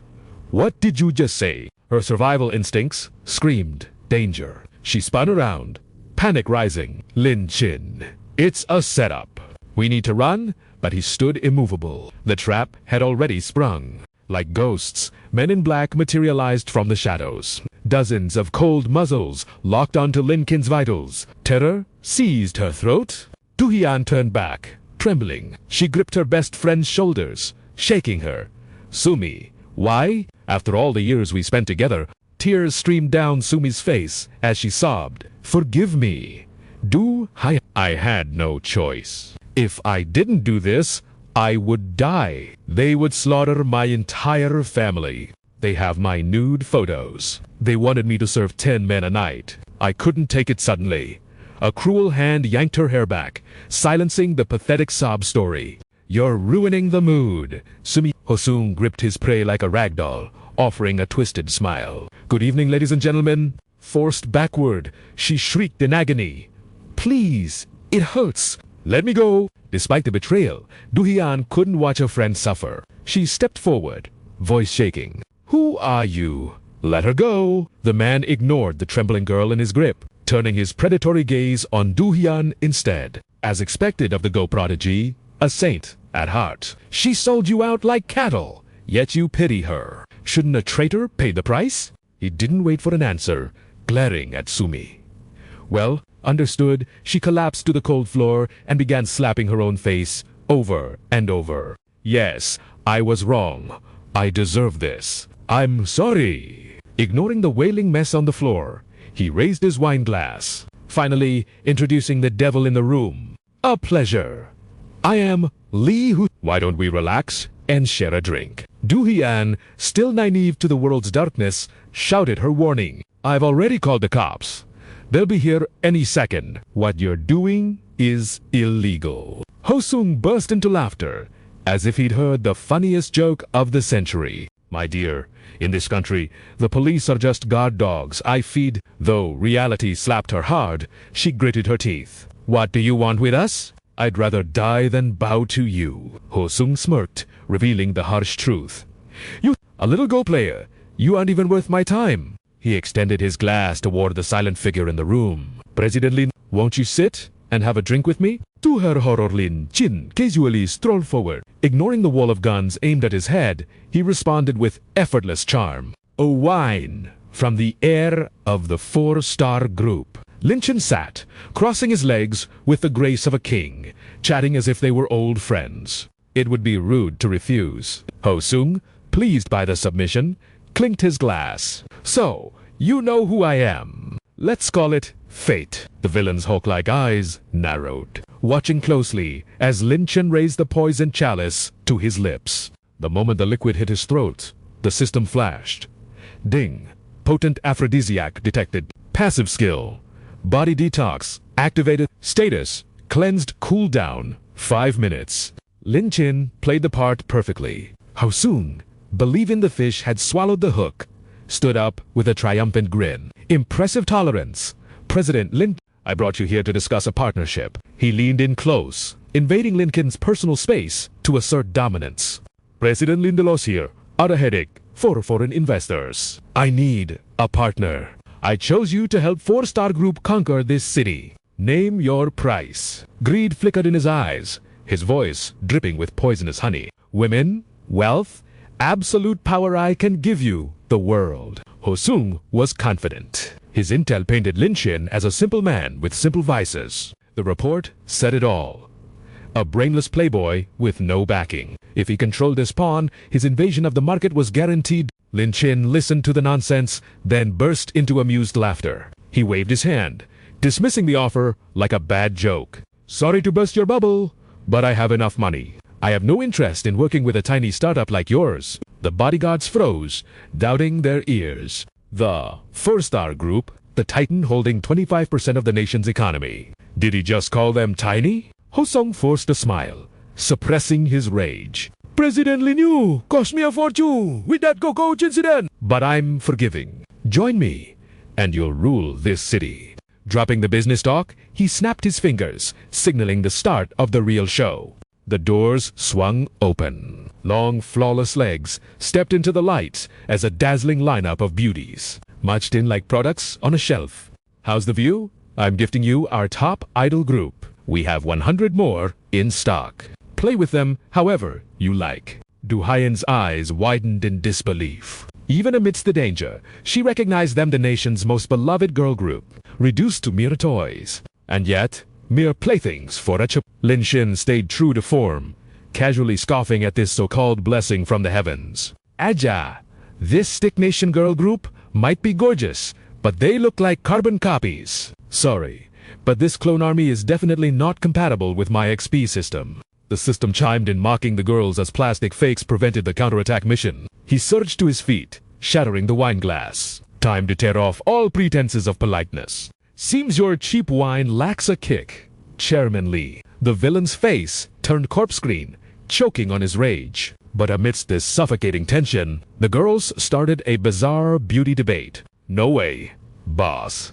My eyes are 0.2 millimeters wider. My lips are thicker. We're totally different. Look at the putting. She's 60-40. I'm 30. Totally distinct. The buzzing drove him to madness. Useless trash. Get lost. Li Hosung swallowed his fury, forcing a smile for Lin Chin. Don't be hasty, President Qian. Enjoy our country for 3 days. My treat. Think about our partnership while you indulge in luxury. But the honeyed words hit a poisoned dagger. However, if your answer disappoints, I guarantee you'll never leave this country alive. Escaping the dragon's den, he led Ruhin away. But barely a few steps out, her tears began to fall like broken pearls. She hung her head, voice trembling with guilt. This nation is ruled by the 4 great and 4 stars is the king of them all. We are ants fighting gods. This is all my fault. You've walked into a tiger's trap because of me. Lin Chin gently wiped her tears, his gaze steady. Relax. Everything is dancing within my palm. Chabols, they're just glorified piggy banks. In this world, cash is king. And luckily, I have an infinite supply of it. His expression turned deadly serious. We finally reunite, and you give me this sour face. Not allowed. I command you to be a happy beauty, squander my wealth, drown in luxury. Ruhi, help me burn this cash. Overwhelmed, she threw herself into his arms. Brother Lin. Thank you. Internally, her heart was screaming. He's spending billions just to see me smile. Oh, heavens. I'm so happy. Even if I'm just a sister to him, this embrace is paradise. As if reading her mind, his arm tightened around her slender waist. Suddenly, he pulled her forward. Let's move. No sleep tonight. She yelped in panic. Where are we going? Lin Qin's mind was already weaving a web of financial destruction. The plan, total economic domination. Starting now. He pointed a finger at a towering skyscraper. By the time dawn broke, they stood within the trading center. Handshakes were exchanged. The acquisition was complete. Lin Chin swiped his card, 0 after 0 vanishing from his account without a blink. The transfer contract glowed with fresh ink. Owner of Wonton Corporation, Kim Ruhi. She stared at his back, completely dazed. He bought a company overnight, and gifted it to me. Is this how we fight a cabal? Lin Chin turned, an aura of absolute confidence radiating from him. Preparations are complete. Now, we steal the 4 stars group right out of Li Hosang's hands. She let out a terrified squeak. Rob the biggest conglomerate. Is that even possible? He smiled, ready to reveal the art of the hostile takeover. He's arrogant because he owns the throne. But if I buy all the shares, I become the emperor. The jargon flew over her head, leaving only worry. I don't know business. But can you really just buy a kingdom? Trust me, it's destiny. Meanwhile, watching through a hidden camera, Li Hosung burst into laughter. Haha, I'm dying here. I expected a dragon, but he's just a lizard with a wallet. That's his grand plan. His secretary sneered in agreement. A foreign clown playing Stock Wars in our territory. Does he know he's dancing in the palm of your hand? Chairman? Li's eyes went cold. I gave him 3 days. I was too generous. Eliminate him tonight. Suddenly phones exploded with ringing. The secretary paled. It's Chairman Choi of the K's group. Connect him. The giant screen flickered to life. Chairman, Li, packing your bags to flee the country? What nonsense is this? Choi smirked, like a shark smelling blood. That clown is buying your company, piece by piece, as we speak. Surrender now, or sell your shares to me. 4 stars is sinking, my friend. Li's face twisted into a demonic grimace. Thanks for the concern. But I won't go down without a fight. I bet the vultures from Hyundai and LG are watching too, aren't they? Watch closely then. I will crush this upstart and swallow his fortune whole. Monday morning, the bell of war rang. The city slept, but the trading floor was a battlefield. Hey, someone is sweeping 4-star shares. The price is double the market value. Are they insane? Look at the ticker. It's vertical. 69,000. Lincoln's capital flooded the market like a tsunami. Sell. Sell everything. It's a gold rush. My dead stocks just came back to life. I'm rich. Dump the 500 shares now. Jackpot, baby. As the red line shot to the moon, Secretary San E reported in. With your unlimited funding, it's a slaughter, boss. We'll own 10% within the hour. Lin Chin leaned back, a predator's smile on his lips. Excellent. Don't stop until we own it all. Meanwhile, Hu Shung observed everything from the shadows. To his right sat the 3 chairmen, eyeing the screen like tigers stalking prey, before Choi Guk-sung fired the opening shot. Just as I suspected, he has hijacked every surveillance feed. Dongin, eager to dethrone Chairman Lee Ho-sung of the Unroom, wasted no time joining the fray. For a man like him, this voyeuristic spying is merely a light appetizer. Cao, however, offered a sharp, concise verdict. Despicable tactics, but these insults were like a breeze against a mountain. The villain merely scoffed in return. Spare me the morality play. To reach the throne, none of your hands are any cleaner than mine. In fact, my surveillance web is far wider than you can imagine. The 3 titans stiffened, scanning the room. A singular, terrifying thought striking them all at once. Damn it! Has this snake bugged our offices too? Ho-sung lounged back, radiating arrogance. Do you honestly believe a microscopic general manager can stir up a storm in my ocean? Today, I will teach you the devastating price of defying a god. Those parasites in the company who dare obstruct me. I'll use this chance to slaughter the chicken to warn the monkeys. The show was over. It was time for the shareholders to enter the slaughterhouse. Heavy footsteps thundered down the hall, mixed with furious shouts. Lee Ho-sung, what is the meaning of this? The 4 Stars Group shareholders had arrived in full force. ROC, the former chairman, stepped forward as their voice of judgment. Haven't you caused enough chaos? Dragging us all here. What is your scheme this time? I never should have handed the reins to you. Ho-sung stood, his voice dripping with condescension. Father, face reality. You've grown old and weak. The global economy is crumbling. If 4 Stars clings to this tiny peninsula market, we will rot. Conquering the massive Huxia market is our only path to evolution. The old man gasped, choking on his own rage, unable to utter a word. Ho-sung spread his arms like a messiah. After this war, I guarantee 4 Stars will rule the Chabal world for the next 20 years. Meanwhile, on the other side of the battlefield, watching the dancing numbers, Sun Ye chirped with victory. Chairman Kim, we've successfully acquired 10% of 4 Stars Group through the Shell Corporation. Lin Shin popped the champagne, a smirk playing on his lips. Step 1 complete. Too easy. Total victory is just a matter of time.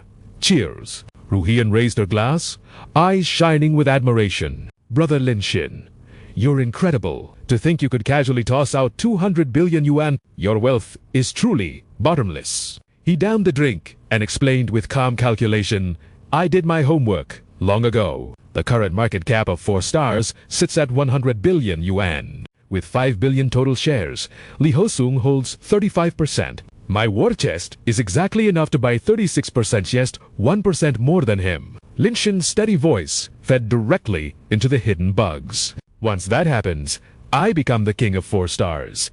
Even Lee Ho-sung will have to kneel. Ha! Hearing this, the villain clutched his stomach, howling with laughter. Ha! Is this a comedy routine?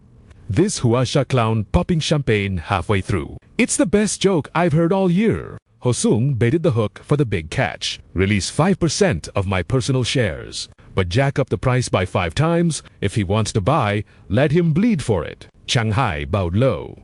Understood. Ruhian tore her eyes away from the screen to ask for orders. Brother Lin Shin, retail shares are drying up, but 4 Stars just dumped another 5% block. The price, however, It skyrocketed to 1,000 yuan per share.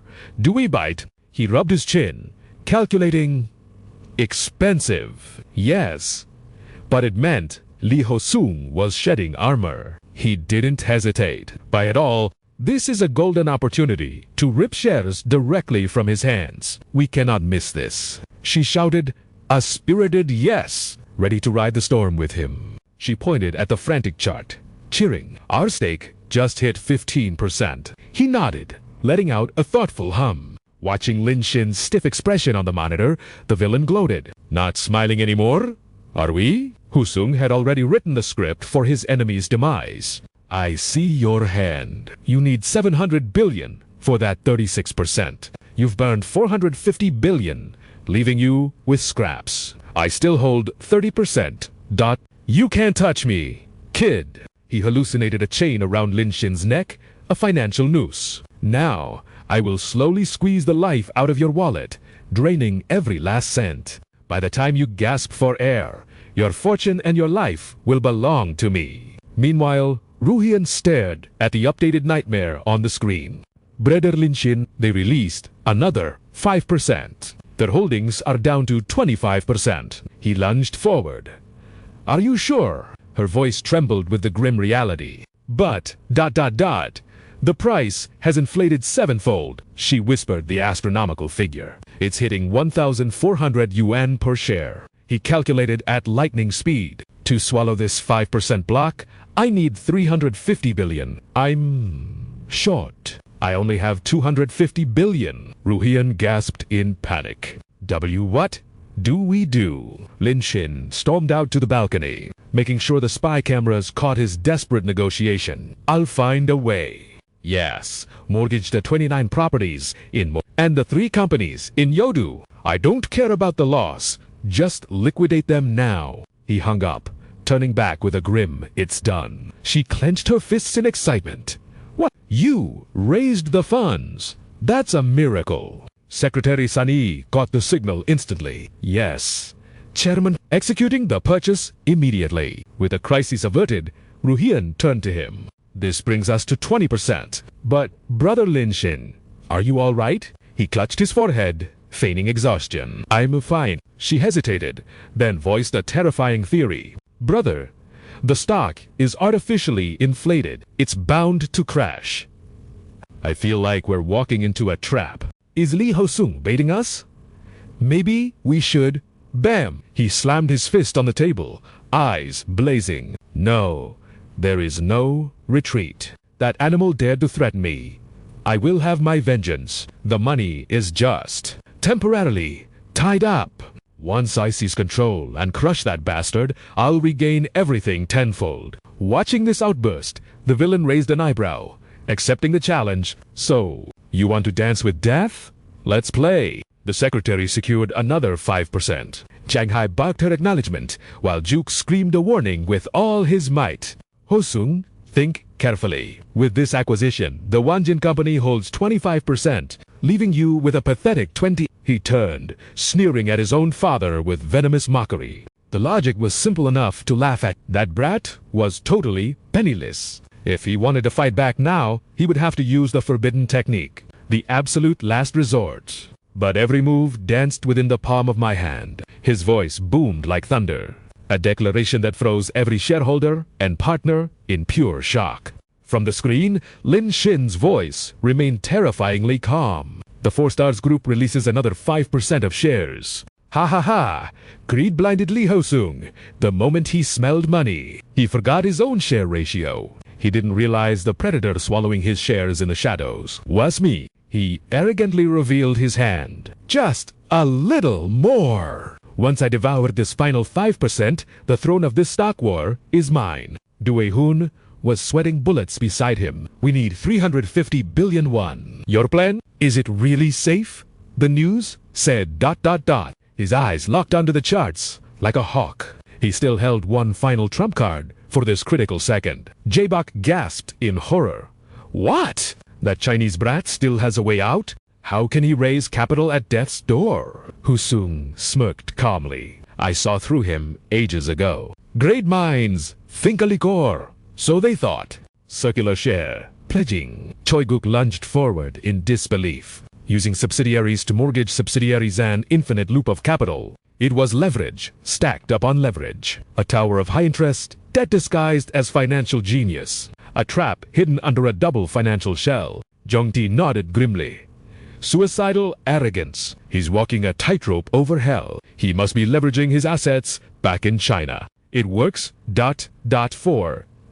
Now huge capital in seconds, but one leak, one whisper, and that mountain of gold collapses into dust. Seeing Lin Xin dance on strings, the room realized the terrifying truth. This was all written in Li Hosun's script. Chills ran down their spines. What kind of monster plans this deep? The Chinese investor was just a puppet in his hands. Choi Guk grabbed his head. He's finished. Zhongti sighed. Zero vision. Couch it, cut it short. Boring. Waste of time. The tycoons disconnected one by one. Zhang He looked up. Chairman Choi, and the VIPs have left the chat. A sinister grin sliced across his face. The harvest begins now. Time to end this little game. But on the other side, San Yi reported coldly. Chairman Kim, Brother Lin, 350 billion secured 5%. Acquired, we now control 25% of the empire. Du Hee-hoon crushed Lin Xin. In a bear hug, we won. Husung watched the celebration and snapped his fingers. Close the net.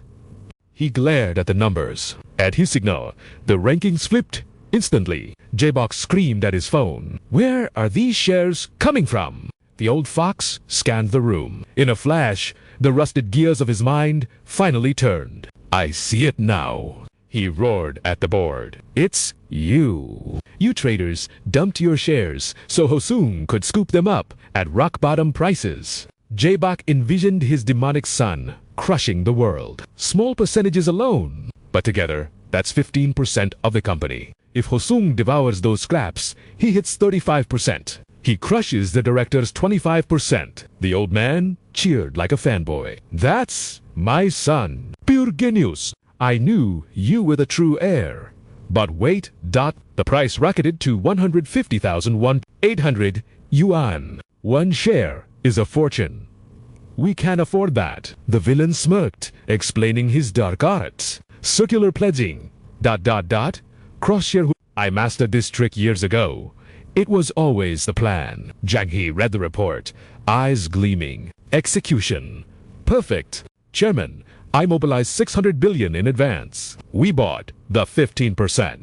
We own 35% now. Hosung spread his arms and roared. Game over. But suddenly, a digital voice cut through the victory. Congratulations, Chairman Kim. Sun Ye jumped like she won the lottery. We have secured 32% of 4 Stars Group. The villain and his secretary froze, their souls leaving their body. The shareholders' jaws hit the floor. Hosun pointed a trembling finger at the camera.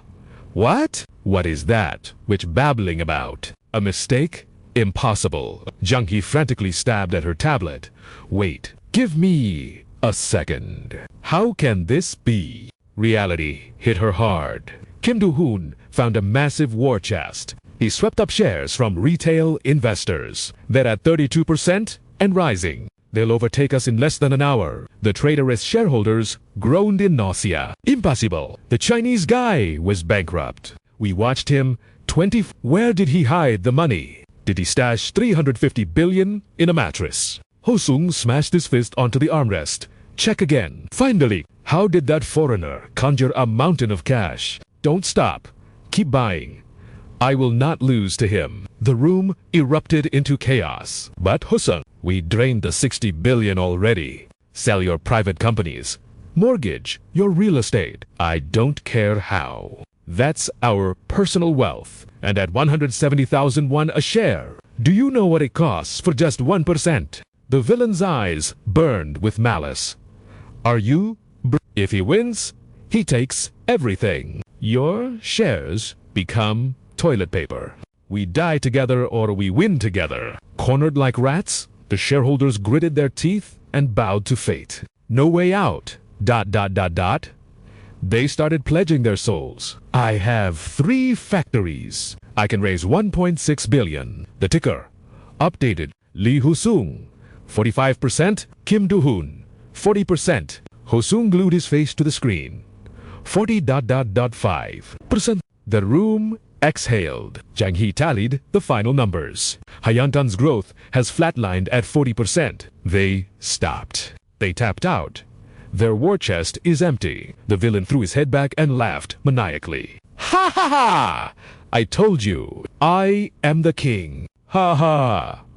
The victory is mine. He glared at the screen, watching his rival tear his hair out in despair. His arrogance swelled, as he believed he had finally crushed me. No one under the heavens has ever defeated me. Lee, all your assets are now trapped in my stocks. Ha ha! Bursting with pride, he began to boast about his master plan. I have 100 methods to reduce Wan Jin to a mere second-rate shareholder. Even if he survives bankruptcy, he'll be nothing but my pawn to be used and discarded. A small price to pay for absolute power. Suddenly, a noise shattered the atmosphere. Lam Tan kicked the door open, casually strolling in. Wake up, idiot! Stop dreaming. The room froze, cold sweat dripping from their brows. Hosung stood paralyzed in confusion. What the hell was going on? Wasn't he glued to his office chair? Did the surveillance malfunction? No more. Stay calm. The die is cast. Nothing can change the outcome now.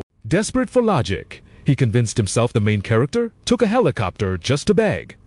For mercy, Hosung pointed a trembling finger, his arrogance returning. Perfect timing. You saved me a phone call. On your knees. Katao! And swear your eternal loyalty to me. I appreciate talent, so I'll grant you a position at the 4 Stars group. Lambton replied with a chilling smile. 4 Stars. That group ... no longer exists. Husang's mind went blank.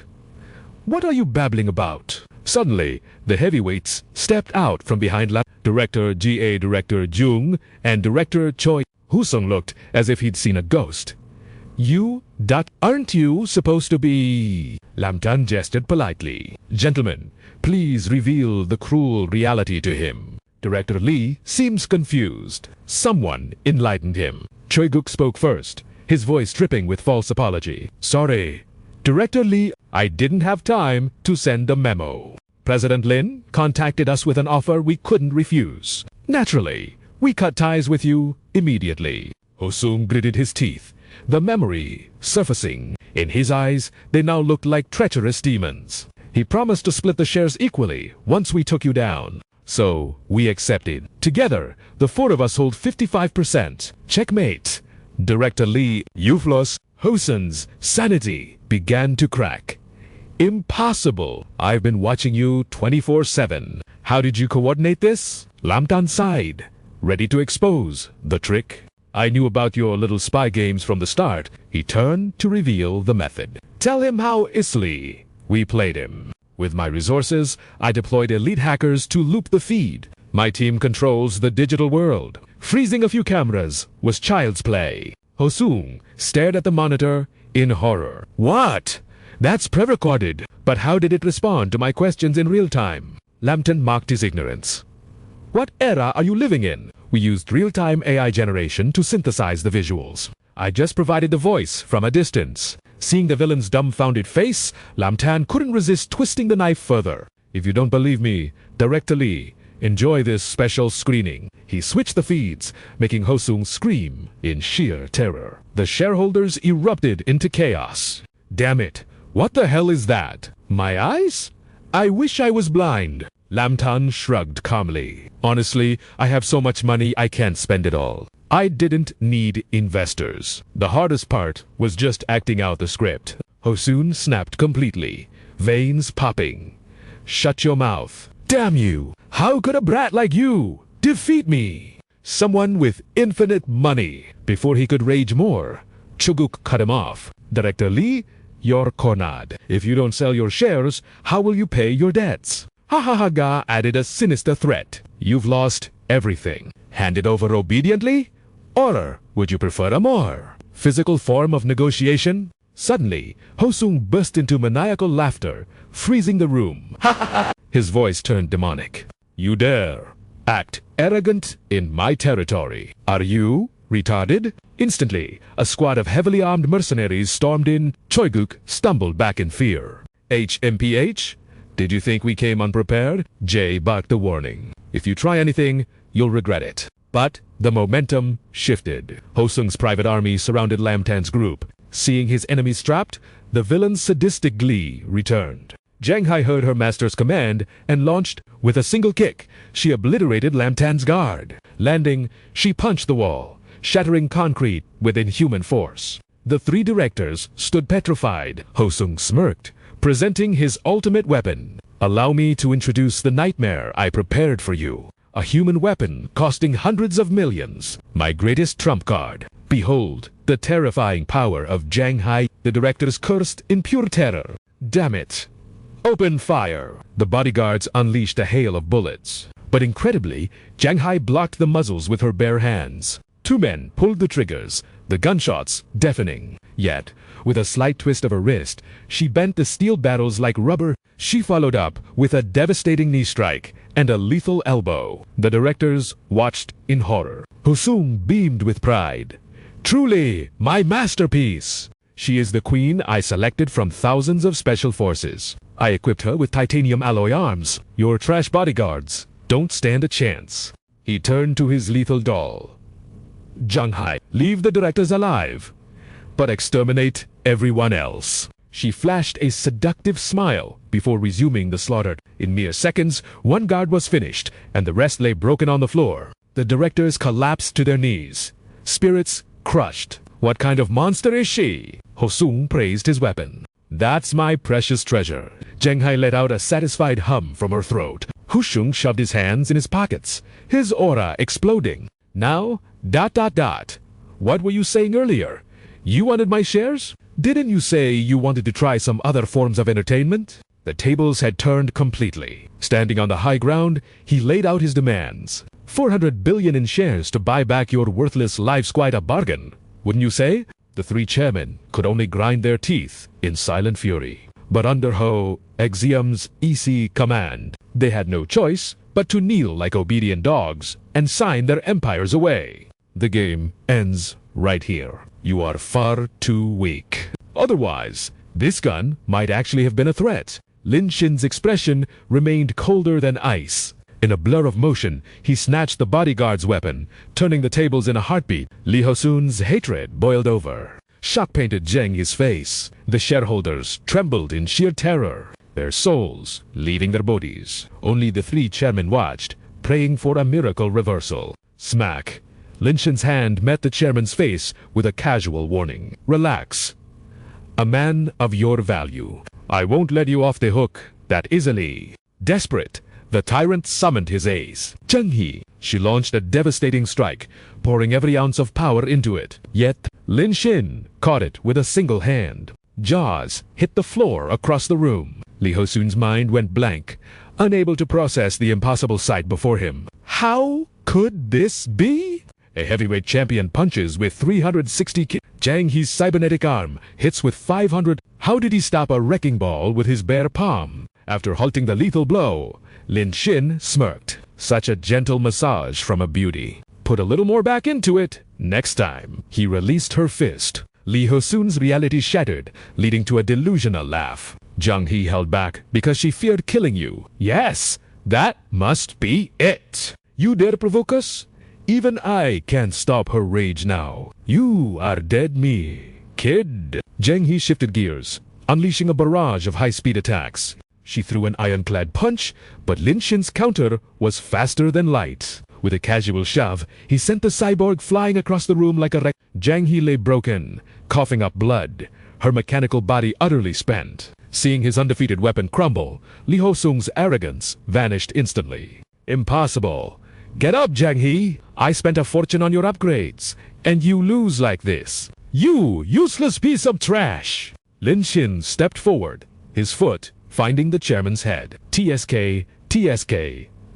Out of trump cards. Perhaps Chairman Li is just a bankrupt loser now. Even while being crushed like a bug, Hosun's ego refused to die. I cannot lose. I am the very definition of victory. I rule the 4 Stars Empire. and stand above the law. My genius built this. You are just a fledgling brat from overseas with milk on your lips. The conglomerate is mine. Half of this country belongs to Emboard by the villain's monologue. Lin Shen delivered a swift kick. That kick sent Hosung dangling between life and death. He screamed like a pig being slaughtered.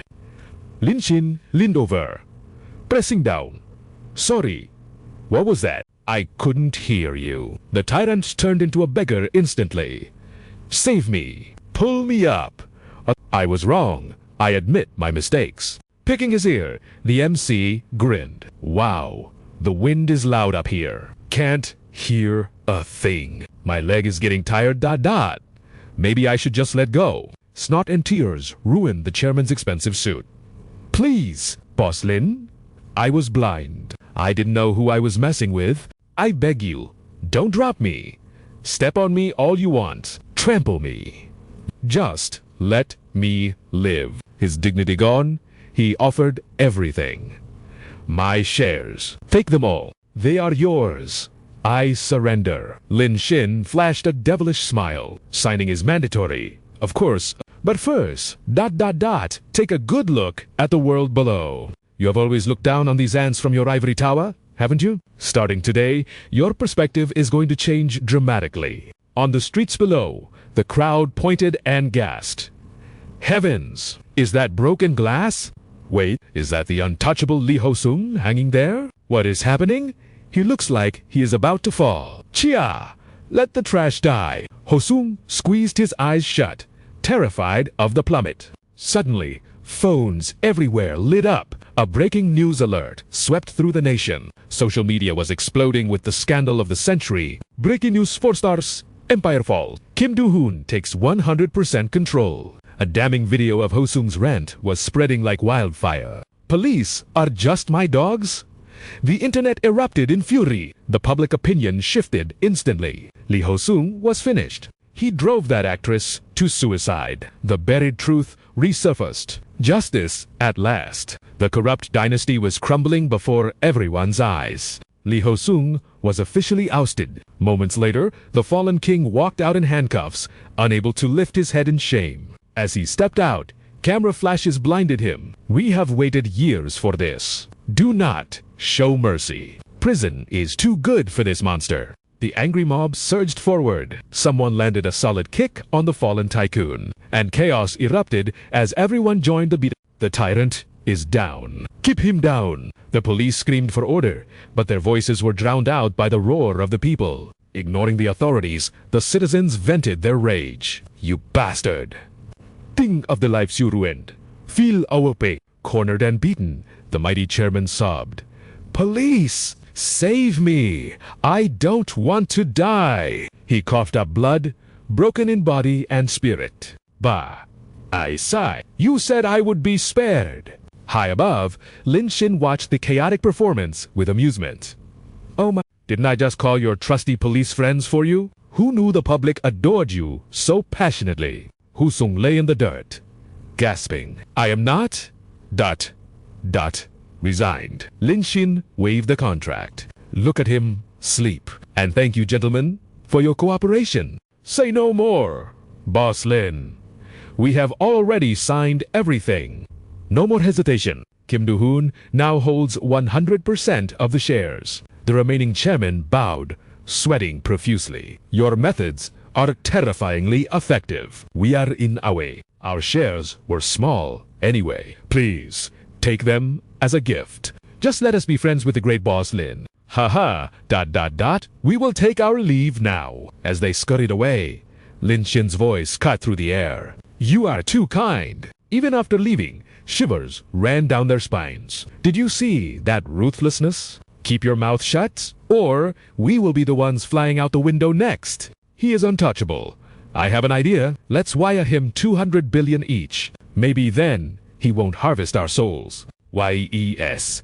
Of course, they stammered. Behind Lin Shin's bright smile hid a terrifying pressure that chilled them to the bone. As they scrambled away, his expression shifted to pure delight. Perfect. Kim Do-han now held 100% of the shares. With the four-star group officially in his pocket, he had practically earned 600 billion in a heartbeat. Those chairman was surprisingly generous, forcing another 200 billion on him just to ensure their safety. It was a flawless victory. A few days later, the media went into a frenzy. Miss Kim, you've leaped from a professional Go player to the head of a massive conglomerate. Do you have a statement for the world? Du-hyen spoke from the heart. Honestly, this still feels like a dream. But someone placed their absolute trust in me, and I swear I will never let him down. Lin Shin nodded with a satisfied smirk. That was exactly what he wanted to hear. Taking a deep breath, Du-hyen prepared to drop the real bombshell. I hereby declare that the 4-star group will be reborn as the 5-star group. We will purge the corruption left by Hoexeum and restructure everything from the ground up. We are also establishing a massive charity fund to uplift the welfare of the people. Hearing this, the reporters beamed with joy. A new era had truly begun. She glanced toward Lin Shin, her cheeks dusted with a lovely shade of pink. The road ahead would be treacherous, but she was ready to give it her all. She had finally found her true calling. At that exact moment, a system notification chimed. Affection rose by 10%, maxing out Kim Do-hyen's favorability at a perfect 100. Congratulations, host. Mission accomplished. Lin Shin nearly danced with joy. 100 billion reward. Now, that is what you call a payday. He could retire right now and live like a king. But wait, the system had given him trillions in spending power, and he'd barely scratched the surface with a measly 1,000 billion. It would be a crime to waste all that potential wealth. He had to spend it all. A few days later, at the university graduation, Du-hyen stunned the crowd in her bachelor's gown. As the group gathered for photos, whispers of admiration filled the air. Du-hyen, you look absolutely gorgeous. Can we please take a selfie with you? How are you? So perfect. Let's be best friends. But the moment she spotted a familiar silhouette, she abandoned her fans and bolted without hesitation. Sorry, urgent business. Bye. Her classmates were baffled. Hey, come back. The professor is here for the photo. On the other side stood Lin Shin, looking sharp and holding a bouquet of fresh flowers. Happy graduation. Du-hyen's eyes sparkled. Thank you. I'm so happy you came. You look incredible in that gown, he praised. Her face turned crimson. She was about to confess her feelings, asking, Did you notice? But before she could finish, a sudden gasp, or perhaps desditor, the slit of her skirt. Lin Shin's eyes went wide, catching a glimpse of something that made him flush bright red. A male student nearby gasped. Did you guys see that? The wind just blew her skirts up. I swear, I saw something blindingly white. His friend scoffed. You're hallucinating. She's too far away. It was probably just safety shorts or something. Du-hyen desperately tried to cover herself, panic in her eyes. You didn't see anything, right? Internally, she was screaming. Asterisk, I must be insane for actually doing this. She had actually followed Sumi's terrible advice. Flashback to last night, Du-hyen was tearing her hair out, unable to decide on an outfit. What can I wear to make Brother Lin see me as a woman? Sumi had laughed in disbelief. Are you kidding me right now? The man handed you a multi-billion-dollar corporation, and you think he doesn't see you as a woman? Stop, humble Du-hyen had to explain desperately. He really just treats me like a little sister. He's gentle, but I really like him. Her heart was pounding just thinking about it. He's leaving the country soon. If I don't make a move now, I'll lose him. Sumi leaned in with a devilish grin and whispered a plan. Our innocent little Du-hyen. He's coming to graduation right. Why don't you try? Du-hyen's face had burned with embarrassment at the suggestion. Are you crazy? There will be people everywhere. But Sumi played the guilt card perfectly. I thought you said you loved him. If you don't dare to do even this, you'll regret it forever. Back in the present, Du-hyen wished the ground would swallow her whole. But right behind her, Lin Shin was sneaking a peek, mentally cursing. Holy crap! Did I just see what I think I saw? That fabric was dangerously sheer. It clung to her curves perfectly, highlighting 2 ripe peaches that drew the eye like a magnet. Her shy expression only made the visual 10 times more lethal. Lin Shin mentally gave a thumbs up, absolute quality. After composing herself, Du Haiyan finally gathered her courage. Brother Lin, can I stay by your side? He walked over, his demeanor shifting back to cool confidence. I understand. No need to say another word. Let's go. She nodded obediently. The scene shifted to the massive 4 Stars headquarters. They were sitting by the luxurious private pool. Lin Shen realized with a jolt she just wanted to play go. He scratched his head, laughing awkwardly at his own dirty mind. Guess I overthought that one. Du Haiyan stuttered, trying to explain. Bibika, I wanted to play with you like the first time we met at the tournament. Her internal monologue was screaming, but her mouth wouldn't cooperate. All she could do was gaze at the man she loved with adoration. He's so handsome, he always carries this aura of fearlessness. The longer she looked, the more she had to admit he was incredibly sexy. Watching his slender fingers move the chess piece, she snapped herself out of it. Oh my god, what am I thinking? Kim Du Haiyan. Have some shame. Du Haiyan, it's your move. Lin Shen interrupted. Startled, she jumped up. I need the restroom. Disaster struck. Her hand flailed, knocking over the chessboard. Losing her balance, she tumbled, her outfit betraying her once again to reveal her blushing secrets she frantically tried to cover up. Lin Shen leaned in, concerned. Are you all right? The embarrassment was lethal. She wanted to dig a hole and die. But gravity had other plans, and she splashed backwards into the water. Du Haiyan flailed helplessly. Help! I can't swim! Without a second of hesitation, Lin Shen dove in, catching her in his arms before she could sink. Don't be afraid. I've got you. She stared into his eyes, stammering out his name. Then, a sudden, sweet kiss and a confession. I really like you. By now, Du Haiyan had noticed the dress incident. But at this moment, Lam Tan couldn't care less. Forget it. Just hold on to me tight. The surface of the pool concealed secrets. Du Haiyan's dress and Lin Shen's clothes floated aimlessly like driftwood. Beneath the water, they were entangled in the deep, trading the sweetest of sensations in a world of their own. Legs brushed against legs in a rhythmic dance as Lin Shen lifted Du Haiyan toward the shimmering surface. Inside the office above, the water's reflection cast dancing silhouettes of their embrace across the ceiling. Chief Secretary, where is Chairman Kim? I have urgent documents. Forget business. Right now, Du Haiyan felt completely whole. She saw colors flashing like the northern lights, magnificent and blinding. Lin Shen looked at her with tender concern as they broke the surface. Du Haiyan, are you all right? Her face flushed a deep crimson. I never imagined it could feel like this, she murmured, eyes hazy. It felt like you were taking me surfing on a vast, endless ocean. He gently tilted her chin up, water dripping from his fingertips. My flight back to Waxia is tomorrow. Do you want to come with me? A shadow of sadness flickered in her eyes as she answered reluctantly. I want to go with you more than anything. But you invested a fortune into the 5-star group. That kind of money isn't easily earned back. I must stay here to monitor the corporation. I have to ensure your investment turns a massive profit. Seeing her dedication, Lin Shen planted a soft kiss on her forehead to soothe her worries. Don't pressure yourself. If we lose money, just come find me later.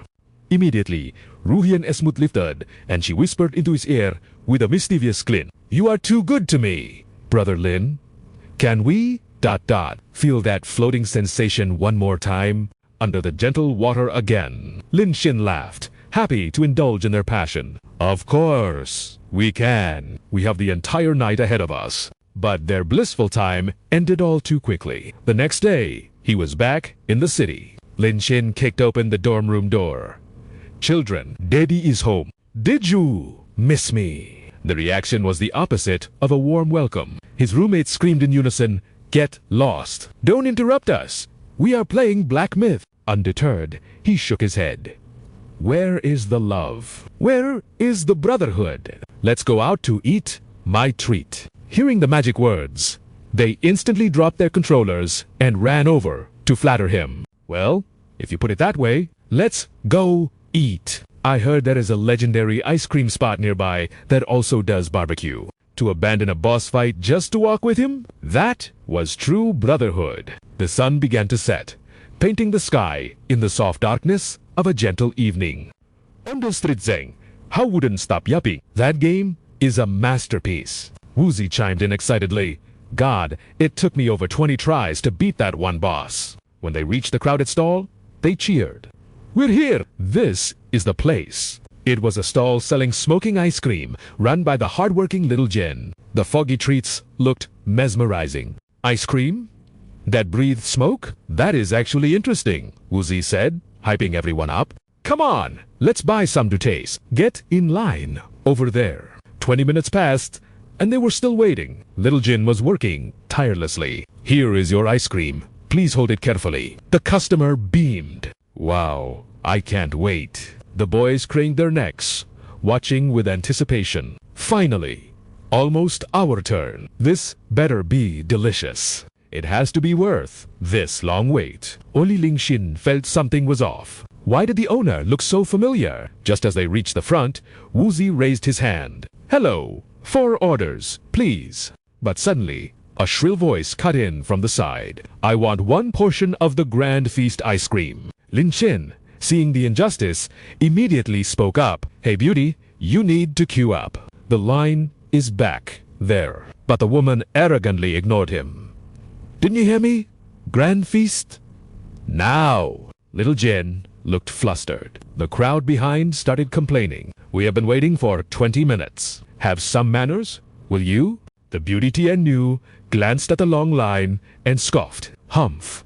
Only idiots stand in line. She shoved her phone screen into the faces of the people behind her. She pointed at her screen and shouted, I am a food The phone showed her post with the caption, testing the viral new smoking ice cream. The crowd began to whisper. Wow, a real food She has a lot of fans. Maybe appearing in her video will make us famous. Little Jin looked confused and overwhelmed. Ha! After a moment of silence, Lin Xin stepped forward, his voice cold. So, what if you're a Do vloggers not need to queue? Even if the owner invited you, you shouldn't cut the line. Holding a camera doesn't give you special privileges. Little Jin's eyes went wide as she recognized him. It's him. Tianyu put her hands on her hips, looking at them with pure disdain. I'm too lazy to talk to country bumpkins like you. She twirled a lock of her green hair and demanded, I have over 100,000 fans. I'm internet famous. I dropped by because this looked interesting. You should be grateful and give me my ice cream. Faced with such shameless attitude, Little Jin could only sigh in exhaustion. Yet, Little Jin remained polite. I apologize, Miss Hotker. Thank you for visiting, but please invite yourself to the back of the line. Tianyu snapped back. What did you just say? The crowd erupted in cheers. The boss lady is right. Go, queue up. Have some self-awareness. Don't block us from getting our food. You think being a hot girl makes you a queen? The aggressive backlash from the crowd made her tremble. Ita. Her anger peaked, and she screamed, I don't care. Besides, I grew up this beautiful. I shouldn't have to queue. Is that a crime? Hearing this logic, everyone froze in shock. After a few seconds of processing the audacity, a wave of laughter exploded through the street. She grew up beautiful. Turns out, she thinks she's a fairy. The mocking laughter made her go mad, grinding her teeth. Tianyu pointed a shaking finger at them, spewing insults. What are you laughing at? Are you mocking me? You dare make fun of me. I am an influencer with tens of thousands of fans. Apologize to me right now. People had to cover their ears from her screeching. You bastards! If I can't queue, then none of you will get any. Turning her rage on the easiest target, she attacked Little Jin. And you don't expect to do business anymore. I will post a video and bury this place. You dared to let them bully me. You're clearly just jealous of my beauty. Little Jin was left speechless. Lin Xin stepped in front of her like a shield. You couldn't cut the line, so now you threaten to ruin the shop. We are all witnesses here. Don't think a few fans make you a god. The higher you stand, the harder you fall. The woman didn't back down. She only got nastier. HMPH. You think a bunch of peasants can fight me on social media? I'll say this, so you get scared-eye. I am not just a normal vlog. I am the exclusive ambassador for the Zhao He Pavilion. The crowd looked at each other, completely blank. The Zhao He That's that. What? Witnessing that reaction, Tianu's arrogance skyrocketed. Do you lowly commoners know of TUD Pavilion? A 3-star Michelin sanctuary found only in elite metropolises, far above second-tier trash. I am the chosen experience ambassador for that prestigious establishment. Other streamers could spend a fortune and still never touch this legendary title. Her ego inflated with every word. Do you know why? Because I possess both beauty and allure. A single live stream of mine brings the pavilion billions in revenue. For ugly, poverty-stricken bottom feeders like you to even speak with me, that is a blessing you would need lifetimes of good karma to achieve. Not stopping there, her venom turned toward Little Can. As for this pathetic stall, if I want it closed, it vanishes today. The onlookers began to whisper nervously. 2. D Pavilion is legendary, frequented by celebrities. Countless million-fan food bloggers flock there, singing praises of its divine cuisine. Who knew she was the pavilion's ambassador? This stall owner is too stubborn. Just give her a free ice cream to get a good review. Why offend a titan? Sensing public opinion tilting in her favor, Tianyu pushed her advantage. Now, do you understand the sheer magnitude of my influence? I suggest you apologize immediately. Kneel down, beg for mercy, and hand over 20,000. Only then might I refrain from destroying you online. Her demands were impossible for Little Kin to accept. It was simply tyrannical. But the witch was not done. She pointed a manicured claw at the others. You low-lives must apologize to... Shodong was the first to bristle at the audacity. Why should we? But Trin, how anxiously interjected. If we refuse, she will destroy the owner who stood up for us. We cannot let her livelihood crumble because of us. Ngiochi clenched his fists, struggling with the injustice. But what can we possibly do? Must we truly bow our heads to this shallow woman? Tiannu sneered, ready to execute her threat. I will count 2, 3. Apologize, or the live stream starts. 3, 2, 1. Just as the countdown ended, Lamtan's voice cut through the air. The 2D Pavilion. Was it? Coincidentally, I have ties with them. Hello. Housekeeper do? Send my secretary over to dispose of some filth. Yes, immediately. His calm demeanor only made the witch cackle. Housekeeper do? Don't tell me you mean the legendary Du Yan? She adopted a look of utter disdain to elevate herself. I have seen plenty of pathetic losers pretending to be important like you. Countless men claim to be directors or CEOs just to catch my eye. But a few words are all it takes to expose their lowly peasant origins. Trash will always be trash. Even Ngiochi felt a chill of fear, whispering urgently into Lamtan's ear. Calm down. Brother, I know you hate her, but bluffing this hard won't scare her. It will only make us a laughingstock. Suddenly, Littlekin spoke up from behind. Why don't you guys leave? I will handle this alone. Her words reached the witch's ears, and naturally, she would not let prey escape. Trying to flee, it will not be that easy. You four were the first to insult me. Each of you will bow and apologize. Refuse, and I will unleash my fanbase to hunt you down. Ha ha! Pretending to know Manager Do? Where is she then? Summoner na. Suddenly, a sleek Audi screeched to a halt right beside them. The sheer luxury and opulence of the vehicle sent a ripple of excitement through the crowd. A second later, Du Yan stepped out with regal grace. The onlookers could barely believe their eyes. It really is Du Yan, the manager of the Imperial branch. I saw her once when dining there. I recognize her. Did that student actually summon Du Yan? It was undeniably her. Yet, Tiannu refused to accept reality. Ah, surely Manager Du is just passing by to taste the food. After all, she is a famous Michelin judge who travels everywhere. This ice cream is trendy lately. Her presence here is purely logical. Her attitude flipped 180 degrees instantly. Sister Du Yan. What a coincidence. But the reply she received was a cold slap of reality. Wei, how are you? Her expression crumpled pitifully. I am Tianhu. You personally invited me to be the experienced ambassador for the pavilion. Oh, apologies. I contacted so many internet celebrities simultaneously for promotion that I completely forgot your existence. Witnessing this brutal roast, the crowd had to cover their mouths to stifle their laughter. Inside, humiliation burned like magma within her. Humph, just a mere manager daring to embarrass me publicly. Wait until I meet the true owner, Tiu Huangonu. Once I befriend her, you will be nothing. At that moment, Du Yan fulfilled her duty, carefully opening the car door for AV. The young mistress has arrived. The arrival of Wang On turned the common streets into a high-fashion runway. The crowd showered her with breathless praise. It is Tu Wang On, the beautiful owner of the pavilion. I have only seen her on the news. I never dreamed I would see her in flesh and blood. She is absolutely ethereal. Heaven's mistress Huang On is devastatingly gorgeous. But why is she here? Even Tiannu was caught off guard. What? Tu Huang On is here too. What luck? She holds a fortune worth tens of billions. I must build a connection. My figure rivals hers. The only difference is her billion-dollar empire. Overflowing with delusion, she stepped forward confidently. Bastiu, I have admired you for so long. I am Tiannuhu, your brand ambassador, but reality is cruel. Huang On brushed past her like she was invisible air, standing directly before Lam Tan. Hey, she questioned him with annoyance. Why did you summon me here? This scene sent shockwaves through the crowd. Every face was plastered with utter bewilderment. Yet, Lam Tan remained as calm as a still lake.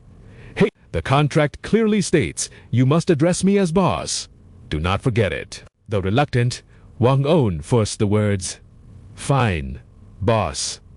What do you want? I am busy. Tiannu turned to stone instantly. Trinhao, Shu Dong, and the others screamed in unison. Lam Tan? But Lam Tan ignored the shock, focusing on lecturing the stunned in. The pavilion is a high-end brand. Why hire someone with such low-grade character as an ambassador? She threatens stall owners and weaponizes her influence to harm innocent people. It is staining the prestigious image of the pavilion. Hearing this, Huang On turned sharply to Du Yan. Du Yan, is this the ambassador you invited? The manager quickly explained the situation. Forgive me, young mistress. Honestly, she is not our official ambassador. I merely instructed marketing to contact a batch of food bluff. She was merely a candidate we hadn't even screened yet, let alone invited. The truth struck Tiannu like a thunderbolt. Her soul seemed to drift away under the crushing weight of public mockery. Theft, so it was all just hot air, bringing billions to the company. With an imagination like that, she should be writing fiction, not reviews. I don't believe a single word from her mouth. Du Jin's voice was cold, cutting off Tiannu's retreat. I've already ordered a full background check on this woman. Mr. Lam was right. She weaponizes her internet fame to bully small businesses into submission. The revelations plunged her into an abyss of despair. If shops don't pay up, she unleashes her fans to bomb them with negative reviews. Countless owners paid the ransom just to survive. But her worst crime? Using the prestigious name of Tiu Haplao to scam everyone in sight. Thanks to Mr. Lam's tip, we're launching a platform-wide ban and dragging her to court. Tiannu couldn't believe her own ears. W.H. What? Seconds later, the notification pinged everywhere. Food vlogger Shameless New exposed for blackmailing restaurants with fake reviews. Tiu Haplao is blacklisting her and funding a class action lawsuit for all the victims. The onlookers erupted in satisfaction. Justice is served. Look at her account. Her follower account is free-falling. From 100,000 to 70,000 in a heartbeat. Terror seized her heart. No! No! Stop! Casting aside all dignity, Tiannu clasped her hands and begged everyone. Please! It was just a misunderstanding. I'm still young and naive. I have depression. I couldn't control my emotions. Please, have mercy. You wouldn't really sue a sick girl, right? I'll film an apology video right now. But the crowd offered no sympathy, only scorn. Princess Sindro. Much, if you're sick, go to a hospital, not a restaurant. I thought you'd called yourself a beauty? Since when do booties beg like this? Desperate, Tiannu threw herself at Wang On. Sister Tia, I'm your biggest fan. Please, just let me go this one time. The Ice Queen didn't even blink. This is my boss's decree. Begging me is useless. Security, take this noise pollution to the police station. Yes, ma'am. Realizing her idol wouldn't save her, she turned her horror toward Lam Tan. You're the big boss? Impossible. There's no way. my fame, ... my traffic, ... it's all gone. With a final wail, she was dragged away like trash by the security team. I was through. With the trash taken out, Lamtan returned to his main quest. Finally, some peace. Shopkeeper, don't just stand there. How about that ice cream? My friends are still starving here. Tycoon snapped out of her daze. Ah, yes, right away. She happily began handing out treats. You were a huge help. Thank you all for defending my shop. These are on the house, please. Accept this as a token of my gratitude. Lamtan took a bite, but paused. Thanks, boss lady. ... He squinted. What did you just call me? Tycoon lowered her mask with a playful grin. Recognition dawned on him. It really is you, Tratra's friend, Tycoon. The two stared in silence, words hovering on the tip of her tongue. Suddenly, a hand clamped around Lamtan's wrist. Hwang-on dragged him away instantly, leaving him stumbling in confusion. Hey, Hwang-on, what's the big idea? She snapped back.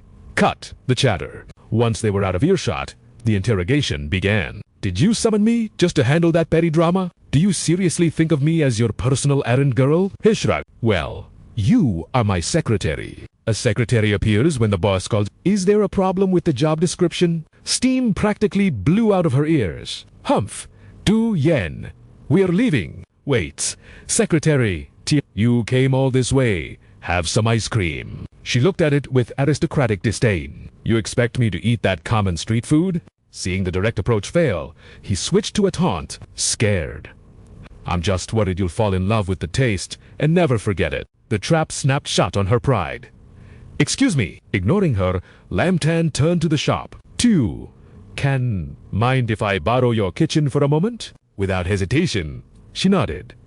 Of course. It's all yours. The stage was set for the master chef to perform. All right. Showtime. Watching him, Hwang-on fought an internal battle. Asterisk what is he plotting? I refuse to admit his cooking is good. Never again. Asterisk skit. Just peasant food. Unworthy of my sophisticated palate. No matter what he creates, I will absolutely not eat it. Lamtan tossed ingredients into the bowl with the grace of a conductor. Simple items transformed under his masterful whisking. He added strawberries and began to shake the mixture violently. Whoosh! A blast of cryogenic fog erupted from the bowl, signaling the birth of a masterpiece. The culinary performance art shook Hwang-on's resolve. When the mist cleared, the presentation was so stunning it left everyone breathless. Lamtan held up the dish like a trophy. Order up. Smoky strawberry ice cream. The onlookers practically drowned in their own drool. Wow, that looks divine. Even Tycoon was mesmerized. It's gorgeous. ... Yet, the stubborn empress folded her arms. I will not lower myself to eat commoner slop. Lamtan smirked. Are you sure? Her resolve crumbled, replaced by a flustered Sundare Blat. Well, since you are the boss. If this is a direct order, I suppose I have no choice but to suffer through it. She eyed the spoon suspiciously, then squeezed her eyes shut and shoved the smoking strawberry into her mouth. Freeze! Her entire body went rigid. An illusionary layer of crystal ice encased her, shattering into a million diamond dust fragments. Culinary nirvana. The liquid nitrogen made the strawberry crisp as glass, shattering on her tongue to release a perfect explosion of sweet and sour nectar. It was a fruit, yet it melted like the finest cream. As she reveled in the flavor, Du Yen panicked. Milady, your nose. She snapped back to reality.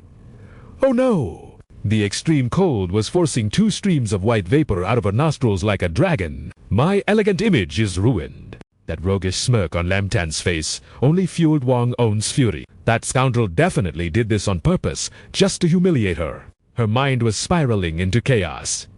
But it was so cold, she couldn't breathe. The only option left was to gasp for air through her mouth. Suddenly, Hwang-on's body jolted. Her tongue was freezing. A numbing sensation washed over her. So delicious. A rush from tongue to brain-pure ecstasy. Ding! The system chimed. Favorability plus 10%. Total wit to Hwang-on is now 45%. Seeing her approval, the crowd swarmed in like a flood. I can't hold back anymore. I want one too. Hey Hensa, make us one. The scene brought a beaming smile to little Can's face. Boss, how did you do that?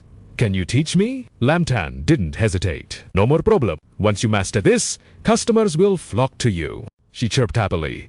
Thank you. Then, little Can leaned in and planted a quick kiss on his cheek.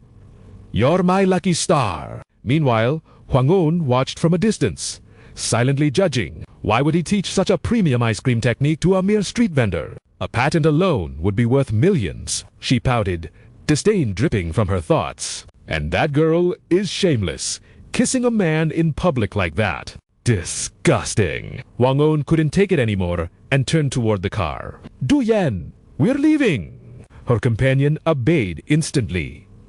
Ah, understood. But the young miss seemed distracted, her expression odd. Du Yan glanced in the rearview mirror, puzzled. She just ate ice cream, right? The more Du Yan looked, the more confused she got. Why is she blushing so hard? It was late, but the street stalls were still buzzing with life. Boss, 10 more large kidney skewers, and another crate of beer. Ngiochi was wasted, yelling out, I'm done for. But Lamtan was the complete opposite. 5 bottles used to floor him. Now, it was nothing. His level 14 physique was monstrous, processing the alcohol faster than he could drink it. The other 3 were completely plastered, barely standing, yet demanding round 2. Let's go. Dorm's closing. We'll head back and keep drinking there. Facing this mess, Lamtan sighed helplessly. I'll go pay the bill. I'll grab you guys some sobering tea while I'm at it. Despite being drunk, Trin Hao caught the keywords. Tea. No. I want wine. Shodong chimed in. Right. Go buy it. We'll wait at the dorm. So, Lamtan walked off alone. Suddenly, a fleet of supercars roared past, catching his eye before stopping at the luxurious Jiangyan Mihon building. A grand sign at the entrance announced a special welcome event and a promotional offer. Grand opening. For 3 days, beautiful ladies drink for free, courtesy of Boss Berry. This offer had attracted a swarm of hot guys and girls. A group of passing girls got curious. Wow, free drinks. Let's get wasted tonight. Wait, sir, do we qualify for the offer? The bouncer replied with a polite smile. Apologies. Ladies, you are lovely, but you don't quite meet our high aesthetic standards for the free pass. However, if you enter, I can give you a 10% discount. Suddenly, a stunning beauty spoke up. Excuse me, coming through. The bouncer approved instantly. Welcome, Miss. A special stamp was pressed onto her shoulder. The men in line behind her immediately perked up with interest. This club is legit. If the standards are that strict, imagine how many top-tier beauties must be inside. Let's go. Tonight's gonna be wild. As they flooded in, Lamtan widened his eyes in admiration. Wow, these guys really know how to play. Suddenly, his phone buzzed with a message. Hello, Boss Lam. It's Hi-Ha. Do you remember me? Lamtan racked his brain. Vaguely familiar. Ah, the heiress of the liquor chain family. Very open personality. Everyone calls her Old Hai. As they chatted, she sent him a VIP card for the new Jiangyan Mihon Club, calling his presence. And Anna, talk about perfect timing. Lamtan decided instantly. What a coincidence. Might as well check it out. Inside, the club was pumping, bodies moving in sync with the bass. In the center of the crowd, Ha-Ho raised a bottle, hyping the vibe. Who wants some booze? Hands shot up instantly from the floor. Me? Liquor was poured straight into a girl's mouth. Not wanting to lose, the girl next to her scrambled to catch a sip too. Lamtan watched with amusement. So intense. No wonder everyone loves coming to clubs to blow off steam. Beyond the catchy beats, the club knew how to set a mood. Rose petals began to fall, causing all the beauties to look up in mesmerizing wonder. Meanwhile, Glasses hatched a plan. That girl with the long hair is the top tier tonight. I absolutely have to get her weak. However, Green Hair disagreed. I like the ponytail girl. They quickly approached their targets, voices dripping with confidence. Hi there, gorgeous. When Lamtan saw the girls, he froze. Lu Natsran and Tunu Nu. His expression turned to pure helplessness. Why is it always these two? Still, their system-enhanced beauty was flawless. Definitely the stars of the night. Come to think of it, Tununu seemed different today. Tunu was bluntly rejecting the guy. Sorry, I want to drink alone. But green hair wouldn't quit. Come on! Beauty! Drinking alone is so sad. Let Big Brother keep you company. Inside, she was absolutely fuming with frustration. Ooh, she had trained so hard to be a gentle lady just for Lamtan, avoiding violence at all costs. Yet she still couldn't shake off this annoying fly. Suddenly, Tunu's expression darkened, her voice terrifyingly cold. If you don't leave, I might not be able to stop myself from getting physical. The creep smirked, misunderstanding completely.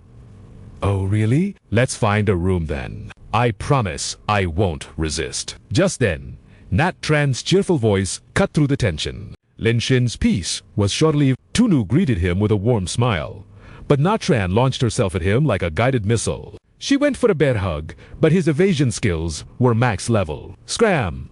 He muttered cold-heartedly. A critical hit to her delicate pride. Tinu giggled with pure delight. Liu Yizheng, do you still not know your place? Hearing this, the other girl immediately snapped back. Shut your trap, you wretched girl. Quickly, Lin Shin shifted the topic. Tinunu, why are you drinking alone here? Where are your lackeys? Enjoying the attention, she playfully explained, I'm here for work. Actually, that answer left him bewildered. Work as a hostess. But his innocent guess made Tinu burst into laughter. No way. I'm here to heat up the atmosphere. Bars often hired beauties to pose as guests, luring men in to spend big. I don't do anything but sit for 2 hours to earn 1,000 credits. Lin Shin finally understood. So many of the stunners here were actually on the payroll. Suddenly, Yizheng clung to his arm, sneering, Lin Shin, don't believe her. The fee depends on beauty. I'm worth 1,000. Her, I'd say she's barely worth 2. Being sandwiched between them was giving him a massive headache. Sparks were flying again. With Tinu News temper, a catfight was inevitable. But suddenly, she leaned in with shy allure. Lin Shin, might I buy you a drink? The unexpected gesture made his eyes widen in shock. What was wrong with her today? Meanwhile, Tingji and Lu Tu watched from the shadows, seething with jealousy. Damn it, why are those beauties flocking to that guy? Just then, a new group arrived, led by young master Nido Du of the Yao capital. This place isn't bad. Compared to the clubs back home, it was time to flex his wealth. Book the highest grade VIP table. The manager, DAI, beamed instantly. Thank you, generous boss. He guided them respectfully. Right this way. Our top table X has a minimum spend of 8. Chima growled. This is young master Ni of the Yao capital. Juban added arrogantly, who asked about the minimum. Do you think young master Ni can't afford it? Watch your mouth. Dahai bowed frantically in apology, and Dudu graciously let it slide. Fine. Bring me 8 bottles of Ace of Spades. The manager scrambled to obey. At once, young master Ni. Minutes later, a parade of beauties arrived with a luxury champagne, eager to pour drinks and serve the admiring gazes flooded in. Juban smirked. Not a bad spot. Plenty of eye candy. But Dudo looked on with scorn. Look at their thirsty eyes. Too easy. It's boring. Suddenly, his predatory gaze locked onto something interesting. Ye Zheng and Tinu had caught his eye. Those two look fun. Top-tier beauty. And they're the only ones ignoring my champagne. Juban grinned lecherously. Great taste, young master. Wasting no time, Dodo approached them with feigned politeness. Excuse me, ladies. I lost the game at Table X. My penalty is to treat a beauty to champagne. Would you do me the honor? Chima watched, impressed. As expected of young Master Ni, the perfect excuse to buy them drinks. Juban laughed darkly. No girl can resist. Once they drink, getting them to our table is easy. Hey. But contrary to their scheme, both girls shouted in unison, Get lost. The rejection hit Dodu's smug face like a thunderbolt. He gritted his teeth. Asterisk feisty. I like that. I'll break them tonight and make them beg for mercy. her pressed on. Let me show you real fun. Tinu scoffed. I was clubbing while you were still in diapers, kid. Yizheng lost patience. Who is this clown? Don't block my view of Lin Xin. Yet Du's skin was thick as a fortress wall. This ace of spades is worth Lin Xin. Cut him off. Buddy, they're not interested. Move along. The rich heir sneered. Who are you? Do you have the right to speak to me? He thought the girl was naive for choosing a pauper. Asterisk, blinded by love for a broke loser. She doesn't understand class. Asterisk, he snapped his fingers. Manager, get over here. His logic was simple. Show them the gap in wealth, and they would naturally worship him. Daka hurried over, bowing low. Hello, boss. How can I be of service? Channeling his inner tycoon, he declared, I'm dropping $1 million. Everyone's drinks tonight are on me. The crowd erupted. Seriously, that's the gold dragon card. You need hundreds of millions just to qualify for that. Seeing a cash cow? Daka fond, so generous. I'll swipe it right away. Dodo cut him off. One condition. He pointed a finger at Lin Xin. Throw that trash out immediately. Daka turned with a practiced, fake smile. Sir, you heard the man. Please leave. Tonight's free. And next time, I'll give you a 20% discount. Dodo glanced at the girls. Triumph in his eyes. Asterisk. Now they see my true power. But instead of awe, the two beauties burst into amused giggles. Tinu howled. Ha! Showing off money to Lin Xin. Hilarious. Yizheng smirked. I suggest you stop now before you regret it. Dodo's face darkened instantly. Sensing the mood, his lackeys jumped in aggressively. He's the heir of the Ni family. They own the JTI circuit. That track is just a toy to him. Dodo slammed a bottle down, silencing them. Don't scare the ladies. They have a point. Using money to bully isn't cool. Let's have a drinking contest. I'll show you what a real man looks like. The crowd roared in anticipation. How interesting, Dodo sneered. Stepping up, since you're here, let's see who the real man is through a drinking battle. Tunu wasn't having it, while Nat Tran exploded with rage. You want to gang up on him with numbers? That's shameless bullying. Seeing their outrage, Dodo set the terms to bait them. Fine. 3 against 3. Whoever collapses first loses.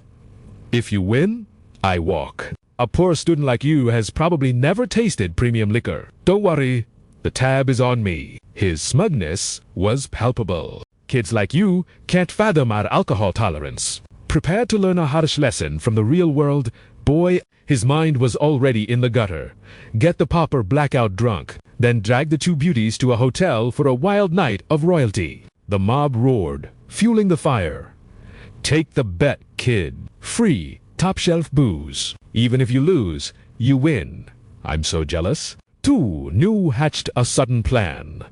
If she shielded Lin Xin here, her favorability rating with him would surely skyrocket. Lin Xin, I'll take them all on, she declared. Not Tran, refusing to be outdone, clenched her fists. Just a few bottles. Easy work? Dodo tilted his head, mocking them with a grin. Are the beauties stepping up to protect this fragile little boy? So moving. Tu En Hu glared, ready to snap. Insult him again, and I'll but Lin Xin cut in before she could finish her threat. Perfect timing. I was just getting thirsty. Turning down free alcohol tonight would be a crime against humanity. Without hesitation, Lin Xin took command. But I have one condition.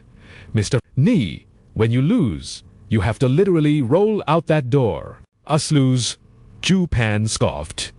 Hilarious. Dodo laughed, accepting the terms. Instantly, a parade of stunning waitresses arrived. Dozens of expensive bottles glittered under the lights like treasure. The onlookers went verifiably insane. Holy cow! Sasakaya, wine. That's 20 grand a bottle. Islay whiskey.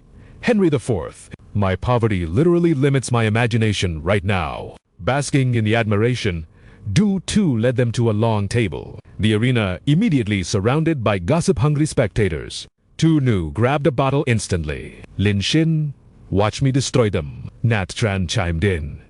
Me too. But Lin Xin placed a gentle hand on her shoulder to calm her. Relax. There's no need for you to push yourselves. The contest began instantly. The trio raised their glasses and downed them in a single gulp, sending the crowd into a frenzy. Young Master Ni is a beast. That's 40% alcohol. I'd pass out after 2 glasses, but he's treating it like water. You doubt him. While they played with glasses, Lin Xin escalated the war. He lifted an entire bottle, leaving the audience dumbstruck. Is he insane?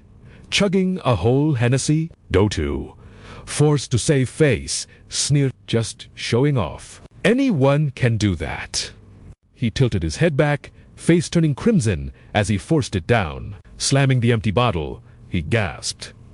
How do you like that? That's 3 down for us. But the crowd wasn't looking at him. Their eyes were wide with terror, pointing at Lin Xin. While the trio was struggling, the student had casually drained 3 bottles solo. They spun around, teeth grinding. Impossible! Is he a god? Tunu and Nat Tran struggled with a single sip, yet Lin Xin sat there, calm as a still lake, eyes dancing with amusement. Still thirsty? Lin Xin asked. Dotu, riding his ego, smirked. Bring it on.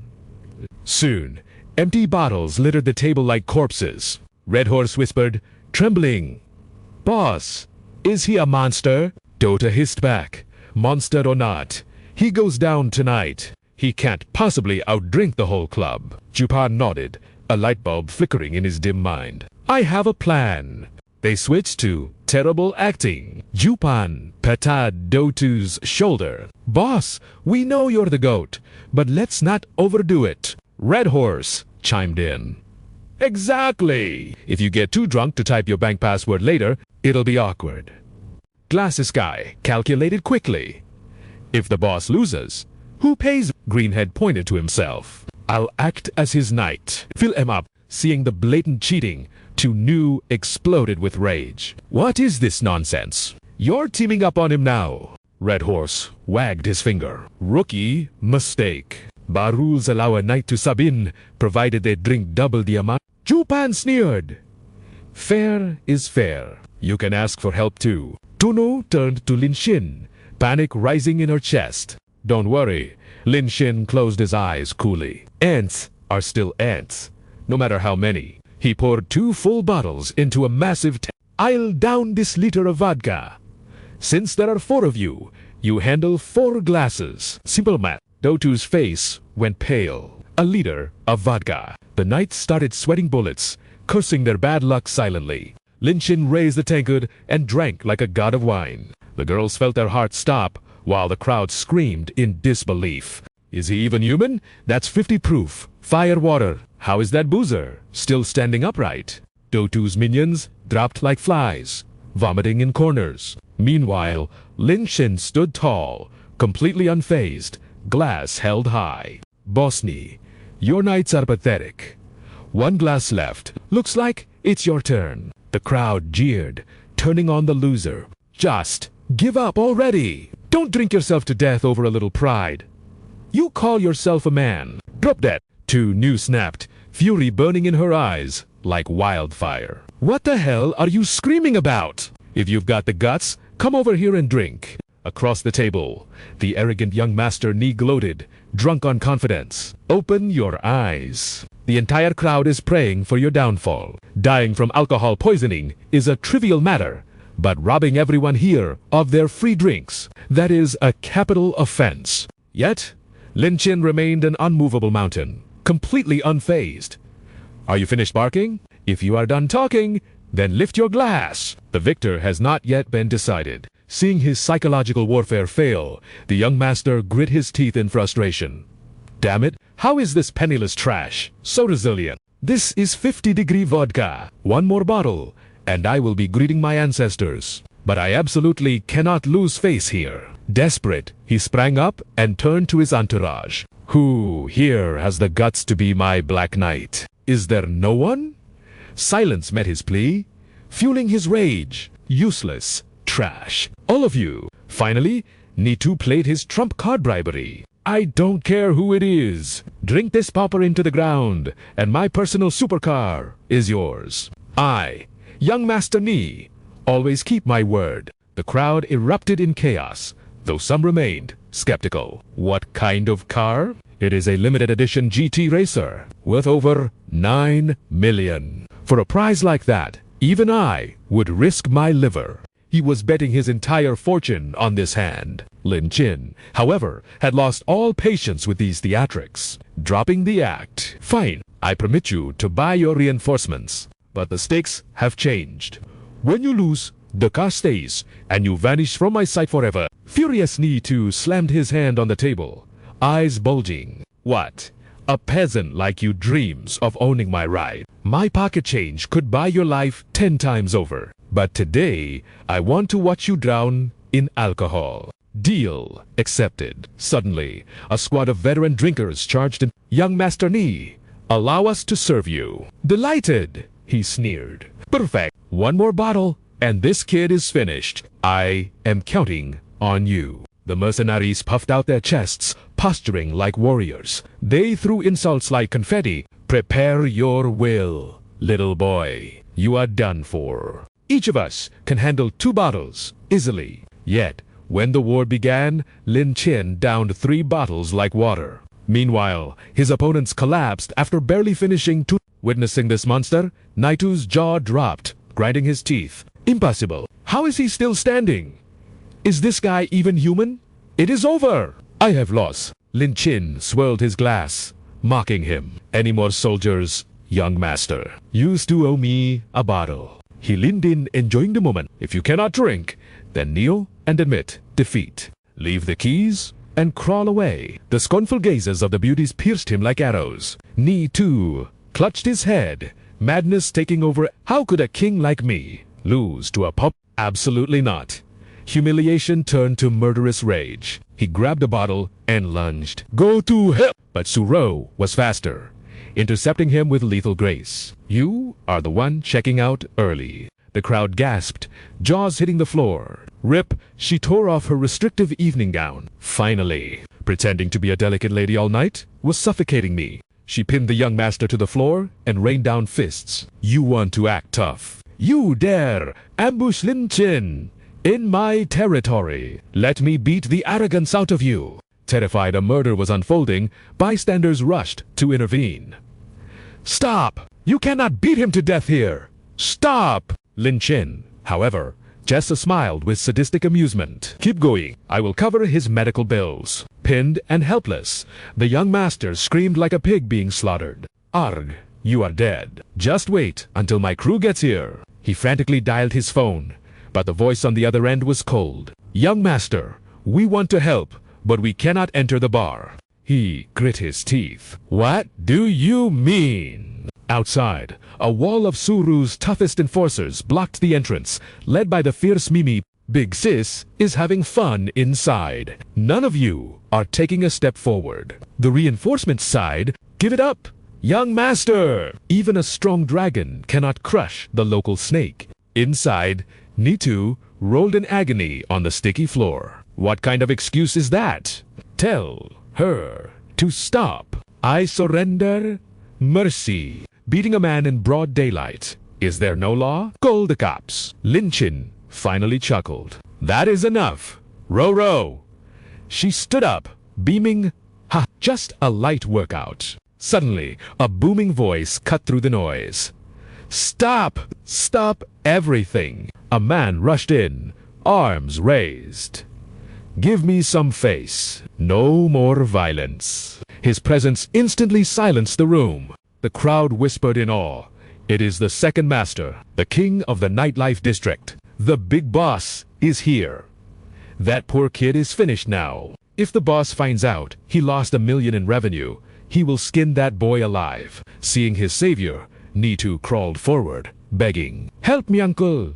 Destroy him! The response was a thunderous slap. Smack! A tooth flew across the room. You bastard! The second master shoved his head down, whispering urgently, Shut your mouth! I am trying to save your life. He slammed the young master's head into the floor repeatedly. Thump! Why did you drink so much? Are you suicidal? Alcohol has rotted your brain. Apologize to Mr. Kian immediately. Having disciplined the idiot, the second master hurried over to Lin Chin. Mr. Kian, my associate is a fool. The alcohol clouded his judgment, and he offended you. I have made him coot. I promise to discipline him strictly later. Hearing the title, the onlookers turned to stone. Mr. Jian. Nitu trembled so hard his soul almost left his body. This student, is he the legendary President Qian, the mysterious tycoon from the rumors? He looked up at Lin Chin again. No longer a pauper, he now saw a titan radiating a terrifying regal aura.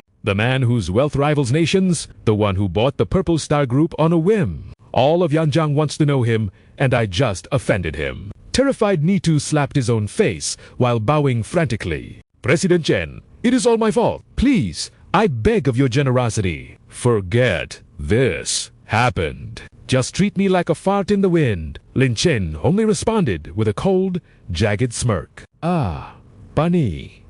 Overriding dignity, he hugged Lin Qin's leg, weeping.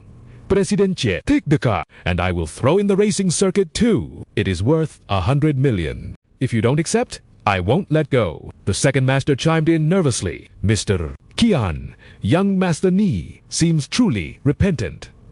Perhaps give the kid a chance. Seeing the pathetic display, Lin Chin decided to be benevolent. Fine, I will give the second master face, this one time. But in the future, do not rely on your wallet to bully others. Understood. Nitu nodded like a bobblehead. Understood. Thank you, President Qian. Inside, he rejoiced. I may have lost money, but I made a connection with a legendary tycoon. But Lin Qin's next move shattered that small joy. Suru, I have no use for a flashy car or a racing circuit. If you like them, they are yours. Naitu's jaw hit the floor again. What? Suru's eyes sparkled. Wow, Lin Qin, you are the best. System alert affection increased by 2 points. Current level 89%. On the sidelines, the Zhang bit her nails in pure jealousy. Why her? What does she have that I don't? Meanwhile, Nitu whimpered internally, watching his assets vanish. My precious racetrack. Noticing the young master's lingering regret, Lin Qin leaned in, his gaze darkening. You seem to have a problem with my decision. Panicked, Nitu waved his hands wildly. No more, sir. Absolutely not. Giving away money at the track was barely a rounding error for him. I won't disturb you further. As the words fell, Dudu practically rolled himself out the door, leaving the crowd's jaws on the floor. Haixia bowed low enough to touch the ground.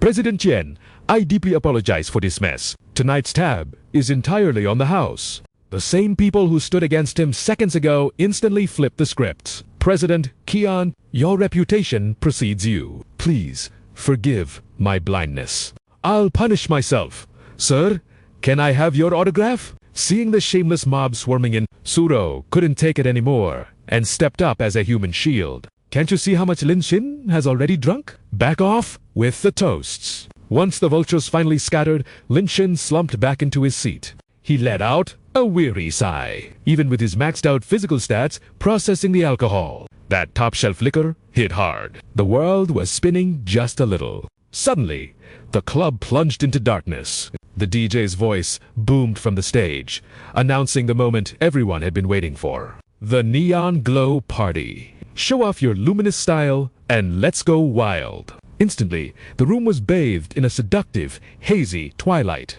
Glowing tattoos on the dancers' arms lit up in unison. Without needing another signal, the crowd surged onto the dance floor, tearing the roof off the place. Amidst the deafening bass and strobing lights, Suro looked around in panic.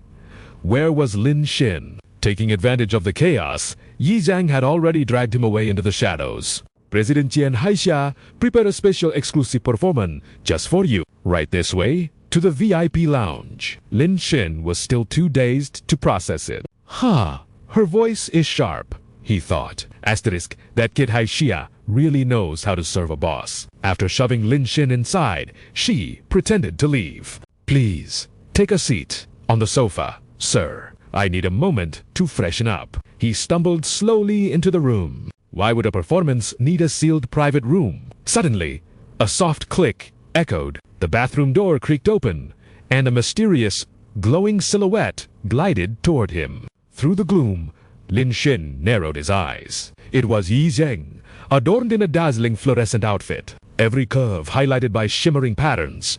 The sight before him instantly spiked his interest levels. What Atriel, dressed in a glowing cat cosplay, she sauntered closer, tossing her sheer robe aside. Without a word, her fingers traced a teasing line down his chest. Yizheng twisted her body seductively. Honored guest, accept this glowing treat. And if you like this show, make sure to give me a good review. A thought flashed through his mind.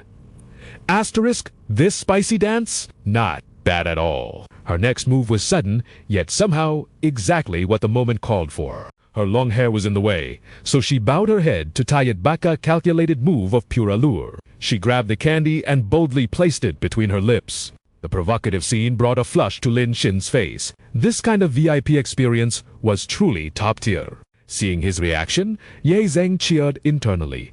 Asterisk, he loves it. I knew it. She purred aloud. Do you like that, President Kion? I have even better tricks up my sleeve. But in her excitement, her natural voice slipped out. Lin Shin froze. Recognizing that tone, he dodged her touch, stood up, and slammed his hand on the light switch. Blinding light flooded the room. Yizheng flinched, shielding her eyes. Lin Shin's face went dark with annoyance. It was you all along. Without hesitating, he adjusted his clothes and stormed out. Just his lot. Yizheng reached out to stop him, but grabbed only empty air. Left alone, she could only comfort herself.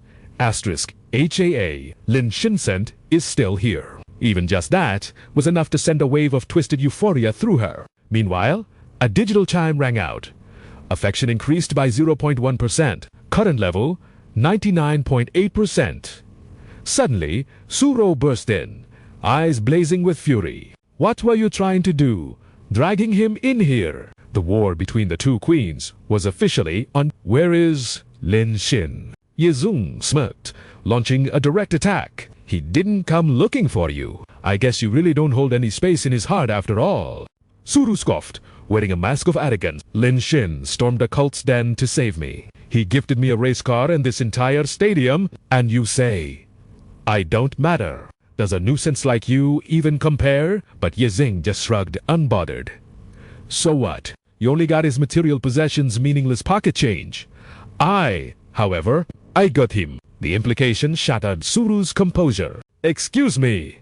What did you do to him? In the game of love, whoever loses their cool first loses the round. Score? 1-0 for Yizheng. I know. And so what? You could study for 1,000 years and never learn my allure. That sentence sent Suru's rage meter critically overflowing. Asterisk, damn it! Next time, I'll claim him completely. Meanwhile, miles away, Aodong was tearing up the highway on her motorbike when her phone buzzed. She screeched to a halt instantly. Seeing the caller ID, a rare smile softened her face. Hey, Mom! But a scolding voice exploded from the speaker. Do you even remember you have a mother? How many days has it been since you called home? Aodong stammered out a weak excuse. I've been ... you busy with business trips. Dookie wasn't buying it. Busy, always busy. Yet I never see any money coming in. Before her mom could ramp up, Aodong cut in. Don't be mad, I bought you a coat. She sighed internally. Asterisk, she still doesn't know I'm a cop. If she found out I was chasing criminals, she'd force me to resign on the spot. Dookie finally pivoted to her main agenda. I found a mystic master who blessed a peach blossom necklace. Wear it for 24 hours, and you're guaranteed to snag a hika-litty husband and give me grandkids. Aodong feigned interest to keep the peace. Right, okay, how much did this magical necklace cost? Her mother's voice chirped happily. A steal. Only 200,000. Aodong blinked. Sure her ears were malfunctioning. Say what? 200,000. Dookie immediately launched into a lecture. Why are you yelling? If 200 grand buys your future happiness, that's a bargain. Aodong didn't care which god it was. Mom, return it and get the money back right now, or I'm calling the police on that scammer. No sooner had the words left her lips than the older woman erupted. Is this how you repay me? I raised an ungrateful wretch. Do you know the blood, sweat, and tears I shed to beg Master Hong for this holy artifact? Her mother's explosive reaction left Engao Dong completely bewildered. Do you want to send your mother to an early grave? Engao Dong sighed, trying to calm the storm. Mom, please, get a grip on reality. Before she could finish, a frantic shriek sliced through the air. Someone was about to jump. The sudden commotion instantly seized Engao Dong's attention. What in the world is happening now? There, teetering precariously on the bridge's edge, stood a young girl. Stay back. My life is over. There is no hope left. The horrified crowd scrambled to intervene, their voices trembling. Little sister, don't do it. Think of your family. How would they survive your loss? But at the mention of the word family, a look of devastating sorrow and betrayal flashed across my niece's eyes. With a desperate cry, she let go, surrendering herself to the void. No. But in that split second between life and death, Engao Dong lunged forward like a streak of lightning. The onlookers gaped, their eyes wide at the movie-like rescue scene that just unfolded. Once the dust settled, Engao Dong gently held the trembling girl, her voice soft but firm. If you're in trouble, you can tell big sister. Okay. The emotional dam broke, and the girl wailed uncontrollably. I am from Hakka City. My niece's family wasn't wealthy, but they were once filled with warmth and laughter. That is, until her mother's superstitious nature took a dark and twisted turn. She spent 180 on a so-called wealth-beckoning beast from a master home. After that, she spiraled into madness, claiming the family was cursed by the father's past sins, blocking their fortune. Hearing that name, a cold chill ran down Engao Dong's spine. Master Hong, ... That name again. Her brother, realizing the master was the source of their misery, went to confront him. But when he returned, the bright young boy had become dull, vacant, and completely broken. Delusional. The mother believed the master had simply cleansed the boy's karma. In her blindness, she signed over every last penny of their fortune to the scammer. The charlatan gave one final, cryptic instruction. One must die to be reborn. When my niece returned from school, she walked into a silent house. Her family was gone forever. Without witnesses or bodies, the local police in Hakka couldn't open a case. Desperate and alone, Miney clawed for any lead, finally tracking down the master's associates. She followed the trail to a heavily guarded luxury villa, swarming with disciples. It was an impenetrable fortress. As she recounted this, despair threatened to swallow her whole again. I have nothing left. No one believes me. No one can save me. It is better to just end it all right here. Just as the darkness threatened to consume her, a stern voice cut through. I am a police officer. Now that I know, I swear on my badge I will not let this slide. Trust me, I will drag that scammer into the light and make him face the iron fists of justice. Engao Dong realized her own mother was walking into the same trap. She turned to her mom, feigning submission. Mother, I have thought it over. Take me to Master Hong.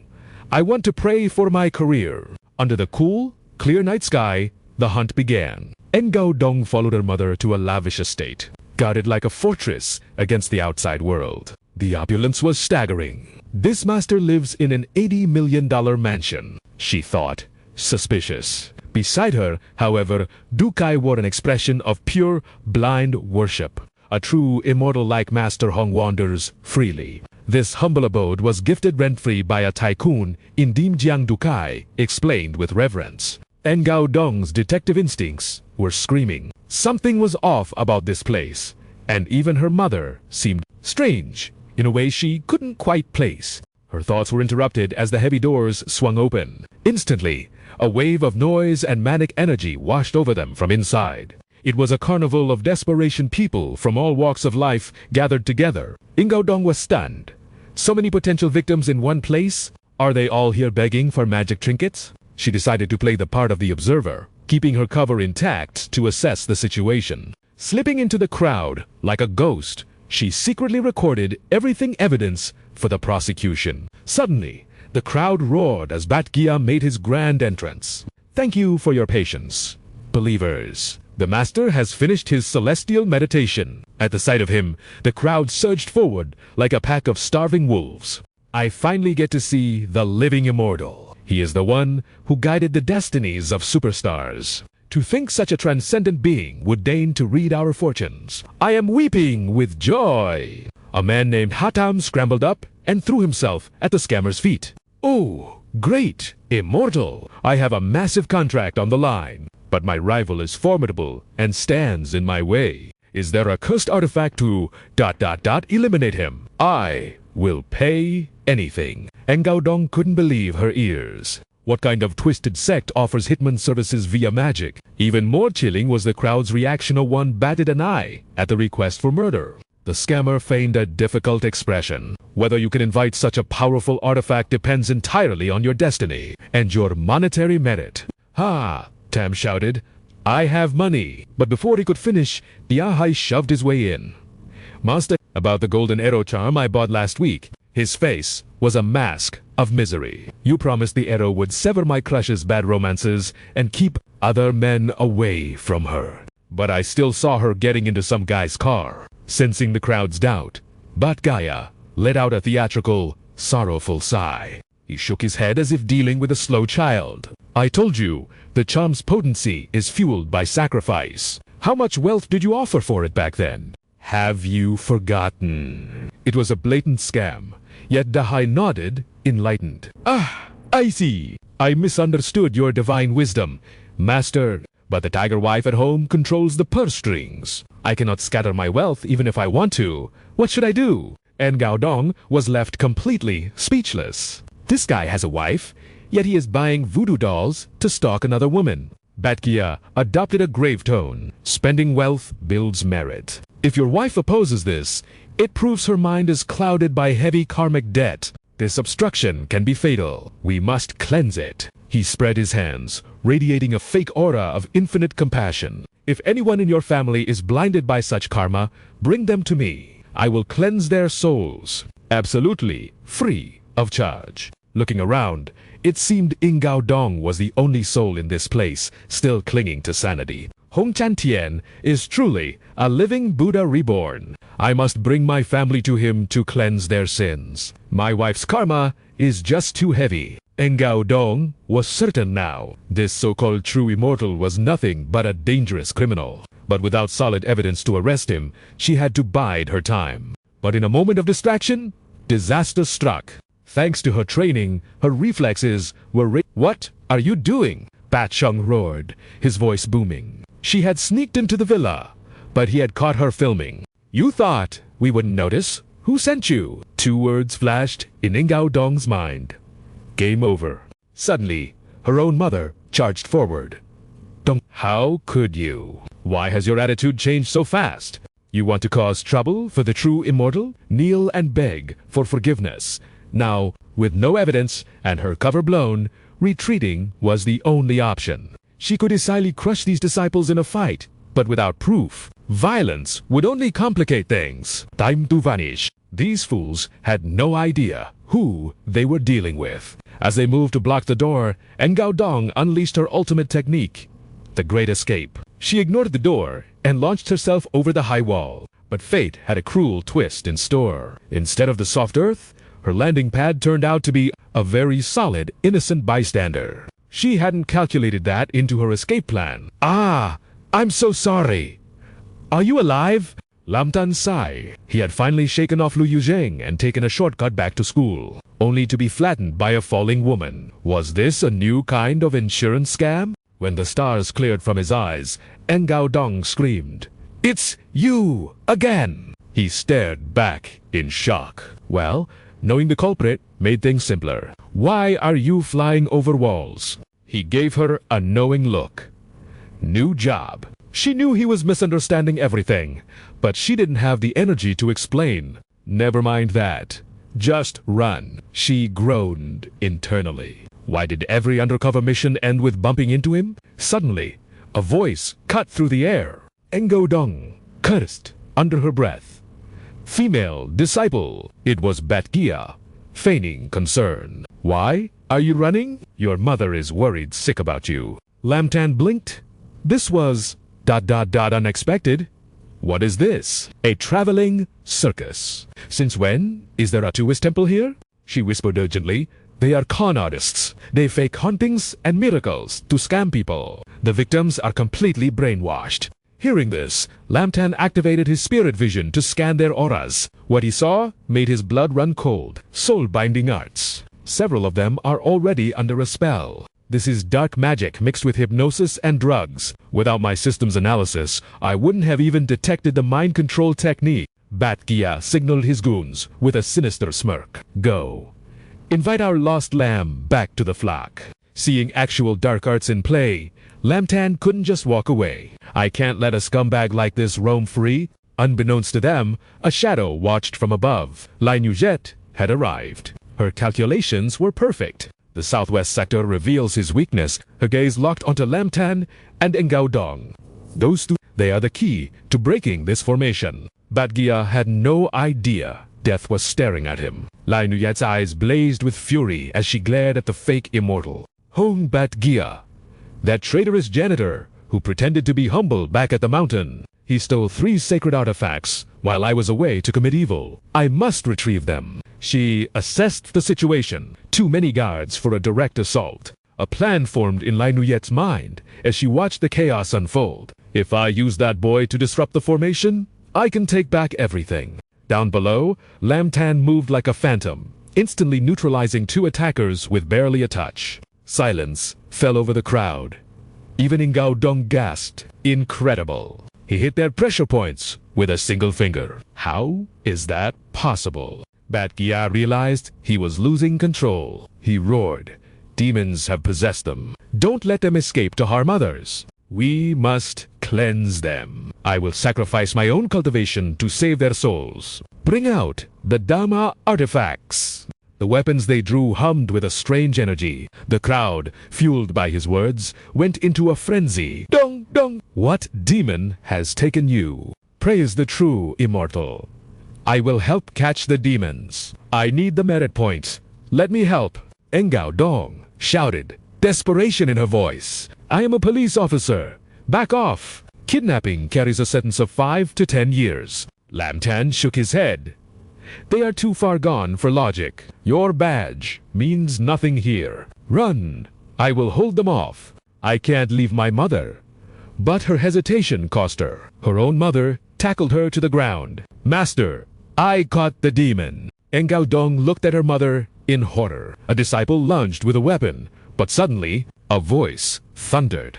Great sun born of life, water spirit, clear and calm. Heaven and earth, mystery. Root of 10,000 Kiv. A melodic voice echoed. Junior brother. It sounded like a celestial wide cultivation through Kelpas, proving my divine power. ... Lamtan's aura completely shifted. Your cultivation is pathetic. You're barely fit to host a minor imp. He continued the incantation, power surging around him like a storm. 5 energies rising, wisdom illuminating. True Lord, protect me. Golden light, manifest. His words struck the crowd like a thunderclap.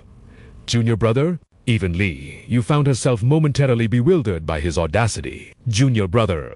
Indeed, shaking off the shock, Puyi regained his composure, acting the part of a wise master. But his threats meant nothing to Lin Xin.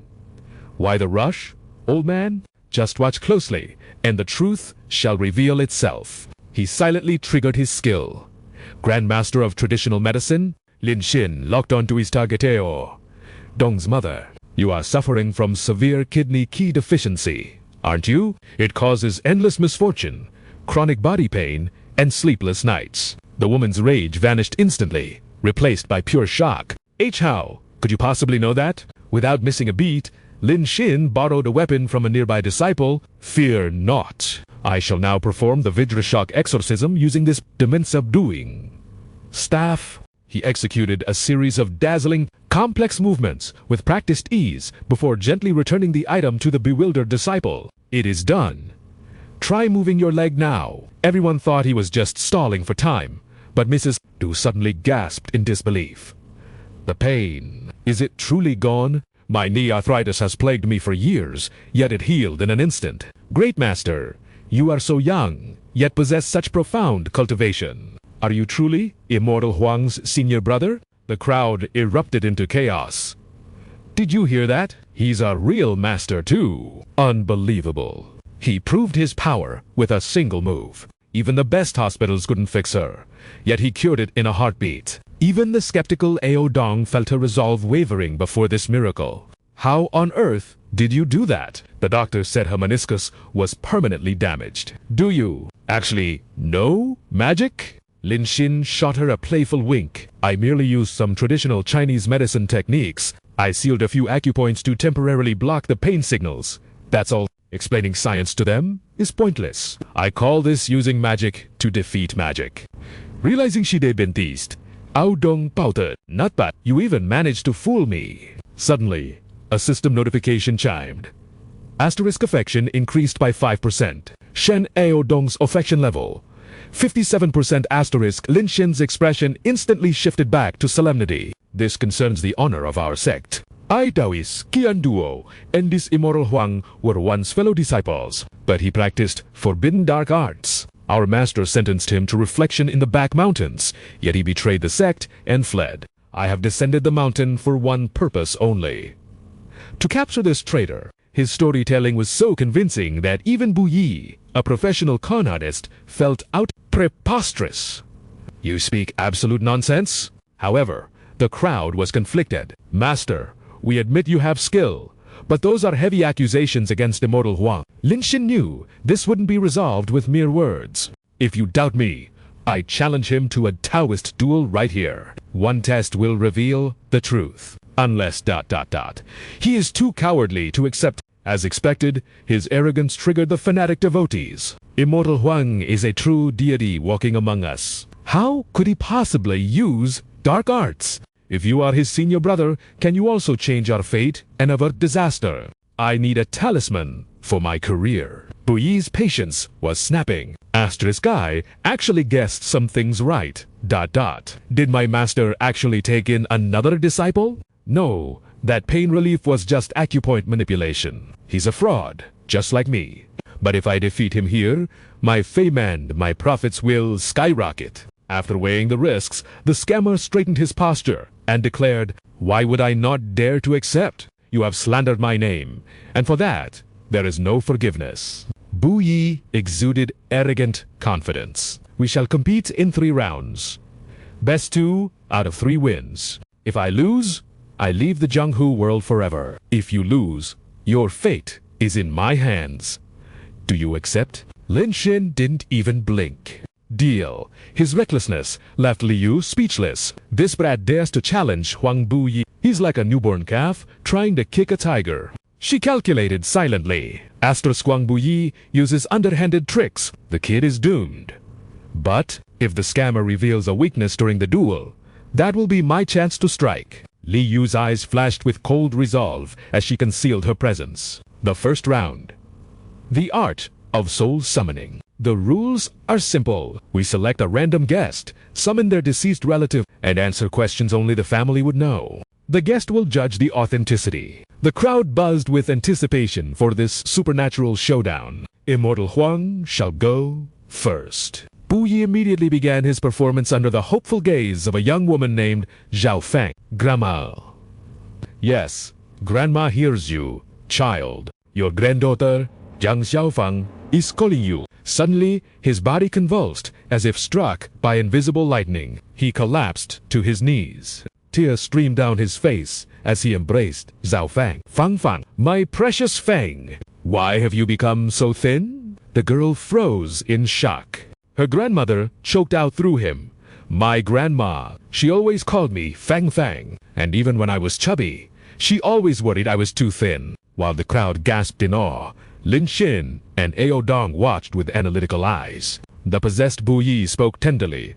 Of course, it is me, child. My dear Fang Fang, ask me anything. Zhao Fang sobbed, looking at the man before her. Grandma, I didn't make it to the hospital in time. I missed your final moments. Did you? Did you hear what I said back then? Bu Yi's expression softened, mimicking the benevolent look of her late grandmother perfectly. I heard every word. You apologized for being late. My only regret was not seeing you marry and have children while I was still alive. Zhao Fang's emotional dam finally broke. Waha! Grandma! The onlookers were moved to tears by the reunion. She finally found closure after all these years. So touching. Immortal Huang is the real deal. That other Taoist doesn't stand a chance. Ao Dong felt a spike of anxiety.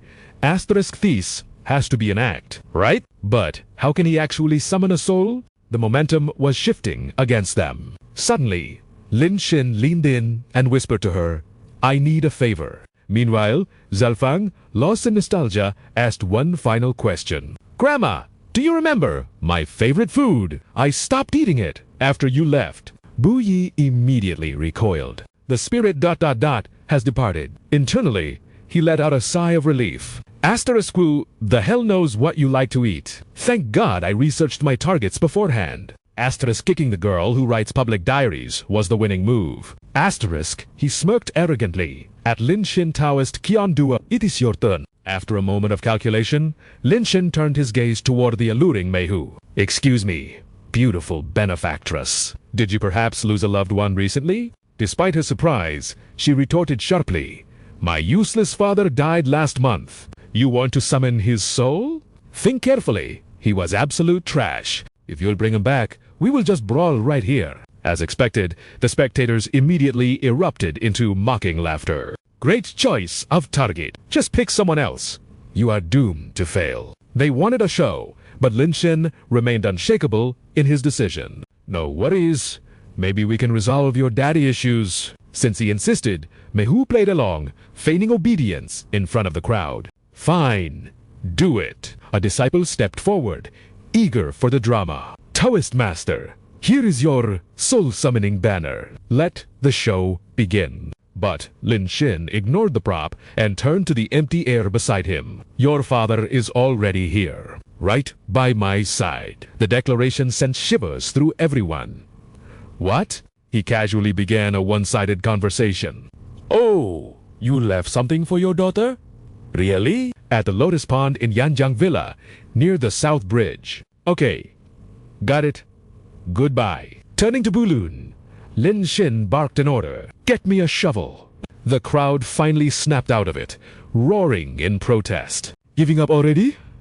Is this a joke? You call that a soul-summoning ritual? Forget the contest. Just disqualify him now." Suddenly, Ao Dong, who had vanished earlier, reappeared. "Daoist Jianda, I found a shuffle." She shot a subtle wink at Lin Xin. "Perfect." Catching the signal instantly, Lin Xin pointed at Mei Hu. "Here, beauty, you need to dig this treasure up with your own hands." Naturally, Mei Hu was not having it.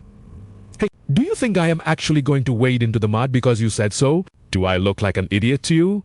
Suit yourself." Lin Xin sighed, deploying his trap card. "Your dad said he left 200 million there. If you do not want it, I will take it." Hearing the sum, her eyes beamed like high beams. Later, panting and flushed from digging, the watching crowd began losing their patience. "Keep dreaming. That much guess? He's just stalling. Don't let him escape. If she finds money, I will swim a lap in that pond myself." The moment the heckler finished speaking, Mei Hu shrieked. "I found it." She stared in shock at the object in her muddy hands. "Abanka." Lin Xin, prepared for this exact moment, whipped out a card reader. Seconds later, a robotic voice announced, "Balance! 200 million!" The atmosphere detonated. Am I hallucinating? Mei Hu was delirious with joy. 200 million? I am a rich woman. I quit my job immediately. "Thank you. Taoist Qianda." She lunged at him, but Lin Xin shoved her back. "Hey! Do not pounce on me. You are covered in mud." Despite the reality check, Bu Yi refused to concede. "Hold on. How is this soul summoning? You just knew where money was buried and told her to dig. Didn't she say her dad was trash?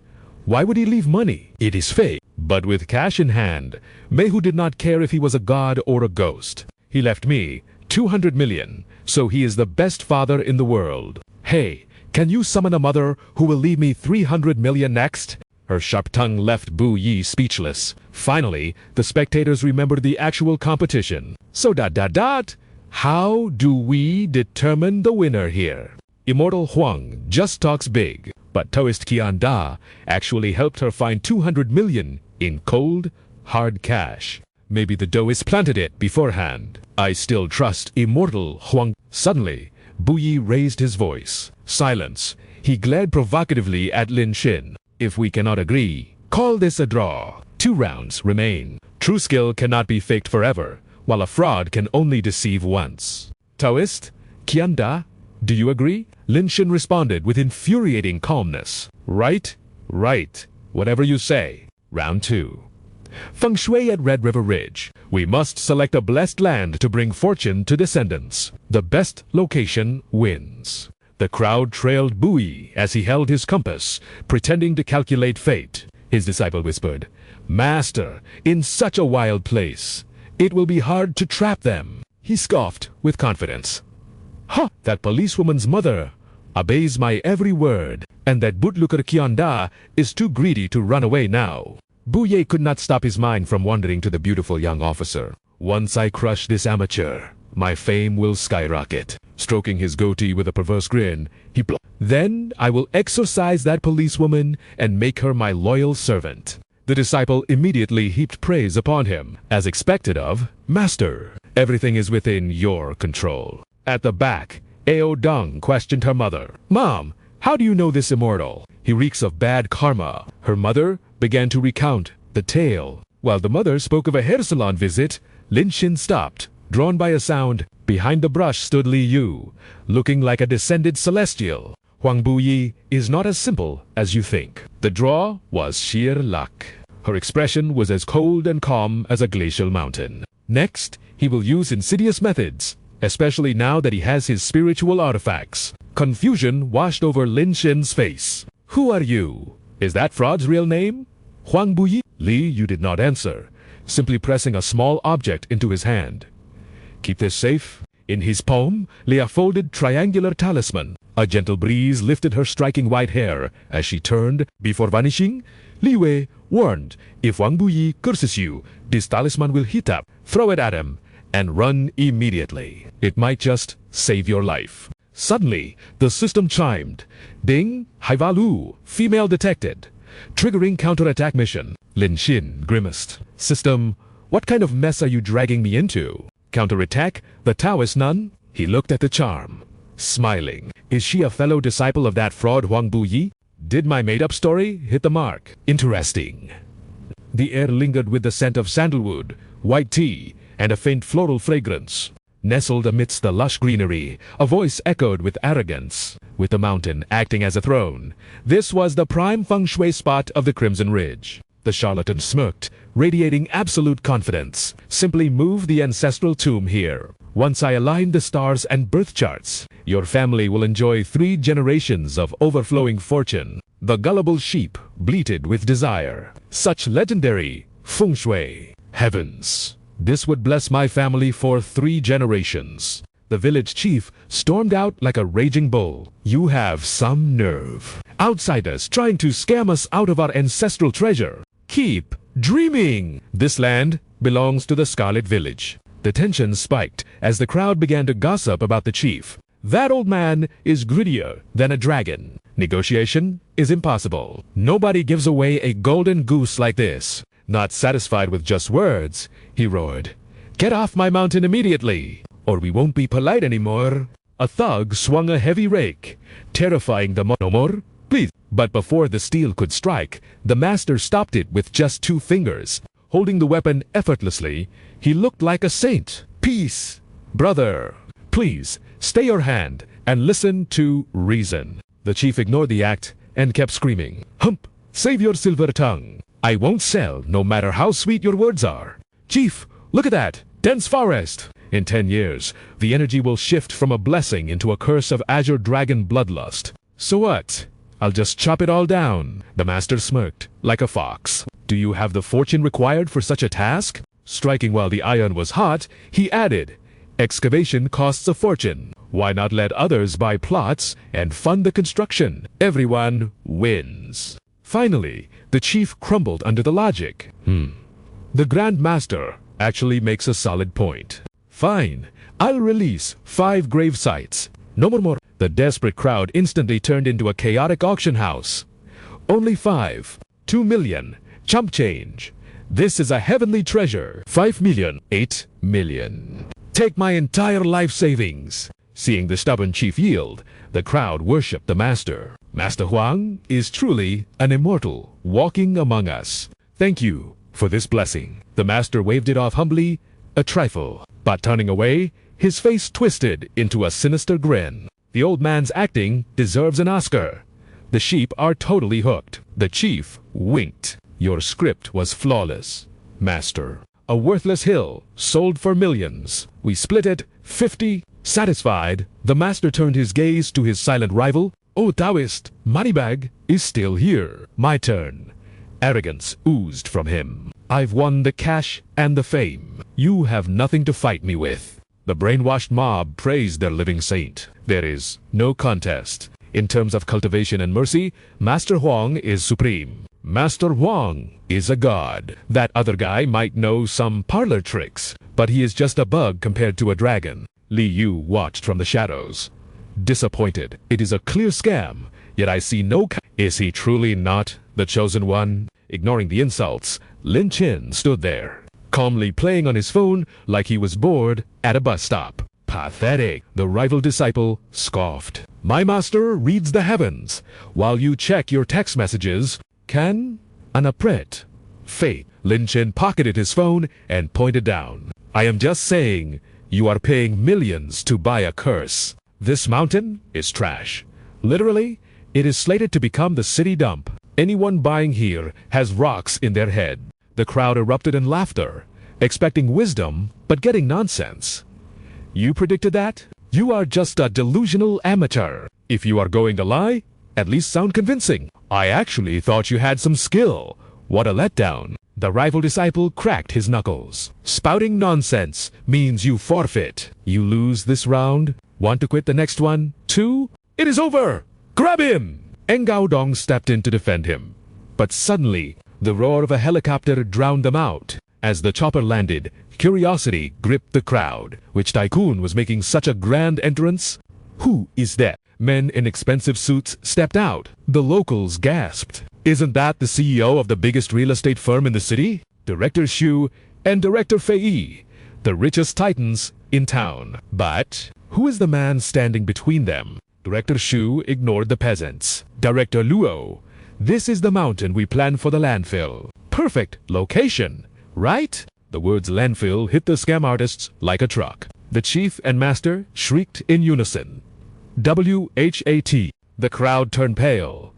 A D-dump here, and that is the director of the Land Bureau. Their eyes snapped to the young man on his phone. He was right. His calculation ability is terrifying. Chaos erupted. The Land Bureau is turning our feng shui paradise into a pile of trash. Even Engao Dong was floored. How is this possible? Does he have connections in the government, or is he truly a prophet? The scammers exchanged panicked looks. The chief feigned outrage. Hold on! I am the chief here! Director Luo, explain yourself. You are planning a dump on our sacred mountain? Why wasn't I informed of this outrage? Director Luo remained We actually came here today specifically to notify you. But the chief cut him off. This is a feng shui treasure. You cannot bury garbage here. The mob screamed in agreement. Exactly. A one-in-a-century treasure used for trash. It is a sin against the heavens. Director Xu just sighed theatrically. Is that so? What a pity. He shrugged, but the mysterious investor behind this project has already made the call. The base budget for your village, 1 billion yuan. Upon hearing that astronomical figure, Chief Wu's eyes nearly popped out of his skull, shattering his glasses. 1 billion. The tycoon turned to leave with his entourage. My bossette, the price was negotiable, but since you value superstition over prosperity, we will take our business elsewhere. Seeing his retirement fund vanish, the chief shrieked like a banshee. Wait, who said anything about negotiations? I'm sold. Take it. Batgia's jaw dropped. Wait, didn't you say this was a sacred treasure meant for... The chief cut him off, suddenly transforming into a philosopher. First off, this isn't about the money. Feng Shui is just feudal superstition. As a modern man, how could I possibly believe in such nonsense? In his greedy heart, the calculation was simple. Sell the mountain to the guy with 10 billion. Watching from the shadows, Lai Nujet was stunned, while Batgia nearly stroked out from rage. Adding oil to the flames, Lam Tan gave a thumbs up. Well said, Chief. We love a reasonable man. I'll make sure the whole village gets a grand banquet. The fake emperor nodded graciously. Our boss will be most pleased with your cooperation. Safe travels. See you too. Director! Chifu bowed and scraped as the heavy hitters prepared to leave, wishing them peace on their journey. Seeing the hook was set, the actors exchanged a subtle glance with Lam Tan, * mission accomplished. Engodong rushed over, whispering frantically, "I know you're rich, but are you really handing 10 billion to that corrupt chief just to win a bet?" He pulled her close, a gentle smile on his lips. "Relax. Those CEOs are friends of mine. They are just putting on a show as a favor to me. In reality, that greedy chief won't see a single copper coin." She sighed in relief. "That's good." But Gia, realizing his plan was ruined, roared in fury. "It's a fake. It's all an act. There is no landfill project. You are all being scammed." Lam Tan just smirked, cool as a cucumber. "Fake, you say? Show us the receipts then. Where is your proof?" Even though the charlatan was right, the villagers were blinded by greed. "Master Bat, it is not that we don't trust you, but CEO Phi and President Thursday are famous titans of industry in the city. How could a young Taoist like him possibly control men of their stature?" The fickle crowd enraged Bat Gia.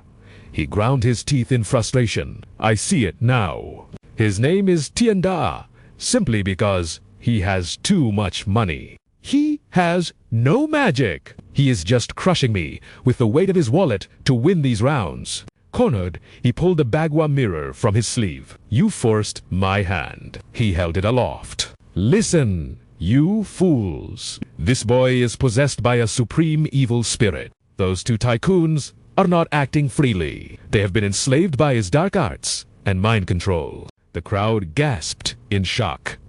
"What?" Hidden in the tree, Liu Yizheng's eyes widened. That is my Bagua mirror, wielding a staff and mirror.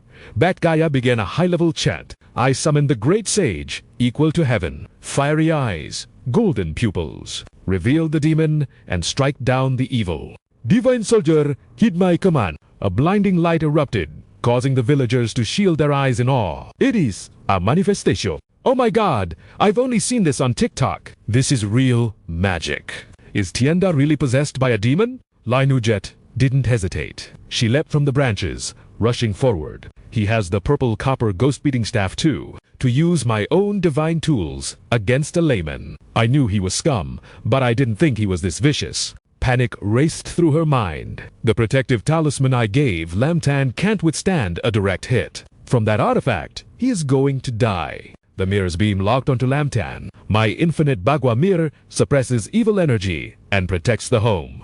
But used on a human, it suppresses their fortune and drains their vitality. At best, he'll be..." Suddenly, white smoke poured from Lam Tan's pocket. Lam Tan panicked, pulling out the charm. The triangle talisman spontaneously combusted. Is this the protection that Taoist nun promised? It burned instantly. It burned too fast to throw away. The superstitious mob flipped sides immediately. "Did you see that? Smoke is coming off his leg. Master Bat was right. Only a demon would react to the holy chant like that. Get him, Master! Destroy the evil!" Seizing the moment, Bat Gia swung his staff. "Taste the Monkey King's golden cudgel. Begone, foul spirit." Lam Tan and Gao Dong shrieked in terror. Even the icy Lai Nujet felt a spike of genuine fear. That staff strikes the soul. It scatters the 3 souls and 7 spirits. If it hits, he becomes a vegetable. It is over. In this life-or-death crisis, Lam Tan did the unthinkable. He ripped a rubber sandal off his foot and slapped Bat Gaia across the face. "Stop acting cool." Whack! The sound echoed. Everyone in Gaodong La Yo Yet. The mob froze in absolute shock. Lam Tan grabbed the wizard by the collar and unleashed a sandal barrage. "I'm summoning a spirit to your grandpa. How dare a liar like you summon the Monkey King? Take this. Slap. Slap." Bat Gaia squealed like a pig. "Ouch! Ouch!" The rubber soul rained down, drawing blood. "I curse your luck. I curse your fortune. May you be broke forever." Whack, whack. "I be the little person in your heart. Break a leg." Havasro, the mighty wizard, was reduced to a sobbing mess. "Stop! Please, stop!" Watching this farce, the Ice Beauty Lai Nujet made a rare, dumbfounded face. "Huh? Is that... ... The Hong Kong villain hitting ritual? The disciples finally snapped out of it and drew knives. Demon! Unhand our master! But before they could reach him, Ngao Dong intercepted with a devastating roundhouse kick. Lam Tan, watch out! As the blades slashed toward him. He spun around, revealing a face of pure, terrifying menace. The audacity. I am in the midst of a sacred duel with the immortal Huang. What are you people plotting? His threat drained the color from their faces instantly. If you dare interfere, and word of this spreads, do you not care for your master's reputation? Will he have any face left in the cultivation world after such a disgrace? Lai Nujet watched in stunned silence, unable to comprehend what she was seeing. How could he remain unscathed after taking a direct hit from a spiritual artifact? The Bagua mirror was powerful enough, but that ghost-beating stick? She had poured her blood and sweat into crafting it from thunderstruck wood and etched it with exorcism runes. She reached into her sleeve, revealing a small turtle shell carved for the 8 characters. Strange. That woman called him Lam Tan.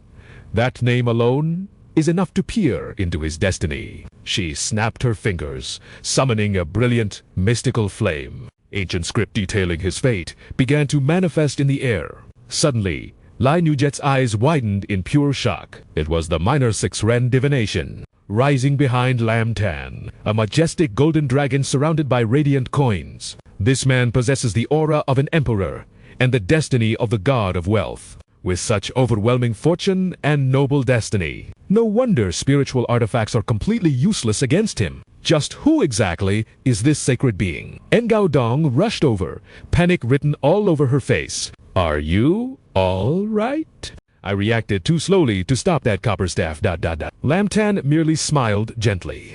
I am fine. He caught the hand that was fussing over his hair. I actually let him land that hit on purpose. Now I have the perfect excuse of self-defense to teach him a lesson he will never forget. Their proximity made Ngao Dong blush furiously, forcing her to look away. That was too reckless. A blow to the head with a massive copper staff. You are lucky the fake immortal is so weak, or you would be seriously hurt. Seeing her concern, he just scratched his head and chuckled. Haha, perhaps you are right. But in truth, he knew the real answer. My physique has reached level 14. My body is as hard as iron. How could a mere copper stick wielded by a weakling possibly harm me? Bat Gia lay battered at his feet, drooling and babbling incoherently. Stop hitting me! Stop hitting me! I admit my sins. I should never have harmed people or betrayed my sect. The fanatical crowd stared in disbelief. True immortal. Master, what are you saying? Lam Tan observed the pitiful sight. It seems the beating has knocked the cunning right out of him. Perfect timing to extract the truth. He wasted no time. He deepened his voice, commanding authority. Hong Bat, Ingia the winner, takes all. Admit your defeat and explain exactly how you scammed these people. The fraud responded with a manic giggle. I will talk.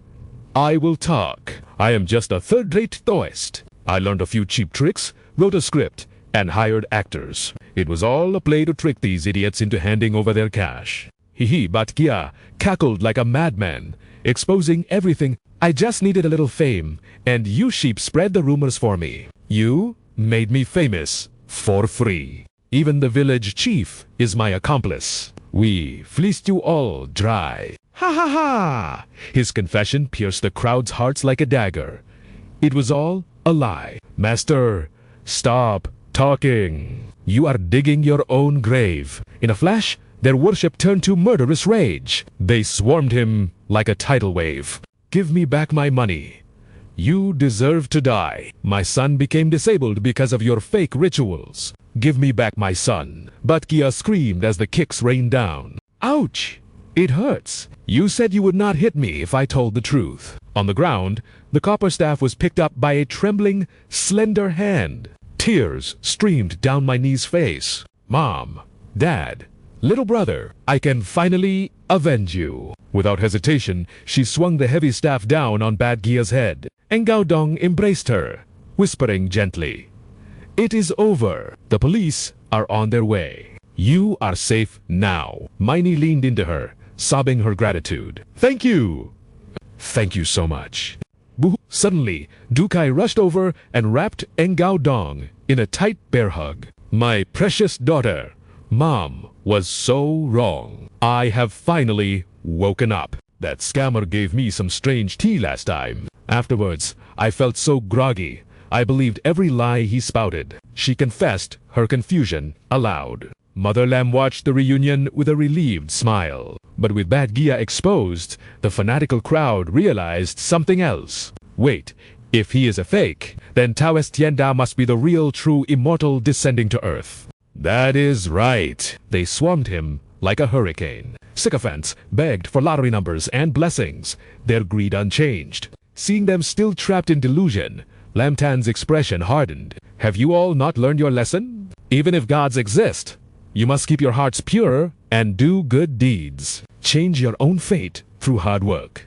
Gods do not help the lazy. But his words fell on deaf ears. Their faith was too blind. Some bold girls even tried to steal a kiss, captivated by his handsome face. Realizing they were hopeless, he had no choice. He activated his lightness skill and launched himself into the air. There is no saving these people. Lam Tan soared over the trees, leaving them behind. The crowd chased after him like crazed fans pursuing an idol. The master is flying. Wait for us. Master. Even in Gaodong stood there, completely flabbergasted. He just told them to believe in science, and then immediately used martial arts to fly away. Dukai suddenly grabbed her daughter's shoulders with excitement. My dear daughter, is the true immortal Tianda your friend? Such a high-quality man. You must catch him. If I have a demigod son-in-law, I can die with no regrets. Engao Dong's face turned, beets red, betraying her feelings. Mom, what nonsense are you spouting? How could we be... Just then, a holographic window popped up. System alert affection increased by 8%. Current affection of Thom Engao Dong, 65%. As they walked away, Engao Dong asked worriedly, Mom, should we go to the hospital? I am worried that tea might have side effects. Her mother teased her with a sly grin. Doctors cannot help. But if you bring the Huis Tianda home for me to see, that might cure everything. Unnoticed by the happy family, Lai Nuyet crouched beside the defeated Bat Gaia. She quietly swiped the items on the ground, and skillfully pickpocketed his keys. 2 spiritual artifacts successfully recovered. It is fortunate he was not crazy enough to carry that thing with him. Otherwise, the consequences would be unimaginable. She did not realize Lam Tan had returned. Silently watching the white figure disappear, night fell over the sprawling mansion. A silhouette moved past the police seal on the door. Lai Nujet inserted the stolen key and entered, compass in hand. The item is not down here. She calculated quickly and ascended the stairs. That keyring had a safe key, likely in the second floor study.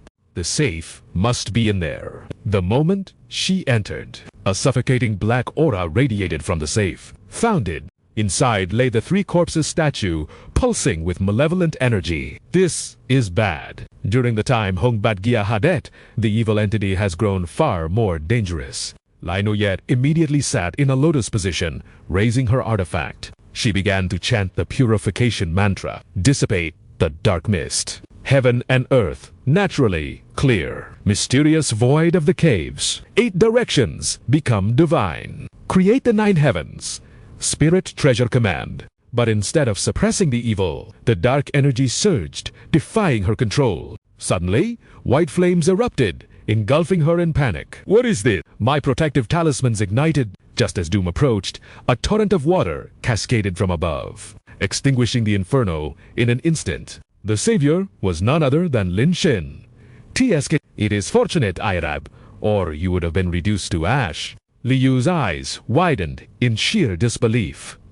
Why are you here? Lin Shin ignored the question, stepping forward casually. It seems your defensive charms spontaneously combusted.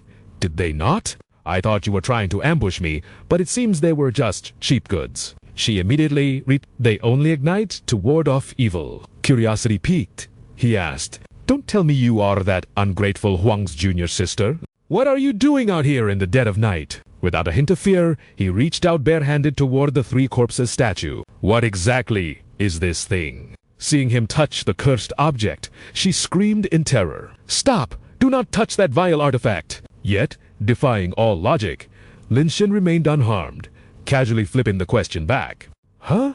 Is something wrong?" Her moonstone eyes widened once more as his voice echoed in the silence. "Did that traitor Huang steal your belonging? Is he truly an outer disciple?" She explained. "A master does not need to be old," he pressed on. "If you are his senior, why not simply reclaim the artifact by force?" Liu waved off his logic. "You have been reading too many cultivation novels. We focus solely on study and cultivating the heart." Hearing this, a mischievous glint appeared in Lin Xin's eyes. "Oh, then shouldn't Sun also address you as master?" Sensing her confusion, he clarified. "After all, the wealthy Taoist is Huang's senior brother." Liu was left speechless, her eyes cast downward, sinking deep into the memories of the past. The Three Corpses statue is an ancestral legacy. Once sealed at the sex gate, I chanted daily to suppress its evil nature. But Wang mistook it for a supreme treasure and stole it away. Finally, she turned to him with a solemn plea. "This is a cursed object. Mere contact corrupts the mind and damages the soul. Even I must be extremely cautious to avoid its backlash. Therefore, I have a request to ask of you." Despite the sudden plea, his response was effortless. "Name it." Receiving his consent, Liu bowed respectfully. "Please, help me purify this evil, to cleanse the world." Fearing he misheard, he forced her to repeat herself. She explained her choice. "Your destiny is incredibly potent. Not only can you suppress it, but your aura will slowly grind away and obliterate its malice." Lin Xin glanced at the Three Corpses statue in surprise. "If you simply keep it by your side, it will not take long. Within a few months, the corruption will be eradicated. It will then become nothing more than a harmless ornament." She clasped her hands, offering a guarantee. "Of course, I do not expect this for free. I will provide a worthy reward. Please, state your price." Despite her words, anxiety gnawed at her. It may be simple for him, but for a mortal, this task carries great risk. Even if his demands are excessive, I must accept them for the sake of the common people. Yet, contrary to her fears, he waved it off.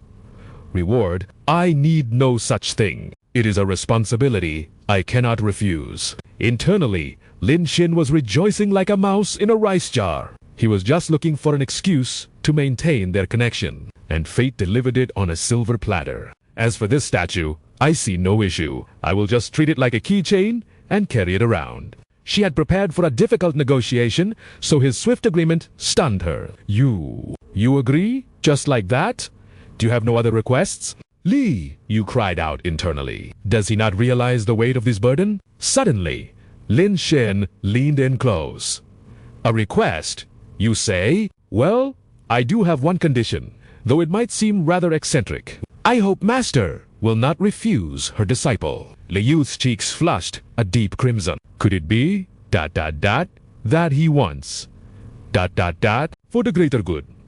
I must endure. She clutched her chest, stammering shyly. "As long as it is within reason, I will agree to it." Lin Xin's expression instantly turned devilish, a scheming grin spreading across his face. His hand reached out, as if to grasp something precious. "My request is this." He shoved a gold card into her hand. "Master, here is 500 million. You must take it and spend it all for me." The request was so absurdly, you could not process it. Meanwhile, his face radiated pure righteousness. A disciple should honor his master. "Please, help me spend this burden away." This isn't too much to ask, is it? "Master, you carry the weight of the world. You have suffered enough." Liu tried to protest. "Wait, this is..." But before she could finish, Lin Xin had already vanished. "I must go to class. Goodbye, Master." She stood there, bewildered. What in the heavens just happened? Simultaneously,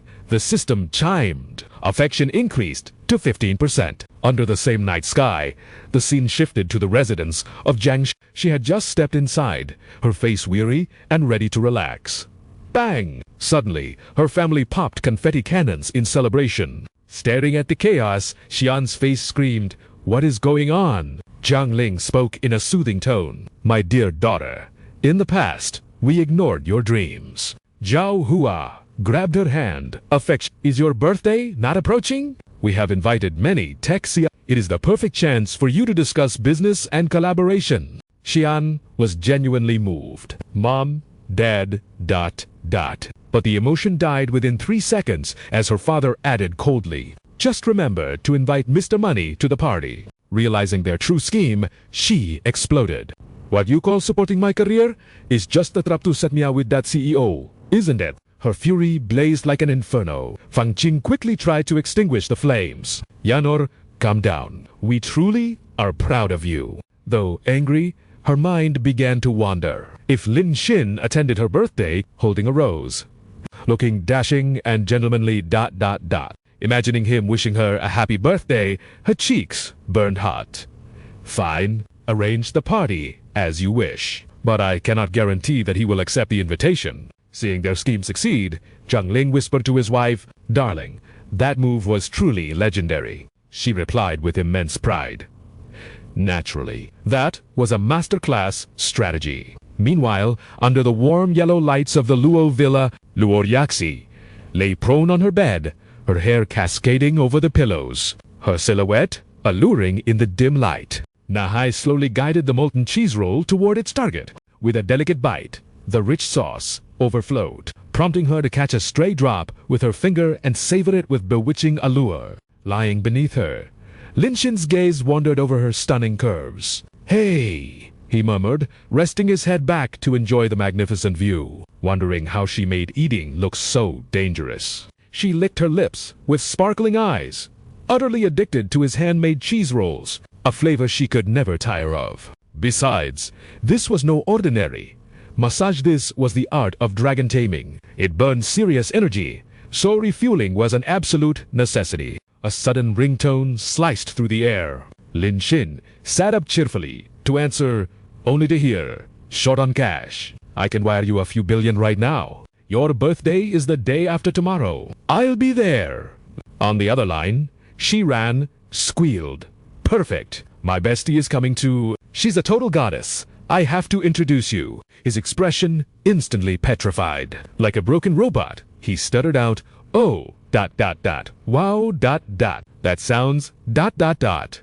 just wonderful." He sighed, accepting his tragic fate. The collision was inevitable, but a battlefield breaking out at such an important party, that would be a disaster. Seeing his distress, Nahai gently massaged his temples, her magic touch melting away his exhaustion. "I don't know what's wrong, but leave it to me. Tonight, I'll make you forget everything." Touched, he whispered her name, and soon the villa echoed with the melody of their romance. "Nahai, you truly are my greatest treasure." Time flew, and the birthday arrived at a luxurious seaside manor.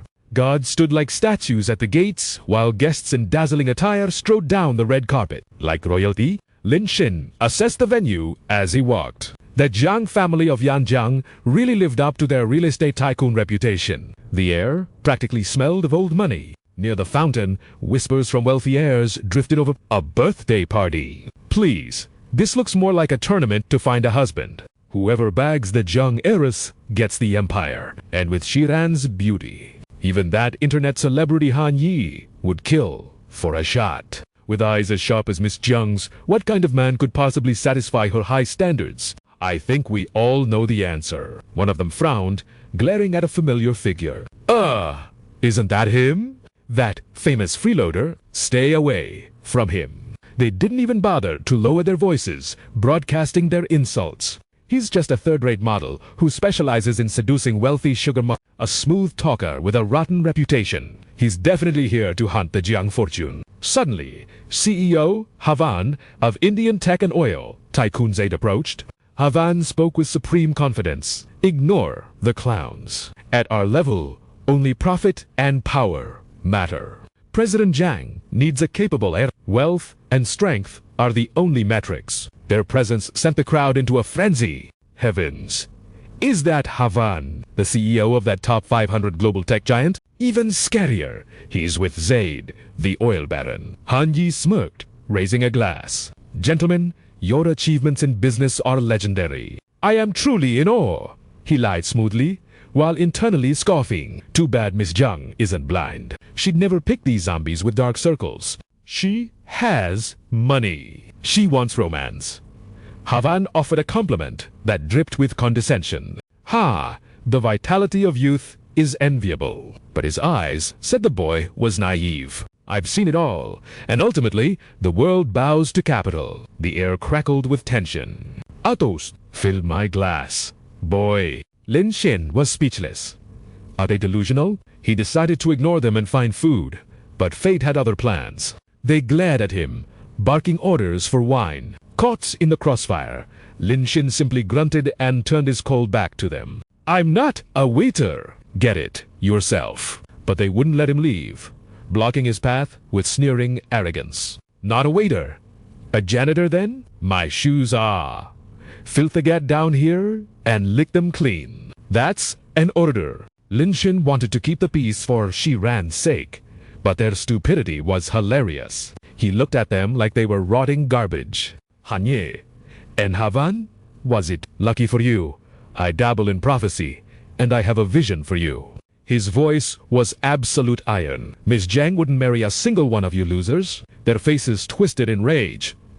What did you say? You! Nobody! Suddenly, Lin Xin's focus shifted. Ah, she's finally here. A hush fell as everyone realized Jiang Shiran had arrived, dressed in a regal midnight blue gown draped with a sharp blazer. She descended the spiral staircase, radiating both elegance and seduction. The crowd watched, jaw dropped, as a radiant smile lit up her face. Lin Xin. She waved naturally. The crowd instantly hallucinated. She's smiling at me. Hanyi winked. See? I caught her eye. Are you charmed? She ran, headed straight for Lin Xin. But Hanye smoothed his hair and blocked her path. Miss Zhang, I am Hanye. He was certain of victory. Career women like her suppress their needs. A little tenderness, and she crumbled. One day, and she'll be calling me. Then the Zheng fortune is my personal playground. But she walked right through him as if he were air, leaving him frozen. The crowd shook, struggling to suppress their laughter at his humiliation. Desperate, Hanye spun around to block her again, boldly lifting his shirt to flash his six-pack abs in a last-ditch seduction attempt. That clip turned him into a viral sensation with millions of eyes watching. Hanye, with shoulders broad enough to carry the world. Yet Shi Ran didn't give a damn. She shoved him aside with icy indifference, her voice cutting like a knife. Excuse me, you're blocking my view. Haneng was caught completely off guard. With a bewildered yelp of, ha! He lost his footing and toppled backward, crashing spectacularly into the fountain. When he finally surfaced, he looked like a drowned rat.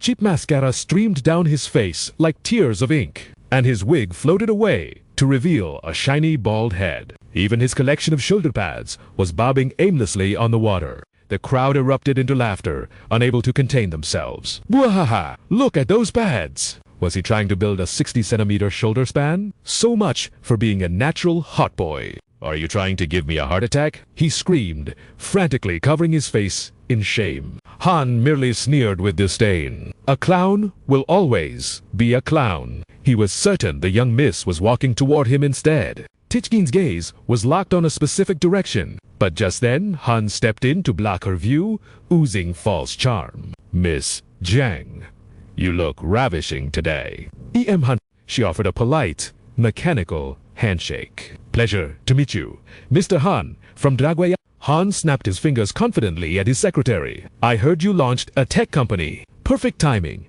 as I am here to unveil our latest breakthrough product. The 4th generation in-smart glasses. His secretary opened the display box for everyone to admire. Beyond basic functions, they offer hyper-realistic augmented reality. No hands needed. You can control your phone and smart bracelet functions with just your mind and eyes. The merchants gasped in admiration. Incredible. Indian technology truly never disappoints. This is a real eye-opener. Just one pair of glasses replaces everything. My life would be so much easier. Han's chest puffed out with pride. Miss Zhang, I hear your company focuses on chip development. My glasses would be the perfect vessel for your chips. The financial potential is infinite. If only our two companies could form an intimate alliance on the global stage. Tycoon cut him off with a raised hand. Mr. Han, do your InSmart glasses support users with nearsightedness or farsight? He answered honestly, of course not. They must provide their prescription, and we build a custom set for an extra fee. She pressed on, sharp as a tack. And if I am not mistaken, the continuous battery life barely lasts 40 minutes. Correct? Han froze, his expression crumbling. How did you know? Tycoon dropped the bombshell. Because we just so happened to create a similar product. The InSmart glasses from our company, not only do they possess all your features, but they also auto-adjust to the user's vision prescription. And the battery lasts for 8 hours. Han and Jay's jaws hit the floor.